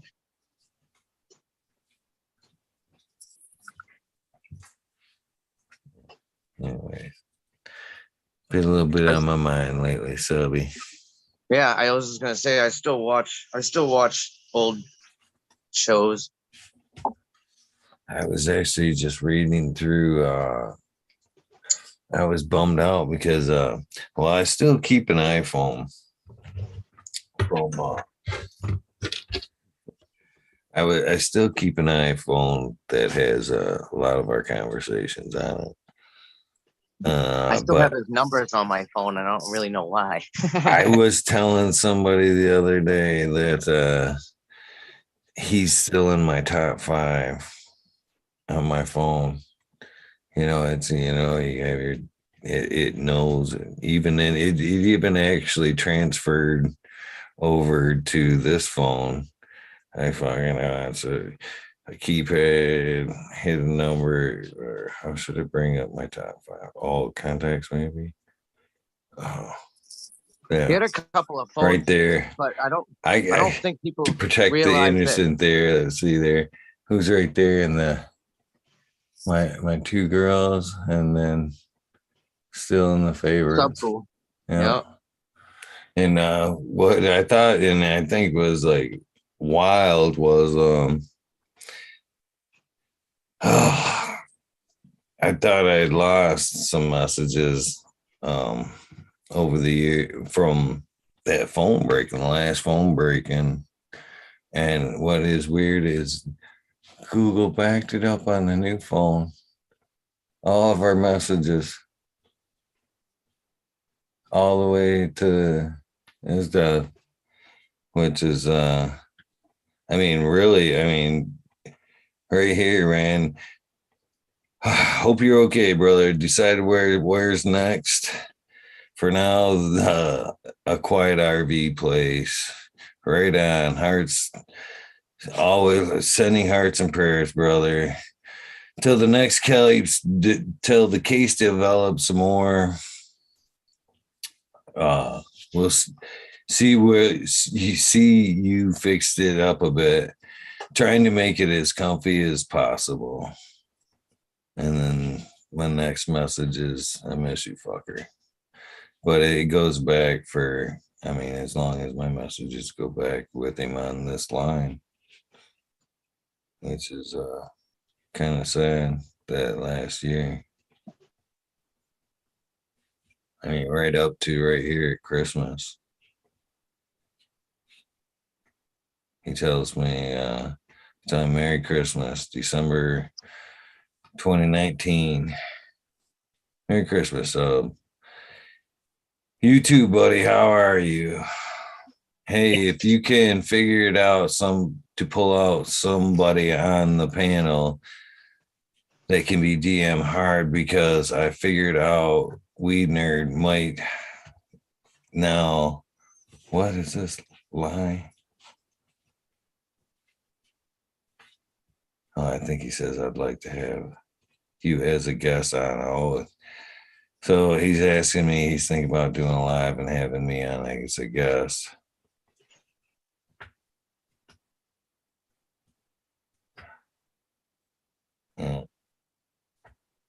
I tell him, for you to believe you have an invite throughout Hangouts. I remember we used to hang out. Yeah. I tell him, expecting great things for us both in 2020. Hell yes, bud.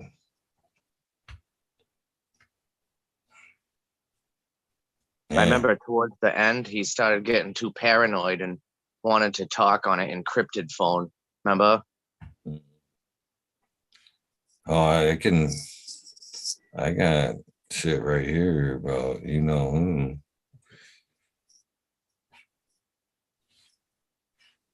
Says right here, I found out last night Miranda actually was a con.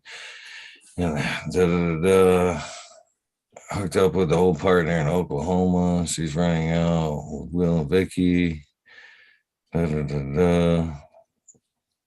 I live it right here, and this is no word of a lie. He says at the end of this, she created a big mess here, and now I live around a bunch of scumbags.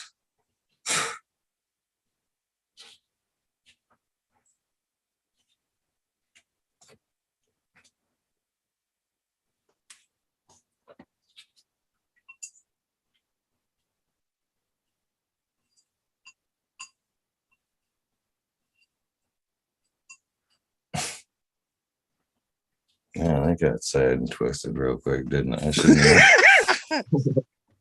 All I gotta say is I got some these stories, but I have to remain silent. I have the right to remain silent. No, that's the thing about it is that all that shit I have in that references, all that is, it's not even my words. It's black and white and his words. You know what I mean? All that shit is in black and white and his words, not mine. I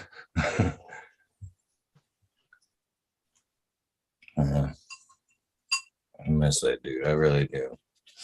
That's when I, all that. The conversations, a lot of times when me and Sub talked, a lot of times we're fucking, a lot of times it's life, shit we were going through, all that good shit.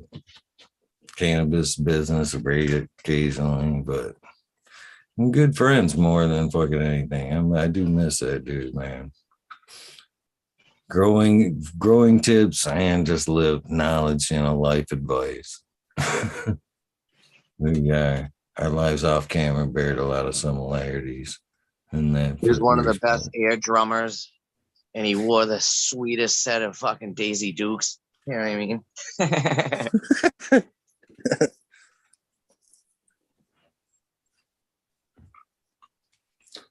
Yeah.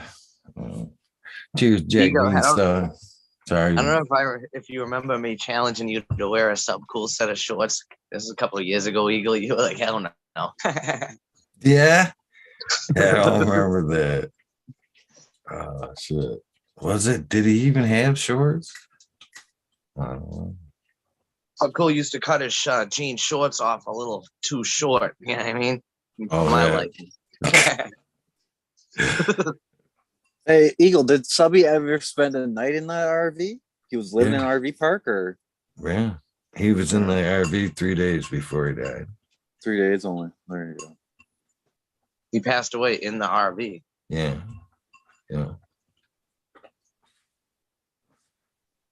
Yep. I don't think he would have lived through this COVID shit, which is just like a cold, but I don't think he would have lived through it. You know what I mean? Anyway, because he was in that, but he wouldn't have been able to sit at home by himself.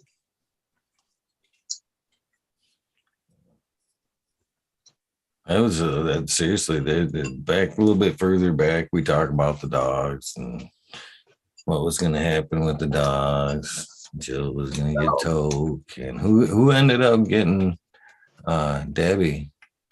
Debbie's cannabis mom in Arizona has Debbie, and she still currently has her. And Debbie's in a loving home with a bunch of little dogs around her, and is very well taken care of. And I visited Debbie and cannabis mom like 2 years ago, and Miss Jill took Toki, and Toki ended up passing away, and she has like a kind of like a shrine built. See, it's a really nice looking one of Toki on her like fireplace thing.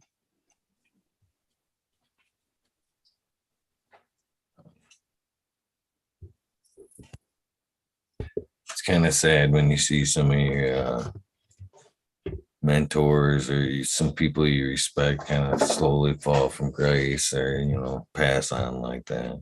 And it was tough for a lot of people, myself. So. When Subcool first passed, they had to do something with the dogs like immediately, so the dogs ended up going to a certain place, and the person completely mistreated the dogs, so they had to get the dogs out of there like immediately.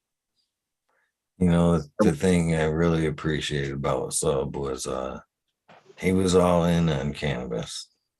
All in. You know, the thought of even doing something else wasn't even an option. Wasn't even an option. He even knew that once he got that weed nerd across the fucking knuckles there, fucking he knew it. That's sealing the deal right there. You ain't gonna drive a fucking weed nerd across your fucking knuckles and shit. It, at least at that time would be extremely difficult to go back to like swinging a hammer and his craze, the heating and cooling trades. I mean, especially selling, you know what I mean? But he was all in, and I gave him a lot of, for all the shit that he had been through all the years, going to jail, struggles behind the scene with life, and then the fucking fire and all that shit. Arizona, fucking RV. He still wasn't, you know, he was ready to fight for cannabis and stay in cannabis no matter what he had to do. You know what I mean? To The maintain. RV engine. He lived it, he breathed it, he talked it, he taught it.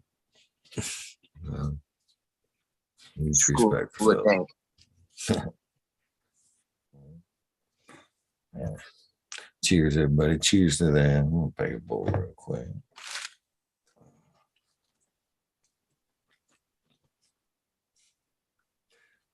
Yes, cheers to that. Liverpool was right on, man.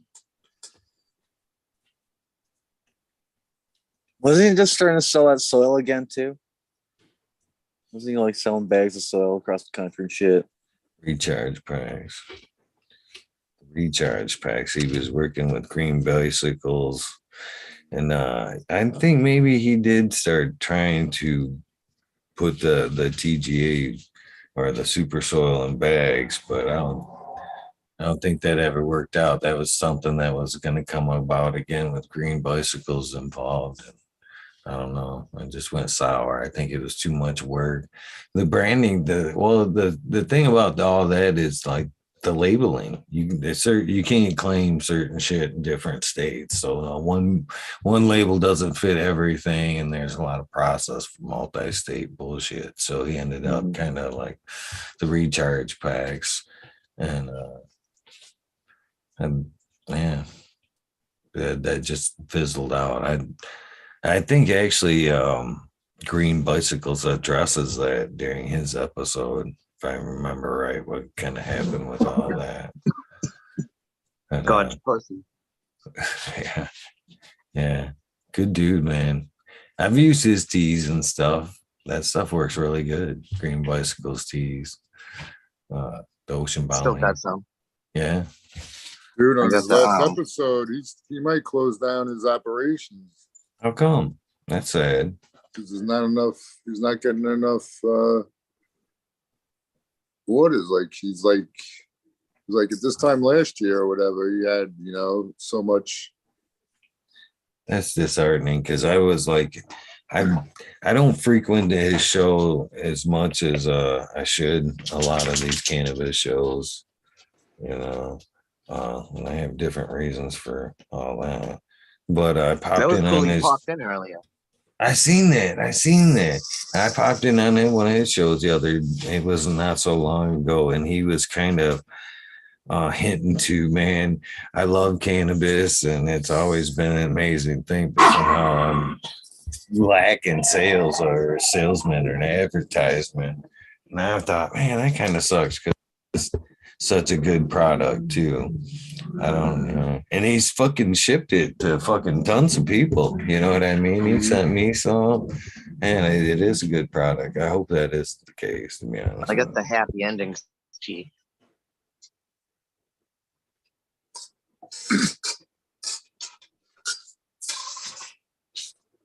Yeah, because when he was talking about it, I'm like, can you downsize it all? And then I went to this website. He only has 2 products, I think, that he's offering right now. So yeah, that is not really an option. And yeah. Buddy, shut up, dude. This dog right here, man, can be a pushy for a dog. buddy can be. So they're just sitting at me and just going, "Arr, arr." Pick his ass up. Buddy, hold on. Here, buddy. My dog sleeps right in the bed with us, got his own blanket and pillows and everything. There you go, buddy. So he just needs a little loving from the big guy. How's that breast thinking? They could do this all day though. He is yeah, there's a lot of story behind it. I don't know. I promised him I would never get rid of him. If I did, if anything ever happened, I'd take care of him. And actually I did. I gave him to my dad at one point, and he wouldn't keep him. So I ended up keeping my word and going back and getting him. I never tried to really give him away until like 2 years ago when shit was going bad, and I didn't think I could keep him. And I take him. It was actually, I was trying to hook him up with a friend of mine that ex-Marine that he's got some troubles. He's got some troubles from the war and shit. And I thought he would make a good combination. I think both would kind of keep him focused on something. Both of them had actually kind of, oddly enough, had a head injury.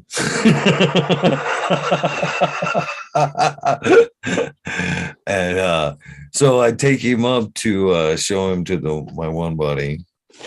And at the same time, man, another awesome dude that I know that has gone vet, he goes around and gives service dogs to vets, spread out German Shepherds and fucking license, all that shit. He ended up hooking him up before I could get there with a service dog. And so that shot out through. So the other guy kind of approaches the truck, and another guy I know, and he's like, "So you giving this dog away?"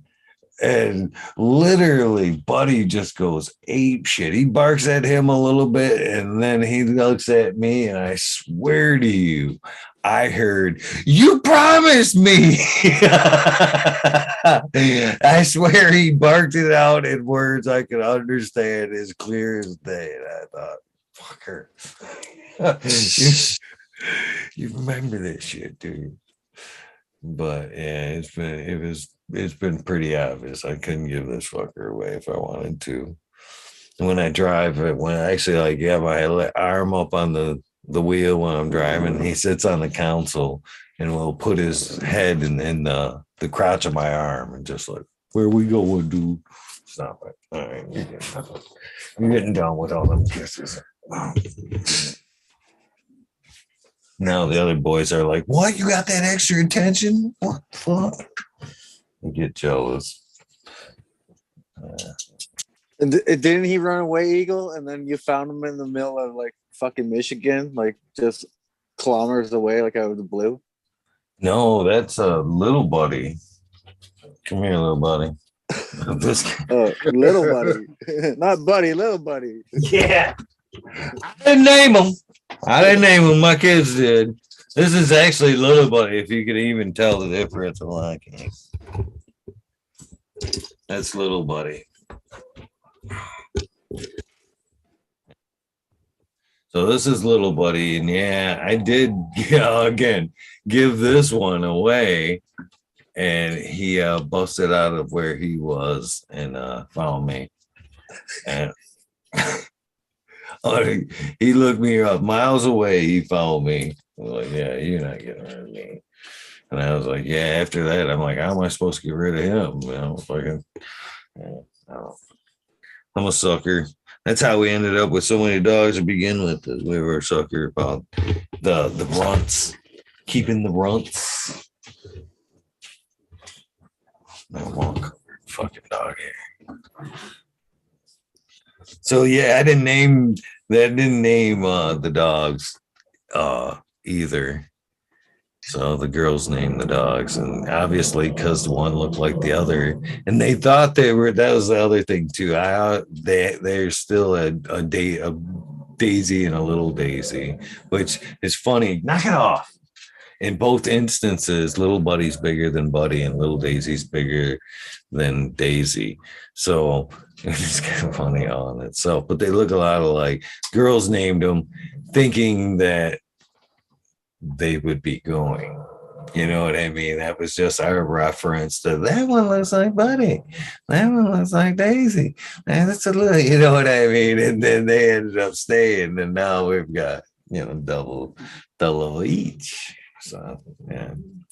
Yeah, the little one actually responds to LB there, little Buddy. Answer to LB. That's cool.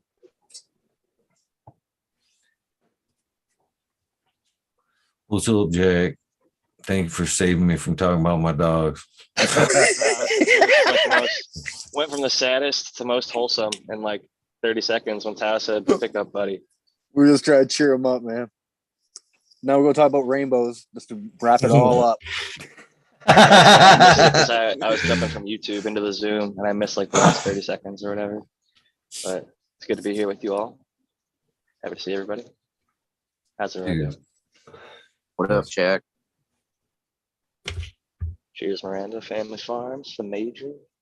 Got Tao in here. You obviously can't see him when you're on YouTube, and he was just sitting there quietly. I was like, did he just jump in, or have I not noticed he was already here?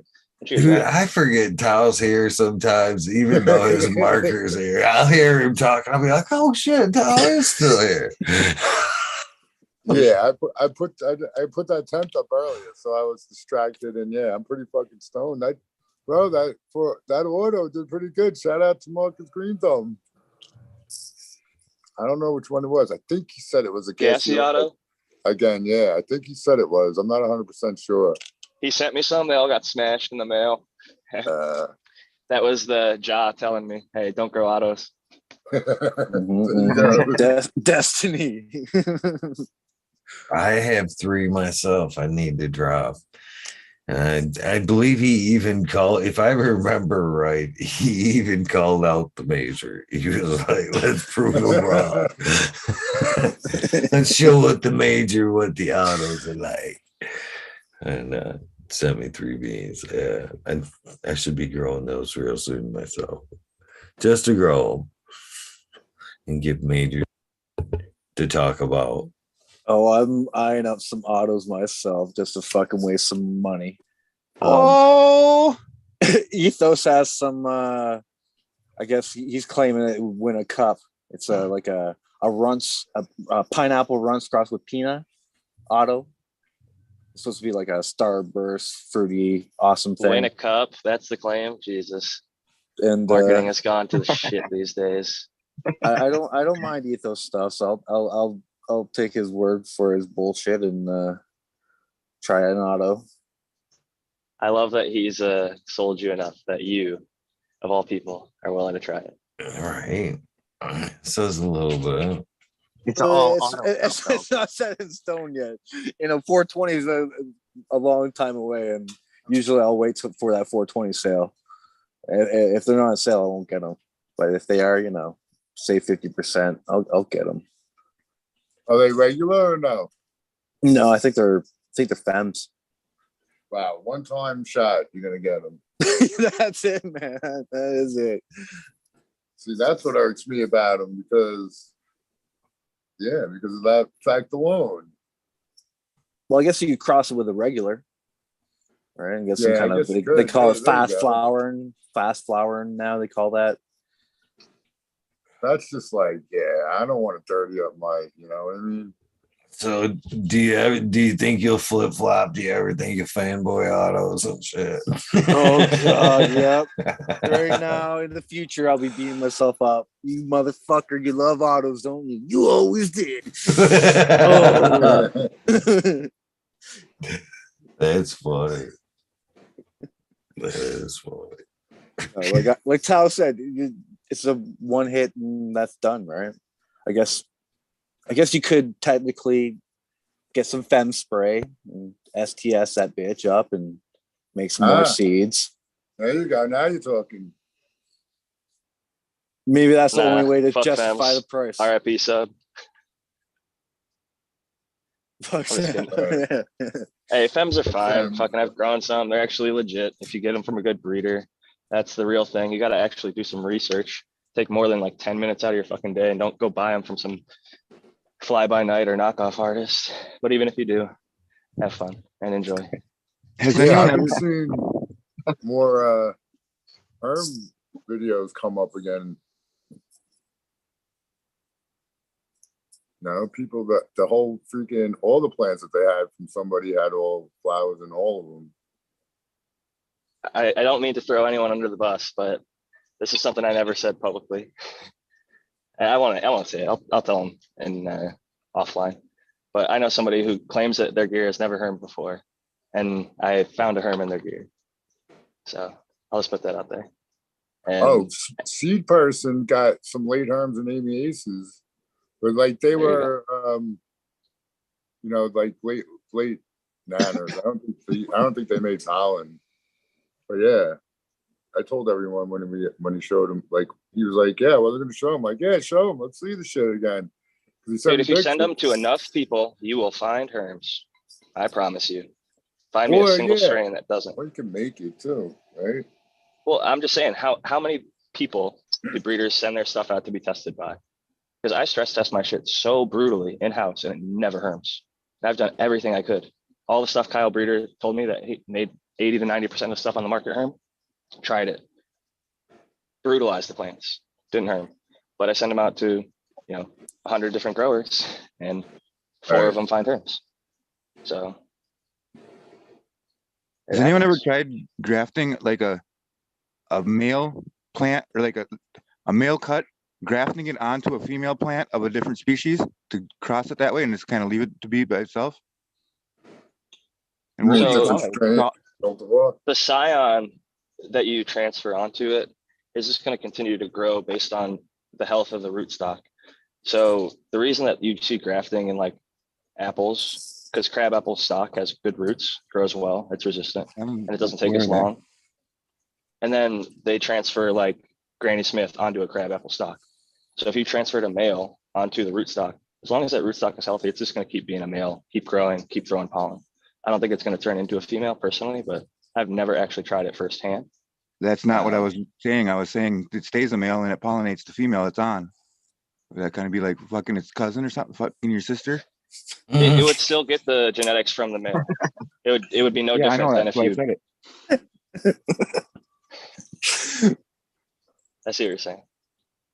I guess some kind of forced sex, Siamese twin. I mean, people sell plants all the time, like a female pollinating itself, which is essentially a male because it's reverted. But I think people should start like putting like 4 strains together on one plant and then selling that as a clone.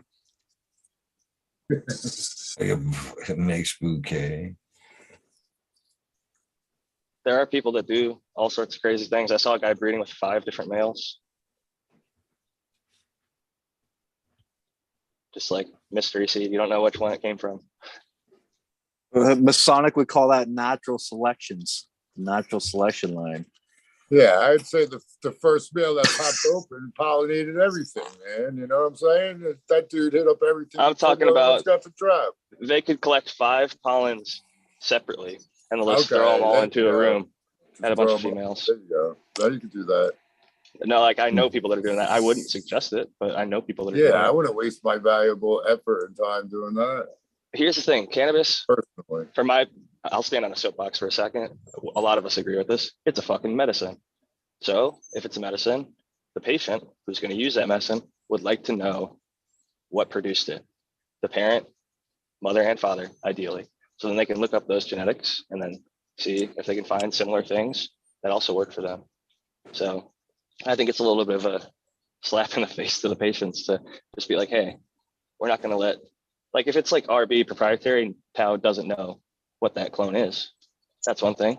But If it's like you're just, I don't know, and they're just having fun. Fuck it. Everybody should do it how they want to do it. I'm not the one to fucking tell people how they should or shouldn't do it. How long till PCR figures it all out?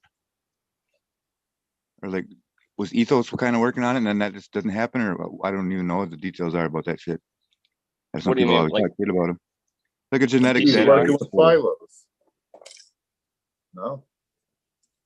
Can you just elaborate a little bit further? Like go further down the I'm thought just process? wondering. I'm just wondering when we're gonna have a genetic database of all the plants that we can do like PCR on them, or whatever the hell it is, where they identify what they are. DNA test. Wait, You could test one against Like you another send in a one. random plant and they'll be able to be like, oh, this is actually sour diesel. Yeah, I don't think that's going to happen with the plants that I'm saying, we're like, familiar with. kind of like what. And I'll just throw out why I don't think it's going to happen with what we currently have. It might happen with future stuff, but everybody has a different sour diesel. Everybody claims to have sour diesel. And even the people who made sour diesel can't even tell you what made sour diesel. A lot of the stuff that herms, they can't track. And a lot of the seeds that go out are bag seeds and get popped, and then phenos get saved. And people say that they have stuff when they don't have stuff. So you're Genetics are relying genetics, they all on come the down to- trust of people that are submitting it saying, oh, this is really ChemDog, when really they might not even know if it is or isn't. But now it's in the system as ChemDog. And I think they're going to be able to like identify certain things, but it's going to come down to like the people who held it. And a lot of them are dead. Josie Wales, Gorilla Glue. I mean, a lot of people have it. Well, kind of like what Alan Rockefeller is doing for the mycology world. I mean, he goes around and people are sending him mushrooms every day. He's getting mushrooms. We in the mail. started to do that with Phylos, and I think that whole experience with the has led to a lot of mistrust. And that's the other thing too. You breed out a strain again. More reason for proprietary. That will work someday, Tao. Fucking, they don't want the recipe to be known, so they quickly learned that they were turning that over to Phylos, and Phylos was building that fucking big old bank of just what you're talking, having a little bit of this and being able to make their own creations based on keynotes or plant markers that they see before them. Oh, we want a little bit of this, a little bit of that. We'll Petri Their them. password was autoflower allele. They were looking for the fucking genetic trait to what makes an autoflower, because I think they were trying to patent that, because I think it's one of the only things that hadn't been patented in cannabis yet. And when that got leaked, a bunch of people were able to log in and see like they only had like 5,000 of like the 50,000+ strains on the actual galaxy that we were all able to go look at and see how they genetically compare to one, how diverse they were. And it turned out like they just weren't ever updating it. It was all a bunch of bullshit. They were like doing what Eagle's talking about, basically taking all this information to try and breed like cold resistant cannabis, stuff that's going to be higher in THCV or certain like rare cannabinoids and flavonoids and things like that. The University of Minnesota has been collecting feral hemp stands for years and crossing them with high THC strains. Until they're like, what's that? I said, I don't know if I'd be looking to feral hemp. Oh, I sure as hell do. It's like endemic at this point. A lot of it's been around 80 years. But you're looking for that for the most potent high THC? No, they're looking for CBD, right?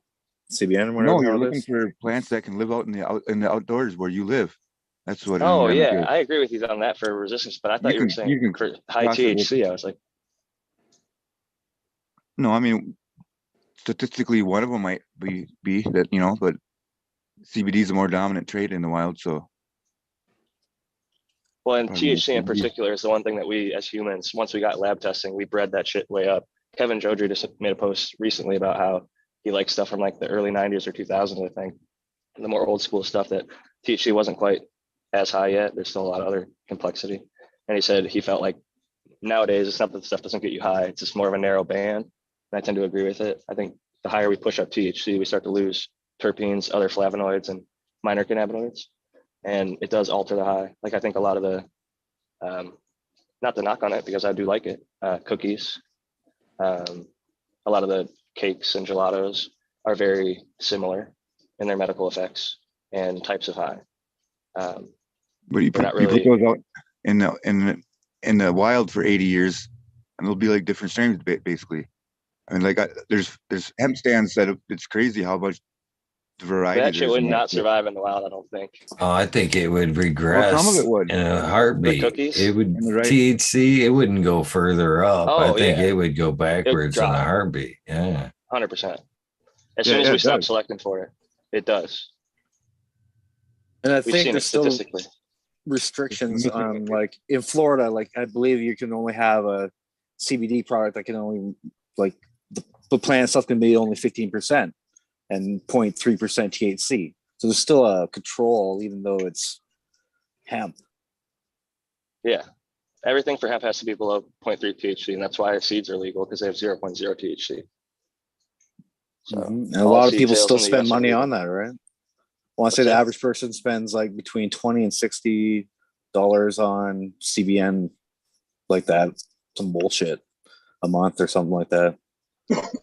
Interesting. In America, yeah. So there's quite the market for it because it is. I mean, everywhere, though. I buy a CBN just to either sometimes bowl top or take it in capsules, but we can get it from hemp, lab tested, and I just get it from Happy Buds Hemp. Cheers, buddy, kilowatt. Didn't get to say hi. He just jumped in. Cheers, How you buddy. doing?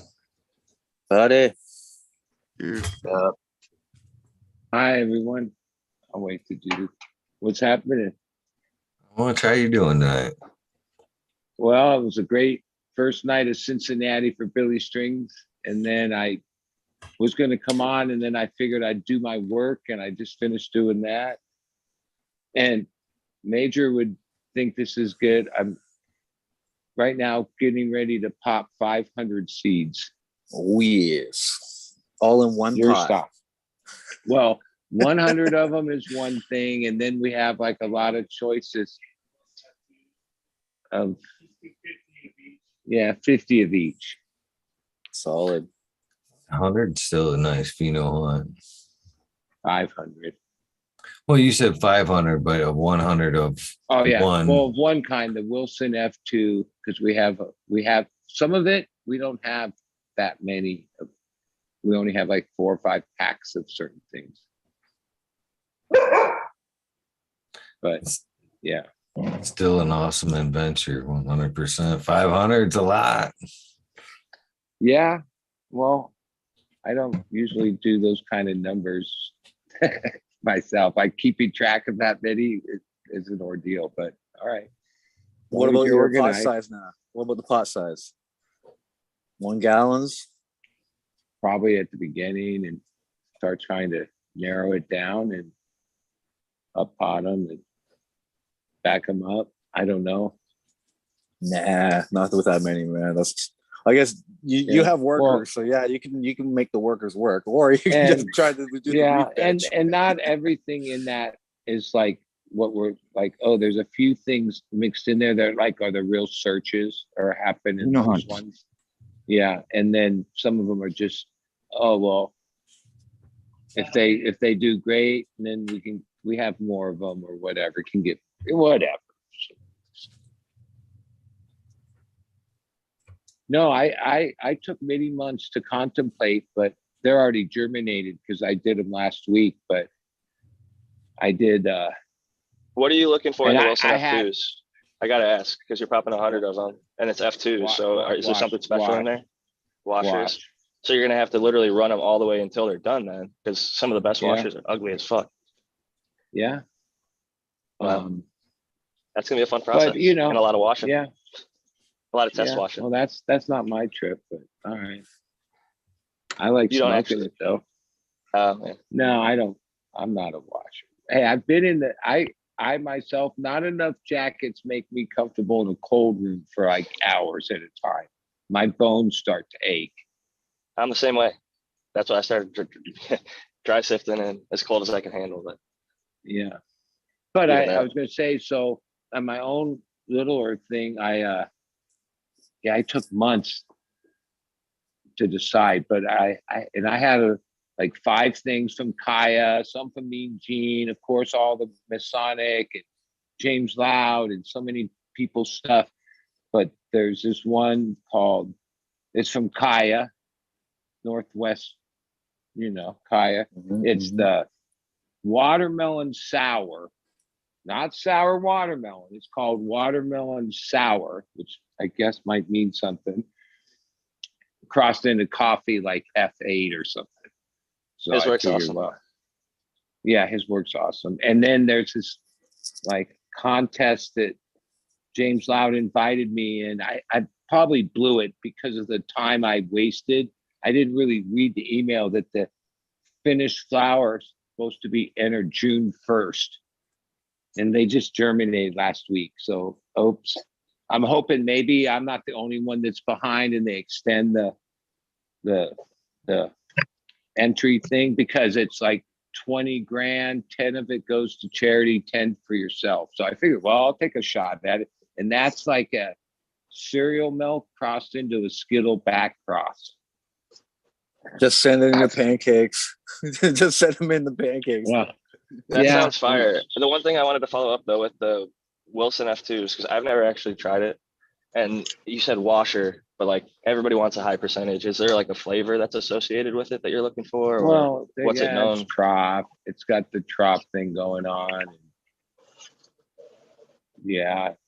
I mean, I've like grown a lot of yields Wilsons that like I've smoked other people's hash of Wilsons, but I don't make hash. So I've smoked maybe 10 or 12 kinds of Wilson crosses. The one that mainly accidentally, but it pollinated a lot of my other varieties, is a Wilson back cross, which was something that was never sold. It was something that Mace gave me. It's Wilson F1 crossed into F2. So it's like a back cross. And yeah, that one I've been running for a while. Like it was good because it's just straight Wilson. Yeah. And one of Masonic's like partner thing is a Hydru. He does high definition genetics. He does all the Wilson fem work, the fem lines. And so we have like a whole bunch of stuff that he hooked us up with. So in this 500, there's going to be a good amount of them that are feminized, which will make them much easier to figure out, Yeah, it's cool. Like I sent out 100 packs of F2s, and it's interesting to see how much variation there is and isn't. I feel like the structure varied a lot, but the flavors and stuff were pretty consistent. It seems like that might be the case with the Wilson also. Well, most of my life, I mean, I guess I wouldn't even call them pheno hunts. They were just like lottery draws when you like crack a pack, which is usually 10 to 15 seeds. Yeah, I don't know how much variation you really get there compared to like even 50 to 100 of the same kind. And that's when I assume, I've seen it in pictures and video, but that's where you really see variation that shows up, Sometimes that in that small of an amount, there's not that much variation, right?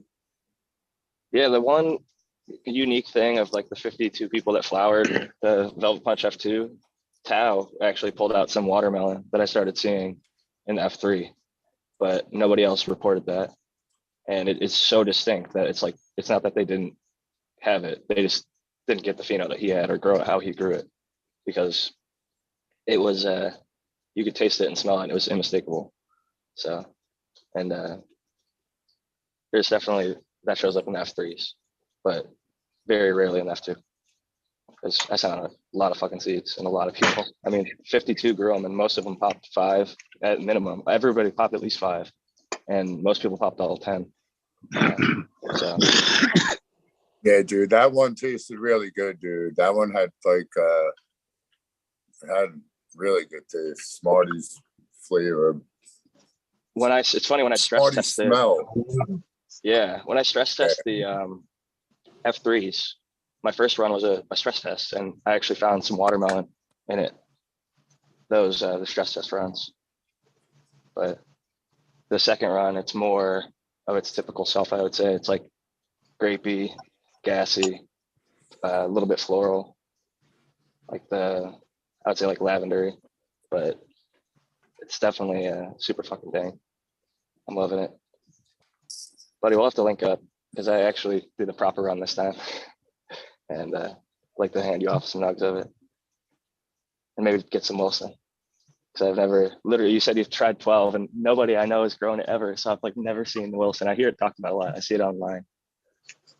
But I'd love to try some someday. Beyond Even though way I'm up not here typically a huge where Trop I'm fan. at, I have a place in Vista that I have to go to at least a couple times a week, right off Melrose area. So, I mean, I assume that's closer to where you're at.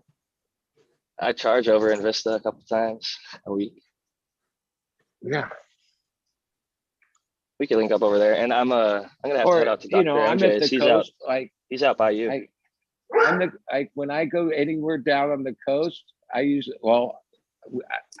fond of going to the steps on D Street in Encinitas, Swami's parking lot to watch people surf or hang out, smoke a joint. How could you not be fond? Yeah, the I best have all spot. my little, like if I'm on the coast, unless I'm in some kind of schedule that dictates I don't have time, I'll always drive off the 101 a couple miles and make a pit stop and check out the coast. Like somehow it resets just have to blaze out onto the horizon for 10 or 15 minutes, smoke a joint, and your whole perspective changes, at least mine. Oh, for sure.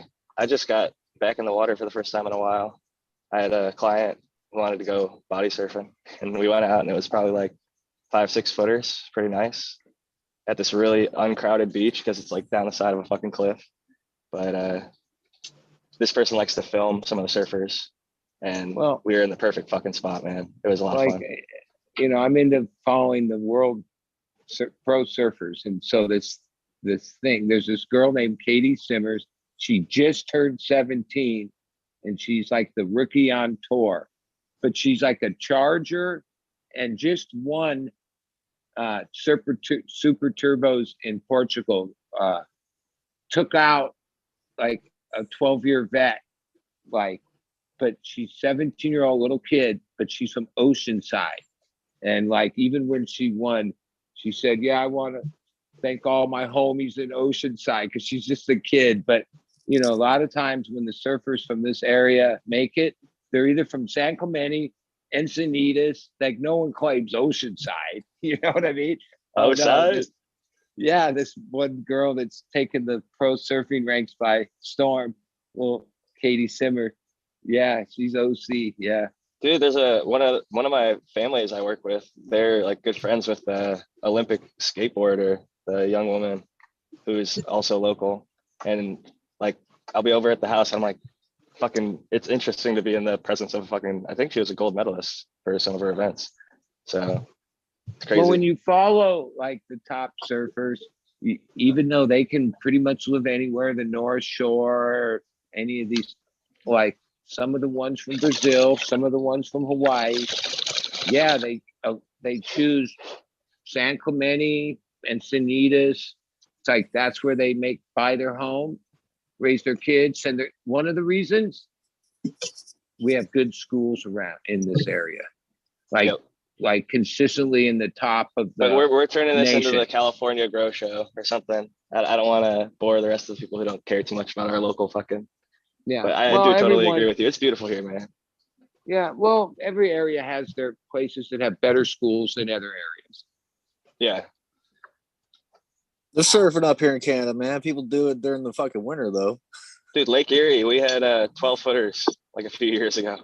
No, I watched a tournament. It was a WSL tournament.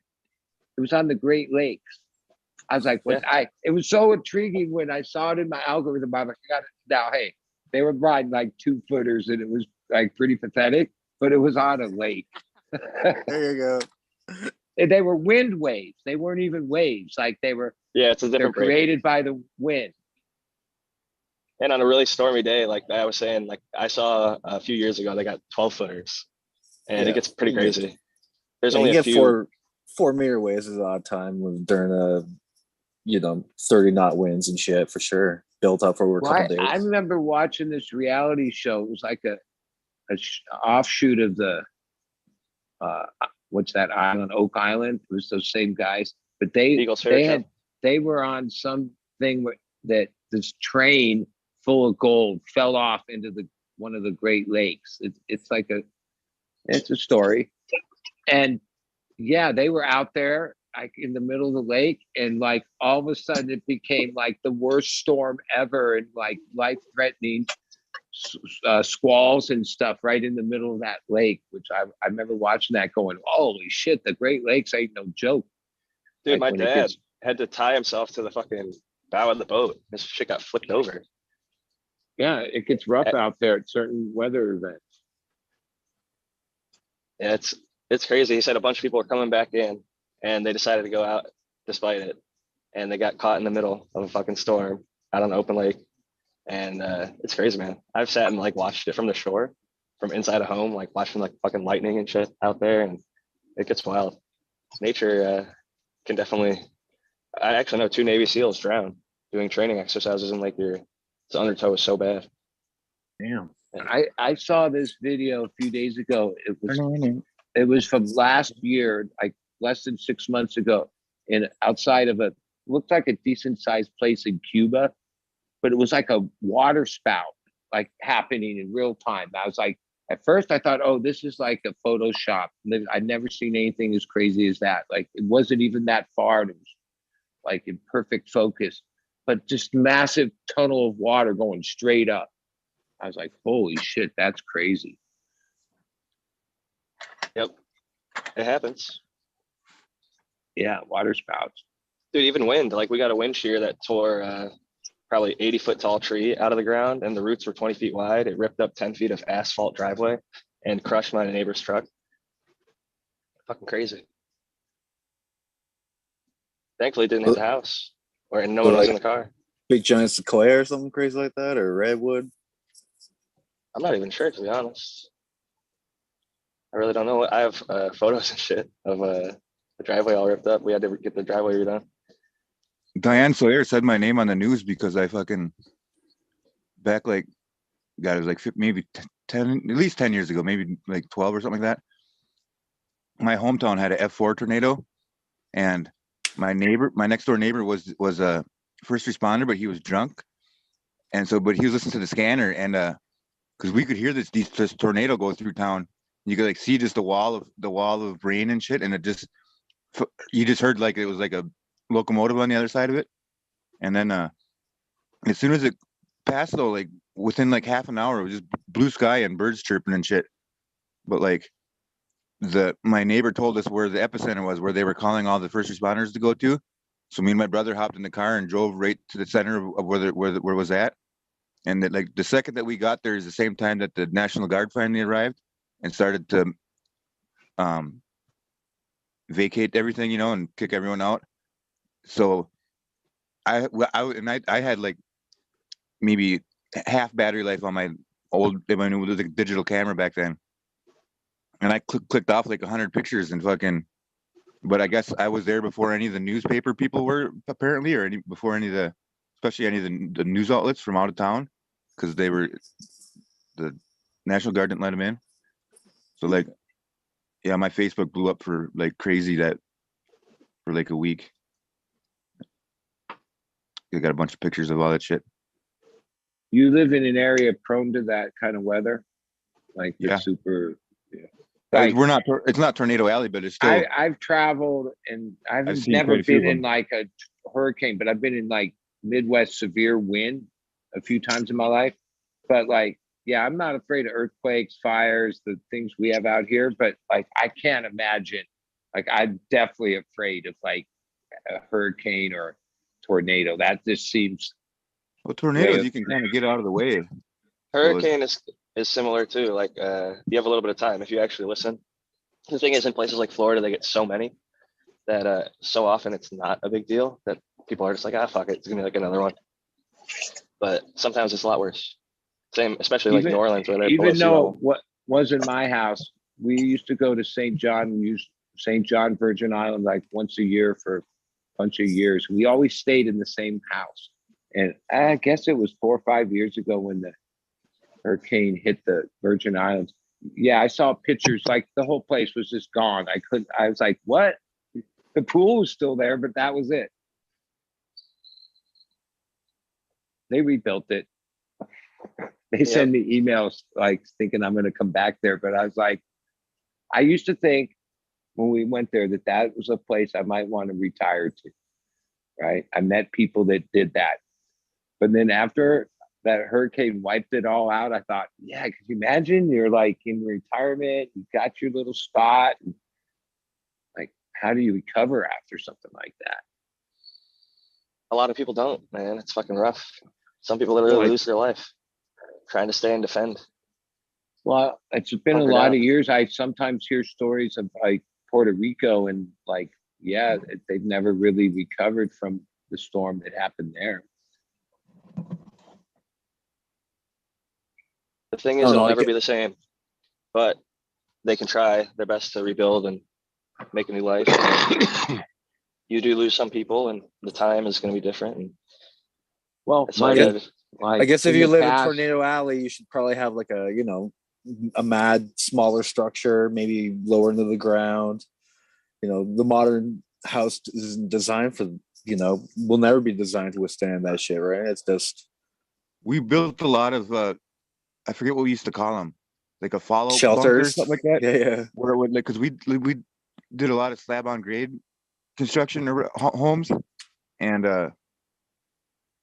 but they would usually have like an upstairs, and underneath that upstairs stairway, we usually put like a little 4x8 room with concrete or like cinder blocks down, a little bug out shelter. That's smart. I mean, in your basement, why not? They definitely work. I've seen people even just going into the basement, into like a bathroom or somewhere, and getting down. Stuff blows over top of them. That black lady who wrote it. There's a it's the 20 lady that wrote her tub. Cheers. There's like a black lady that was in her bathtub and she like flew through the air like several hundred feet or something. I'm quoting it wrong, but can you imagine? Fucking. They need to make a movie about that. One of my favorite movies. Instead of that cocaine bear. That cocaine bear got so hyped up. That movie is like based on a true story, but the true story is the bear found some cocaine in the woods, got really high, and died. They like. I haven't seen the movie, but from everything that I've seen advertised, it looks so ridiculous. Has anybody watched that yet? Not yet, but if you had to watch it, I'd do mushrooms for sure. Definitely don't take that one serious. Can you imagine the executives at the the movie produced company, and when somebody pitched them this idea, they thought, yeah, that's like a good movie, a cocaine bear. That was fun. I would bet you that there was more than a little bit of cocaine influencing some of those decisions. Cocaine bear a t-shirt, like the t-shirts from that. People are selling them like a lot. People want to have like this cocaine bear t-shirt. It's popular. More popular than the movie. Hang it next to your Tiger Blood t-shirt. That's the thing. You can get a cult following. You don't have to be commercially successful in the box office. You can get a cult following, start selling merchandise, t-shirts, whatever, hats, all sorts of shit. And even the successful movies like Star Wars and stuff take opportunities to make more money on that, selling toys and other things to capitalize on the success of their franchise.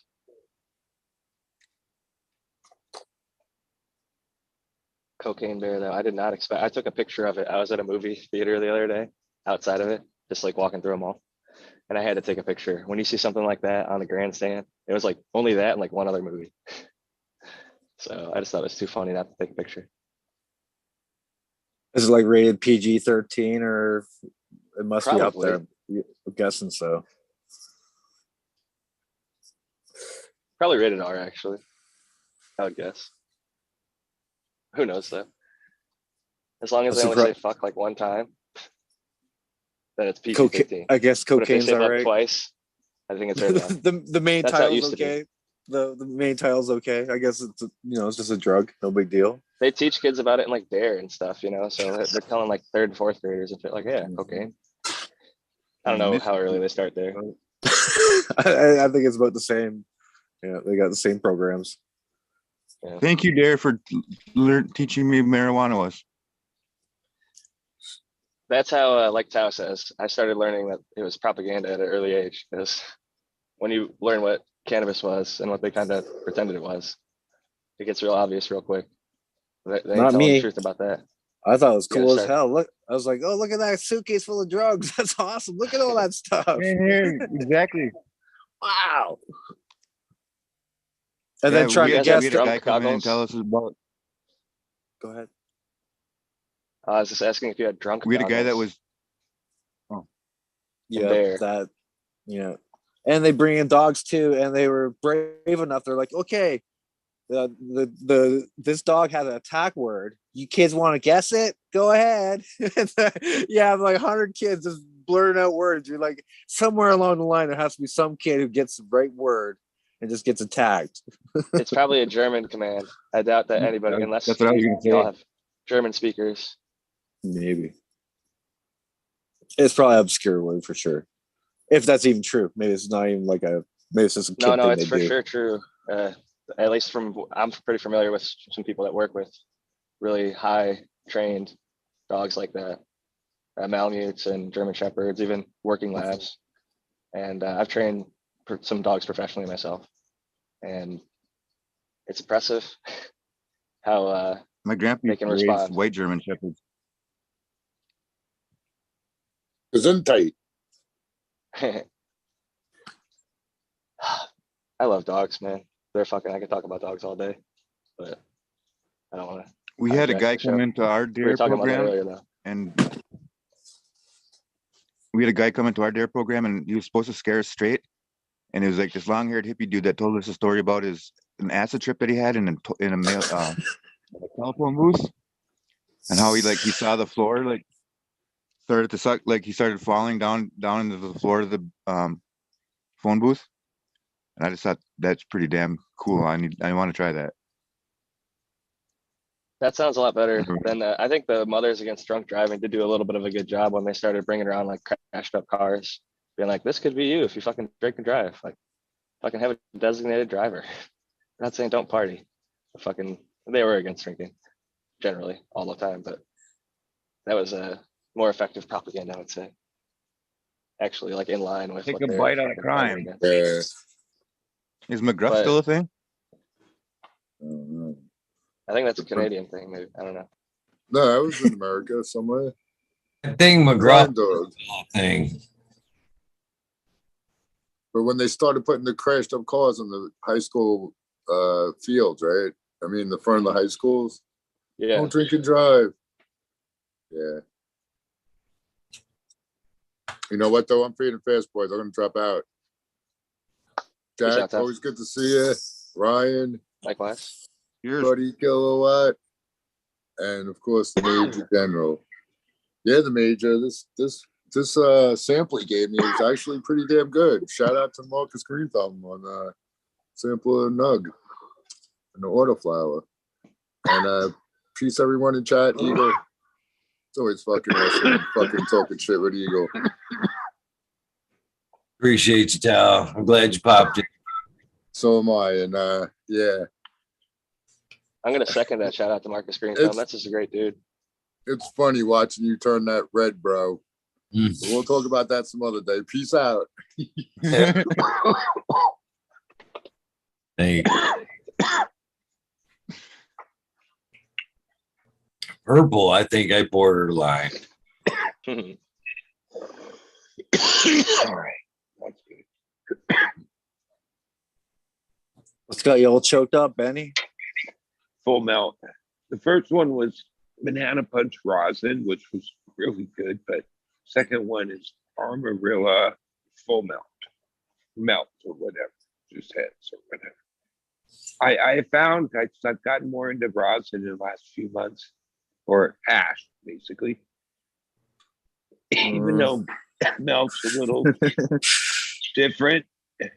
You know, you gotta it leaves a little char in your banger and stuff, but it has like the full spectrum high way more than rosin does.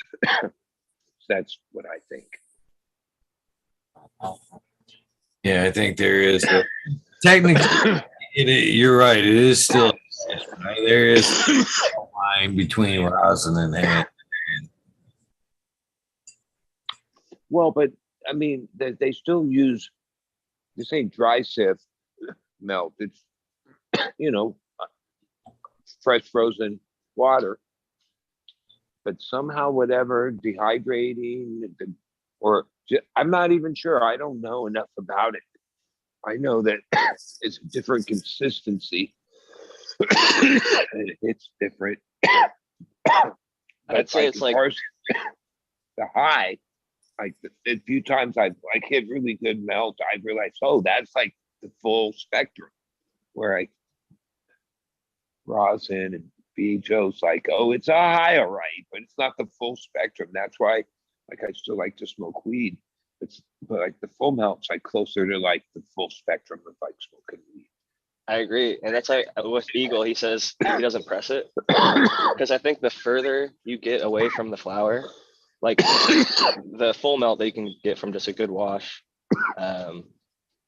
is fairly. You're getting most of the good stuff that you want off of the flower, and it's similar. I mean, you're missing some of the other, fats, lipids, and other things that are in the flower that may have some benefits, but you're getting a lot of that good stuff. But once you start pressing it, you're filtering out a lot of the things in those bags and those pucks, whether it's flower rosin, hash rosin, whatever. But the BHO, everything, it's just a different. The further you get down the chain, it becomes aren't a lot of these companies like pressing at like 160 micron, like a heavier size bag, so they get more yield back though? Yeah, there's the really commercial end of it. Like flour should have that same type of market, where in the hash market, oh, there's the commercial run stuff and it has its value, and then whatever you want to call it, 6-star or whatever, and the craft stuff. But a lot of times when I smoke a lot of the top stuff, yeah, I always get the sense it's like the cream of the crop. Like, as a grower, I would hate to really know, like, how much did you put out to get this little cream of the crop that is so impressive? You're like, holy moly. Because, yeah, everyone's looking for yields, but the truth is, yeah, but that's the elusive part. So a lot of the yields are pretty low, especially when you're only going after the cream of the crop. And then I feel like they would never do this, but throw that in a joint or top it on a bowl. And it's expensive, so I guess I get that's why. But when you're making it yourself, I just think they go together. How much is a rosin down there? I don't know. I don't buy the stuff. No idea. Eh? I know it's like 70 a gram up here, roughly 70 a gram for the good stuff. Well, I think it depends who you get it from. Well, as far as like cream of the crop, doesn't even fuck. That's the hash makers. You know what I mean? That necessarily isn't going into the rosin. And anymore, to get that yield, they are going more of a fucking full spectrum, down from 160 down to 25, and then they're pressing that. If they wanted to trim down, they could be doing it in separate bags and fucking being able to pull out, say, that greasy 90 and then putting that into a group and pressing it. But to say that rosin and hash are the same thing, I just disagree. For one thing, you've already put it to heat, and now you've already changed it. The molecular form of it has already changed. You're starting off with a different... You know what I mean? It's taking you in a different place right from the get-go because of the heat interaction to begin with.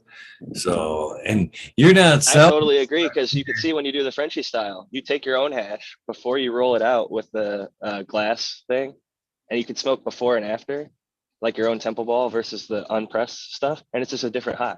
Some people prefer the pressed stuff, some people prefer the unpressed stuff. I like the Temple Ball high, I like the decarb, but they're different. They're definitely a different thing, and I agree with you. Applying the heat to the for process changes it. like maybe 20 years. If you would have had that hash pre-rosin, pre-squeeze, pre-worked like that, you wouldn't be fucking coughing for 5 fucking minutes. After that hit, it'd be in your bowl. You'd be fucking slowly hitting that shit to where that dab. That's one thing I hate about them dabs, man. My fucking that tickle in that throat, my fucking lungs quivering right here for 10 minutes after the fact. And the high doesn't last that long. You know what I mean? I worry about my health when I start doing them dabs like that. I just, especially the older I get, I don't like the heaviness in the chest, man. That's not for me. Well, how is everyone gonna know that you're cool if you don't have a $2,000 slurper? I'd just get a little cheap electronic dab rig. I don't know, Puffco or a knockoff version of it, so that way you don't dab it too hot. If you're chazzing your banger, it might be because you got the nail too hot. And I get stoned. I'm not like good at, some of these guys are perfect. They get the little dab thermometer, get it to the perfect temperature, know how to heat it up. But I always had chazzed ass bangers. I'd get it too hot, red ass hot, wait for it to cool down, kind of like hold my arm next to it, get a general sense.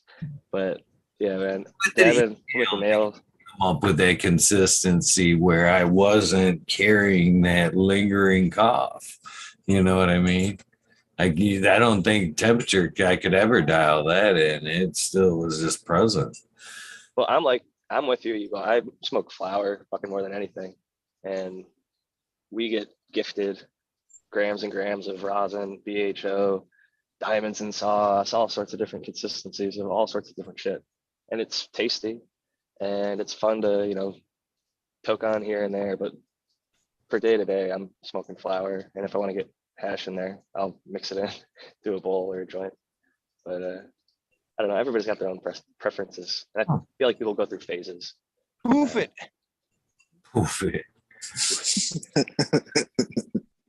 What's that saying, by the way? Fucking boof it. You want to go boof a joint behind the fucking garage over there, man? Come on. Do you remember when that was a thing? Go boof a doobie.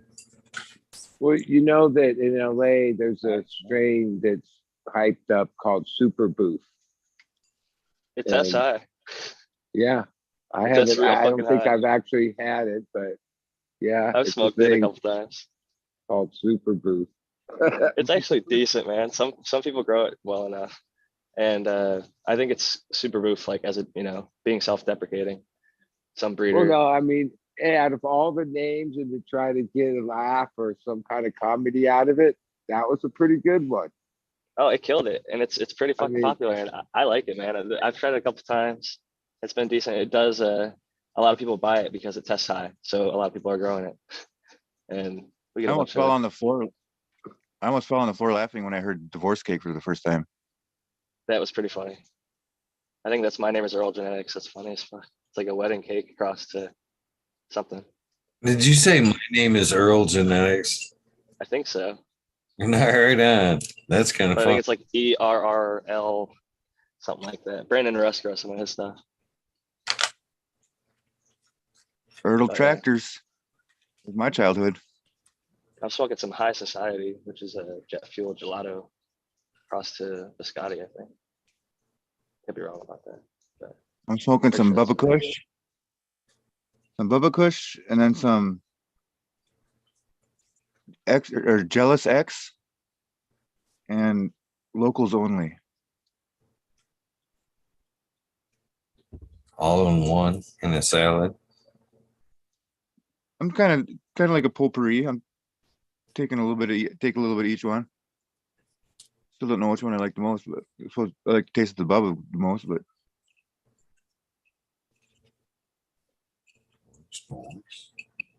what's been crazy, buddy? Not to go back to talk about San Diego, but all these fucking sinkholes. popping Oh, up.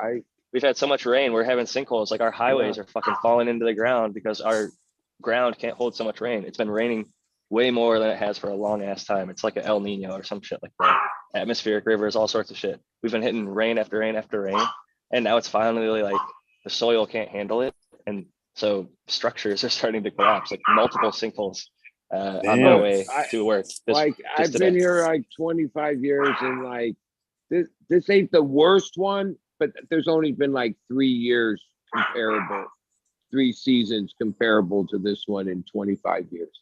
I could probably go on Google that they have and figure out what years those were. I don't remember the actual year, but one of them was like 97. I had a family just telling me about it.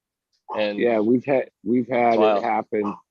It hasn't been super hard. It's just been so consistent, and we don't have like the flood sewers or any of the, well, like even though we have sandy soil, it just can't handle. A breeder friend of mine, or a group of plants that were in a greenhouse and probably would in previous years would have lived through the winter, not had any stress. It's not only the rain, that's not the end of the world there. Yeah, it's been cold. Like it's been cold at night. I mean, to other parts of the country, Major would laugh, but like, yeah, we've been in the like 30s and stuff, but not like in previous years. Plants can handle a few days of almost anything. But when it becomes like, yeah, I think the cold was started in December and it's still happening. And yeah, we moved them indoor. I had room in my bed, and literally in a week, they just popped back to life. I mean, like my understanding, like when it gets below 50, even at night, their metabolic like stops, like, it yeah, they slows to might pretty be much not much. right. Survival mode. I don't know, they stack a lot of weight on them, like outdoors. if we would have just left them, yeah, the few of them work. Some plants can't handle that. Different varieties. This is like a library.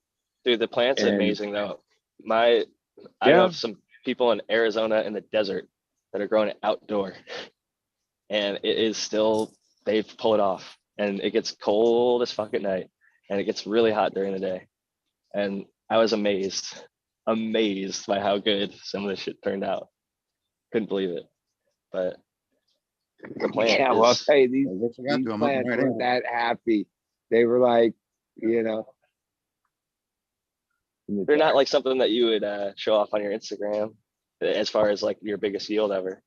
But just the fact that they could get a few plants to survive. Well, these are just trying to like, stay in beds through the, like usually spring in this area.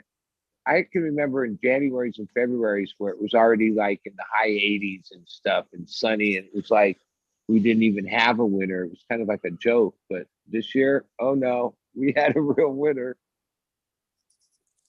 Most years it's like what you just said before though. We basically just don't have a winter. Like, for a few months it gets cold at the end of the year, and then by January it's warmed up and you get a few like fog, like overcast days in the morning, but the sun burns it off. And we've been very spoiled with dry, warm weather for years and years, and we're finally getting a snowpack back. At least I think that's probably going to be good, hopefully, in the mountain. But well, I watched this thing that's like the water report, weekly, annual, or whatever, and it talks about all the reservoirs and statewide. And yeah, like a few weeks ago when the one, it's pretty in depth. It's like an educational type format. But basically what they were saying was like, even though we're getting all this rain, our system doesn't really hold water. Then we're opening up all the shit. I don't remember all the terminology, but it's the snowpack melt that we're going to be able to capture that will bring us out of, like, actually we went from like drought, worst condition drought, no end in sight, to like one season, we pretty much are might be over the drought condition. Yep. We just gotta manage it, hopefully, a little bit better. And yeah, the thing well, is, that's San Diego has the craziest desalination plant, and we're 40% solar.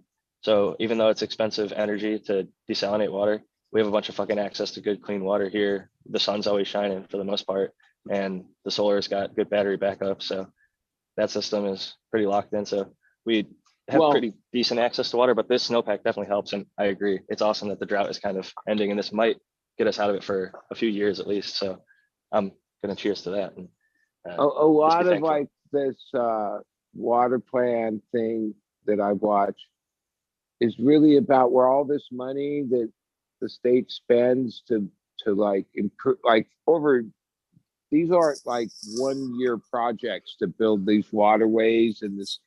I didn't even realize how complicated it was until I started watching this thing, like especially the Sacramento area and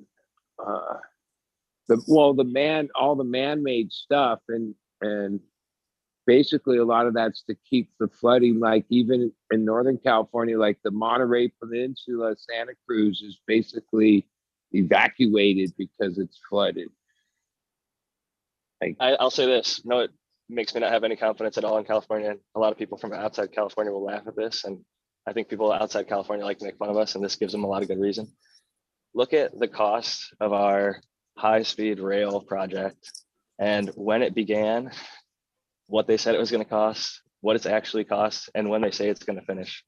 Because it is just an absolute, it's the slowest project ever to get completed. It's extremely expensive. In like the hundreds of billions of dollars. They projected 33 billion at the beginning. It's like 105 now. And if you look up how fast it's going to go, it's not even like, there's these things called like a maglev train, like they have in many other countries that go 60 Simpsons miles an did hour it. faster. Simpsons did it. But essentially we spent like basically 4 times more than what it would cost to build a much faster train, and it's still not complete, and several other countries already have them. So it's fascinating how much we can blow Sweet government doing its finest work. Yep. Will you ever watch these guys how they work on site though? It's like one guy working, 4 guys watching. They're just trying to slow it down as much as they can because they're on government money. It's not as though they're trying to complete the job. They're trying to milk it. I will say all those rules from OSHA Majority are of the paved in time. people's blood. A lot of hole watchers are actually saving lives because fucking people drove over a hole and fucking killed somebody when they popped their head up. So as much as it might be annoying, Well, to slow from what shit I down. understand, And a lot of the wait. let me say one more thing, because if you look, we have family, friends who just lost people over in the earthquakes, and it's fucked up. But in California, we had the same thing happen about 100 years ago, and we started to earthquake proof our shit for the most part. So unless we get hit by some crazy fucking out of this world event, and even then we're built to take a lot more shit than a lot of places. So even though it might seem tedious, and I like to make fun of it because like you have to get a permit to put up a fucking ceiling fan, but there's reasons behind that. It's because we have a lot of fucking earthquakes, and if you have a ceiling fan that's not put up by a proper electrician, it might fucking cause a fire and burn a house down or fall on somebody and harm them.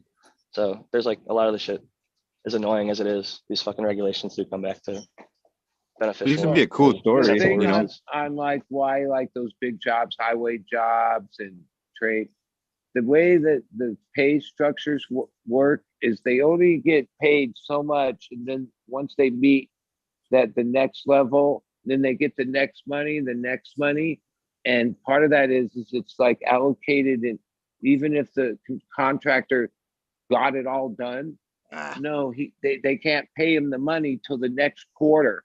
So they just slow drag until the next pay period comes along, and then that's why these things take forever, because they're not like allocated all the money. If you like, okay, it's a $2 billion job, give me the $2 billion, we'll get it done. Nope, The other you problem only get is a lot of people portion here of the money at independently a own time. land. And if somebody owns land that's anywhere near that fucking where they want to, like, going back to the train example, build the train, they're like, I'm not going to fucking sell because I know you need to buy it. So they're going to wait until it costs more and more money. And eventually they'll get bought out, but it'll be a much heftier chunk than the people would have liked to pay for Well, it. So but that also drives sometimes costs up and shit. because they have increases eminent time. domain too, though. Right, I know, but still, you have to, it increases the cost. And Yeah, well, not to just bring up our area, but the big problem with the train They have a line called the Surf Liner, and it's pretty cool. Amtrak, you right along the coast, like it's on the cliff. Ridden it many the times. tracks. Well, just like anything on the coast, that's been, degrading. They spend this huge amount of money already trying to keep it going, but there's engineers that say, "Oh, you're really going to have to move this track inland more, like because it's just not stable ground to, and that's why Yeah, they we've had spend all bluff this money." collapse all over here, all around. Well, There's been bluffs collapsing, the and it's so close to the truth fucking is, coast. It's erosion. one thing It's eventually going to wear about away. the coast is either going to build or it's going to erode, and there's nothing we're going to do about it because the ocean is way bigger than. Oh, we have certain things we've done. We've built harbors and stuff, so we're capable of it. But for the most part, if you just let it do its thing, 100 years from now, the map maker is going to change what the coast is. Right? It's always in flux. That's a good point. Fucking the tectonic plates are shifting. Fucking there's earthquakes and shit. That fault line moves. This planet we're on is fucking amazing, but I find it beautiful. Even on like the rainiest days, even on a day like today, I got a flat tire. Fucking rode my skateboard home from the shop and fell down hard. Fucking because there was a little uneven gap in the sidewalk. Fucked me up, but didn't get as injured as bad as I could have. It's a minor. You do an ollie? I should have. You do a kickflip? I used to be able to do a kickflip, but I'm on a penny board. I'm on a penny board. It's like the size of your foot with a little fucking wing on the back. It's like I use it to ride to the fucking mailbox usually. It's not like a serious skateboard, but it's for getting around. I figured it was a nice enough day. I could just kind of cruise. It would cut a few minutes off of the walk home, and went down pretty fucking hard. And when you hit the Were ground, you wearing a helmet? no, fuck Were you no. wearing proper? No, I had zero PPE? protection on. Absolutely nothing. I was wearing sweatpants and a sweatshirt. Fucking the shoes I had on. I should have been much more prepared. But even like when I was a kid, you fucking fall down like that skating. You get right back up. You don't feel sore all day and shit. You'd be bruised up or whatever. My elbow's bruised. Thankfully, I was actually wearing a sweatshirt because I would have gotten like a lot more road rash, I guess. My palm fucking slammed the ground. I put it out in front, but I know people break their wrists and shit doing that. Some dude in San I Diego sprained my sued the wrist city 3 for $4 times million. in elementary school. Riding his bike, hit, Rollerblading. same thing, uneven gap, flipped over, but I think he got like paralyzed from it. So he sued the city for like $4 million. Are you gonna hit it tomorrow a little faster? Get your money, Jackie. Fucking do it, No. man. You know where it is now. Hit it every day a little harder till you get your money. Man. I'm not that type of person, man. I work for mine, but it was a reminder, a humbling moment that, you know, the ground is going to win the fight every time. If you go down fast enough and hard enough, just, you got to get back up. Fall 7 times, stand up 8, right? The Set humble my ass up, walk home. when you get up and you got that limp or whatever, and you don't recover like you used to when you were young, and you're like, motherfucker, I would have walked away from that fucking 10 years ago. Jesus Christ. I was feeling it all day, Eagle. The other thing that sucked was my fucking phone flew out of my pocket, the board, fucking like going back into traffic. I'm trying not to get fucking run over because I'm right on the side of the goddamn road. It was rough, but you know what? You gotta stand up and pony on. I should have just fucking Ubered home. The worse is if there could have been like some younger people on you just watching you going. That would honestly not be judgment. There was plenty of people there to see it. I really don't care about the judgment of others. It was the I was just honestly grateful. It could have been much worse. Like you said, was I wearing a helmet? No. Did I have any wrist pads, elbow pads, knee pads, any of that shit that a responsible skateboarder would probably wear now? Yeah, the kids. But I was just like overconfident and underprepared. That's a great combination right there. Happens. It happens. File a complaint. File a complaint with the city. Get that fixed for the old lady. You know, it might be take a photo. I know where it's at. I go to the council meetings enough to advocate for cannabis, but maybe I'll bring it up. Is it held during the day? Like most? I'll say this. Shit. I'm happy my tires got replaced with the tires I prefer. So everything. Have you guys ever good. seen that? You know, those two guys that go to that town hall somewhere in California, and they're just like total brads or whatever you want to call them, or piles. It's a public And the dude's space. like screaming with like the blonde dreadlocks. No. They go. They're like, I think we should make drinking on boats or party boats illegal, or party boats should be legal or something like that. Yeah, I'm totally not going to do them justice. But they sit there and they talk like with really thick slang and shit, and like fucking.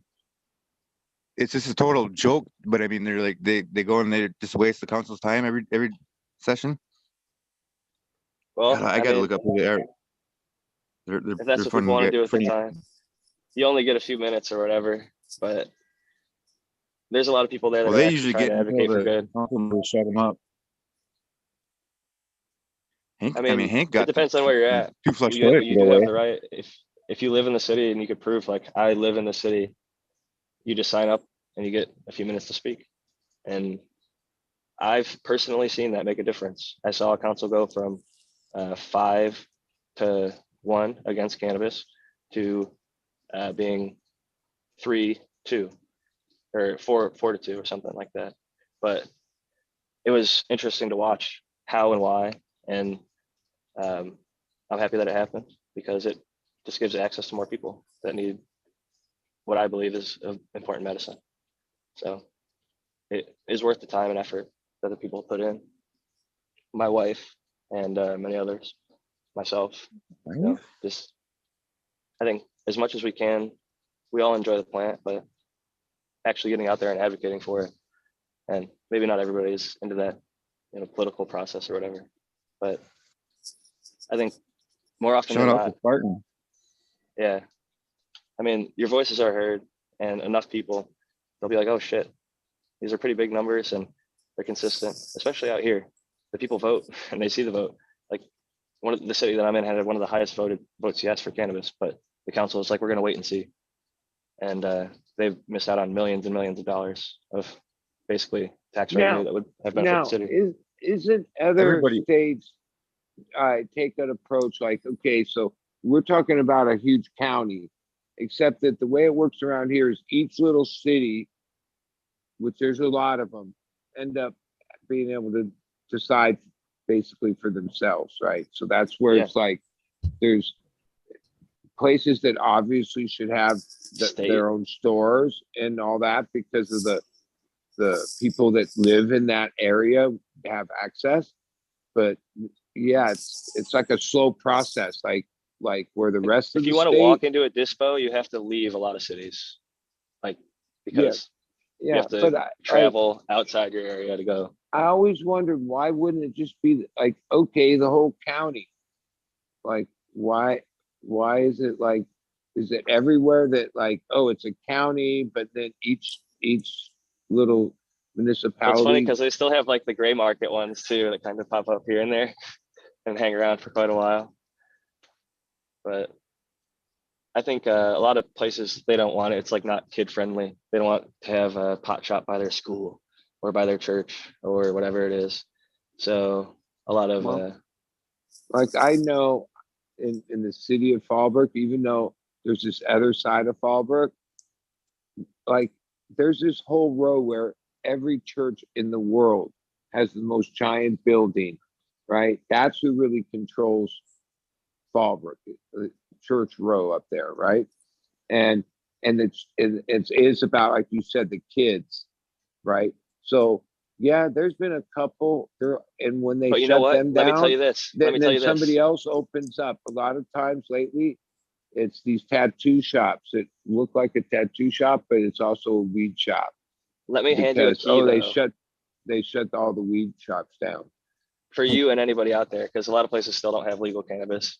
And I saw a military father on a council go from being anti-cannabis to being pro-cannabis because by legalizing it in his city, they would have funding to then regulate it. so that it would only be bought at a store where you have to walk in with an identification. His kids are never going to be able to go into that store because there is a security guard at the front who takes ID, and the access is going to be much stricter and more regulated. And some people argue, oh, you could do hey mister or whatever. But he was sold, at least on the idea, it's much more highly regulated. And if there was illegal sales going on, they could use a portion of that money to set up sting operations to make sure that they're not selling it to kids. So that was his, like, that's what swayed him. And he was one of the people that I think started swaying the rest of the council. And he had like 5 kids, and he doesn't want to see cannabis into their hands, but he was still able to say, yes, give access to people who need it, because he's a veteran. And he said, my veteran friends have benefit. And, you know, I think that there's little things like that. If you can get those wins and pass them on,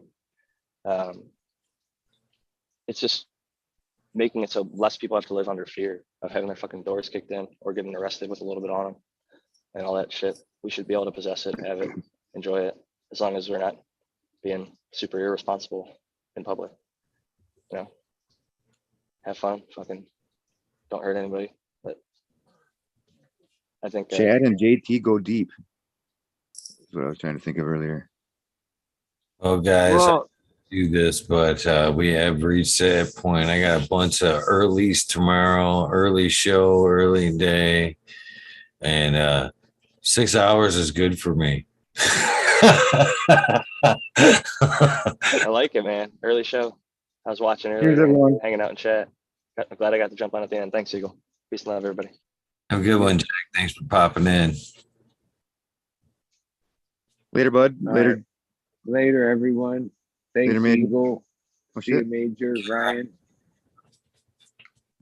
Sorry, bud. When you said 10 o'clock, you meant 10 a.m. tomorrow?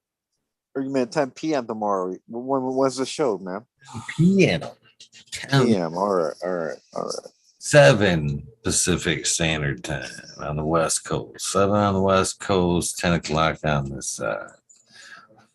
So, yeah, don't forget to miss that one. Yeah, that's going to be a good one.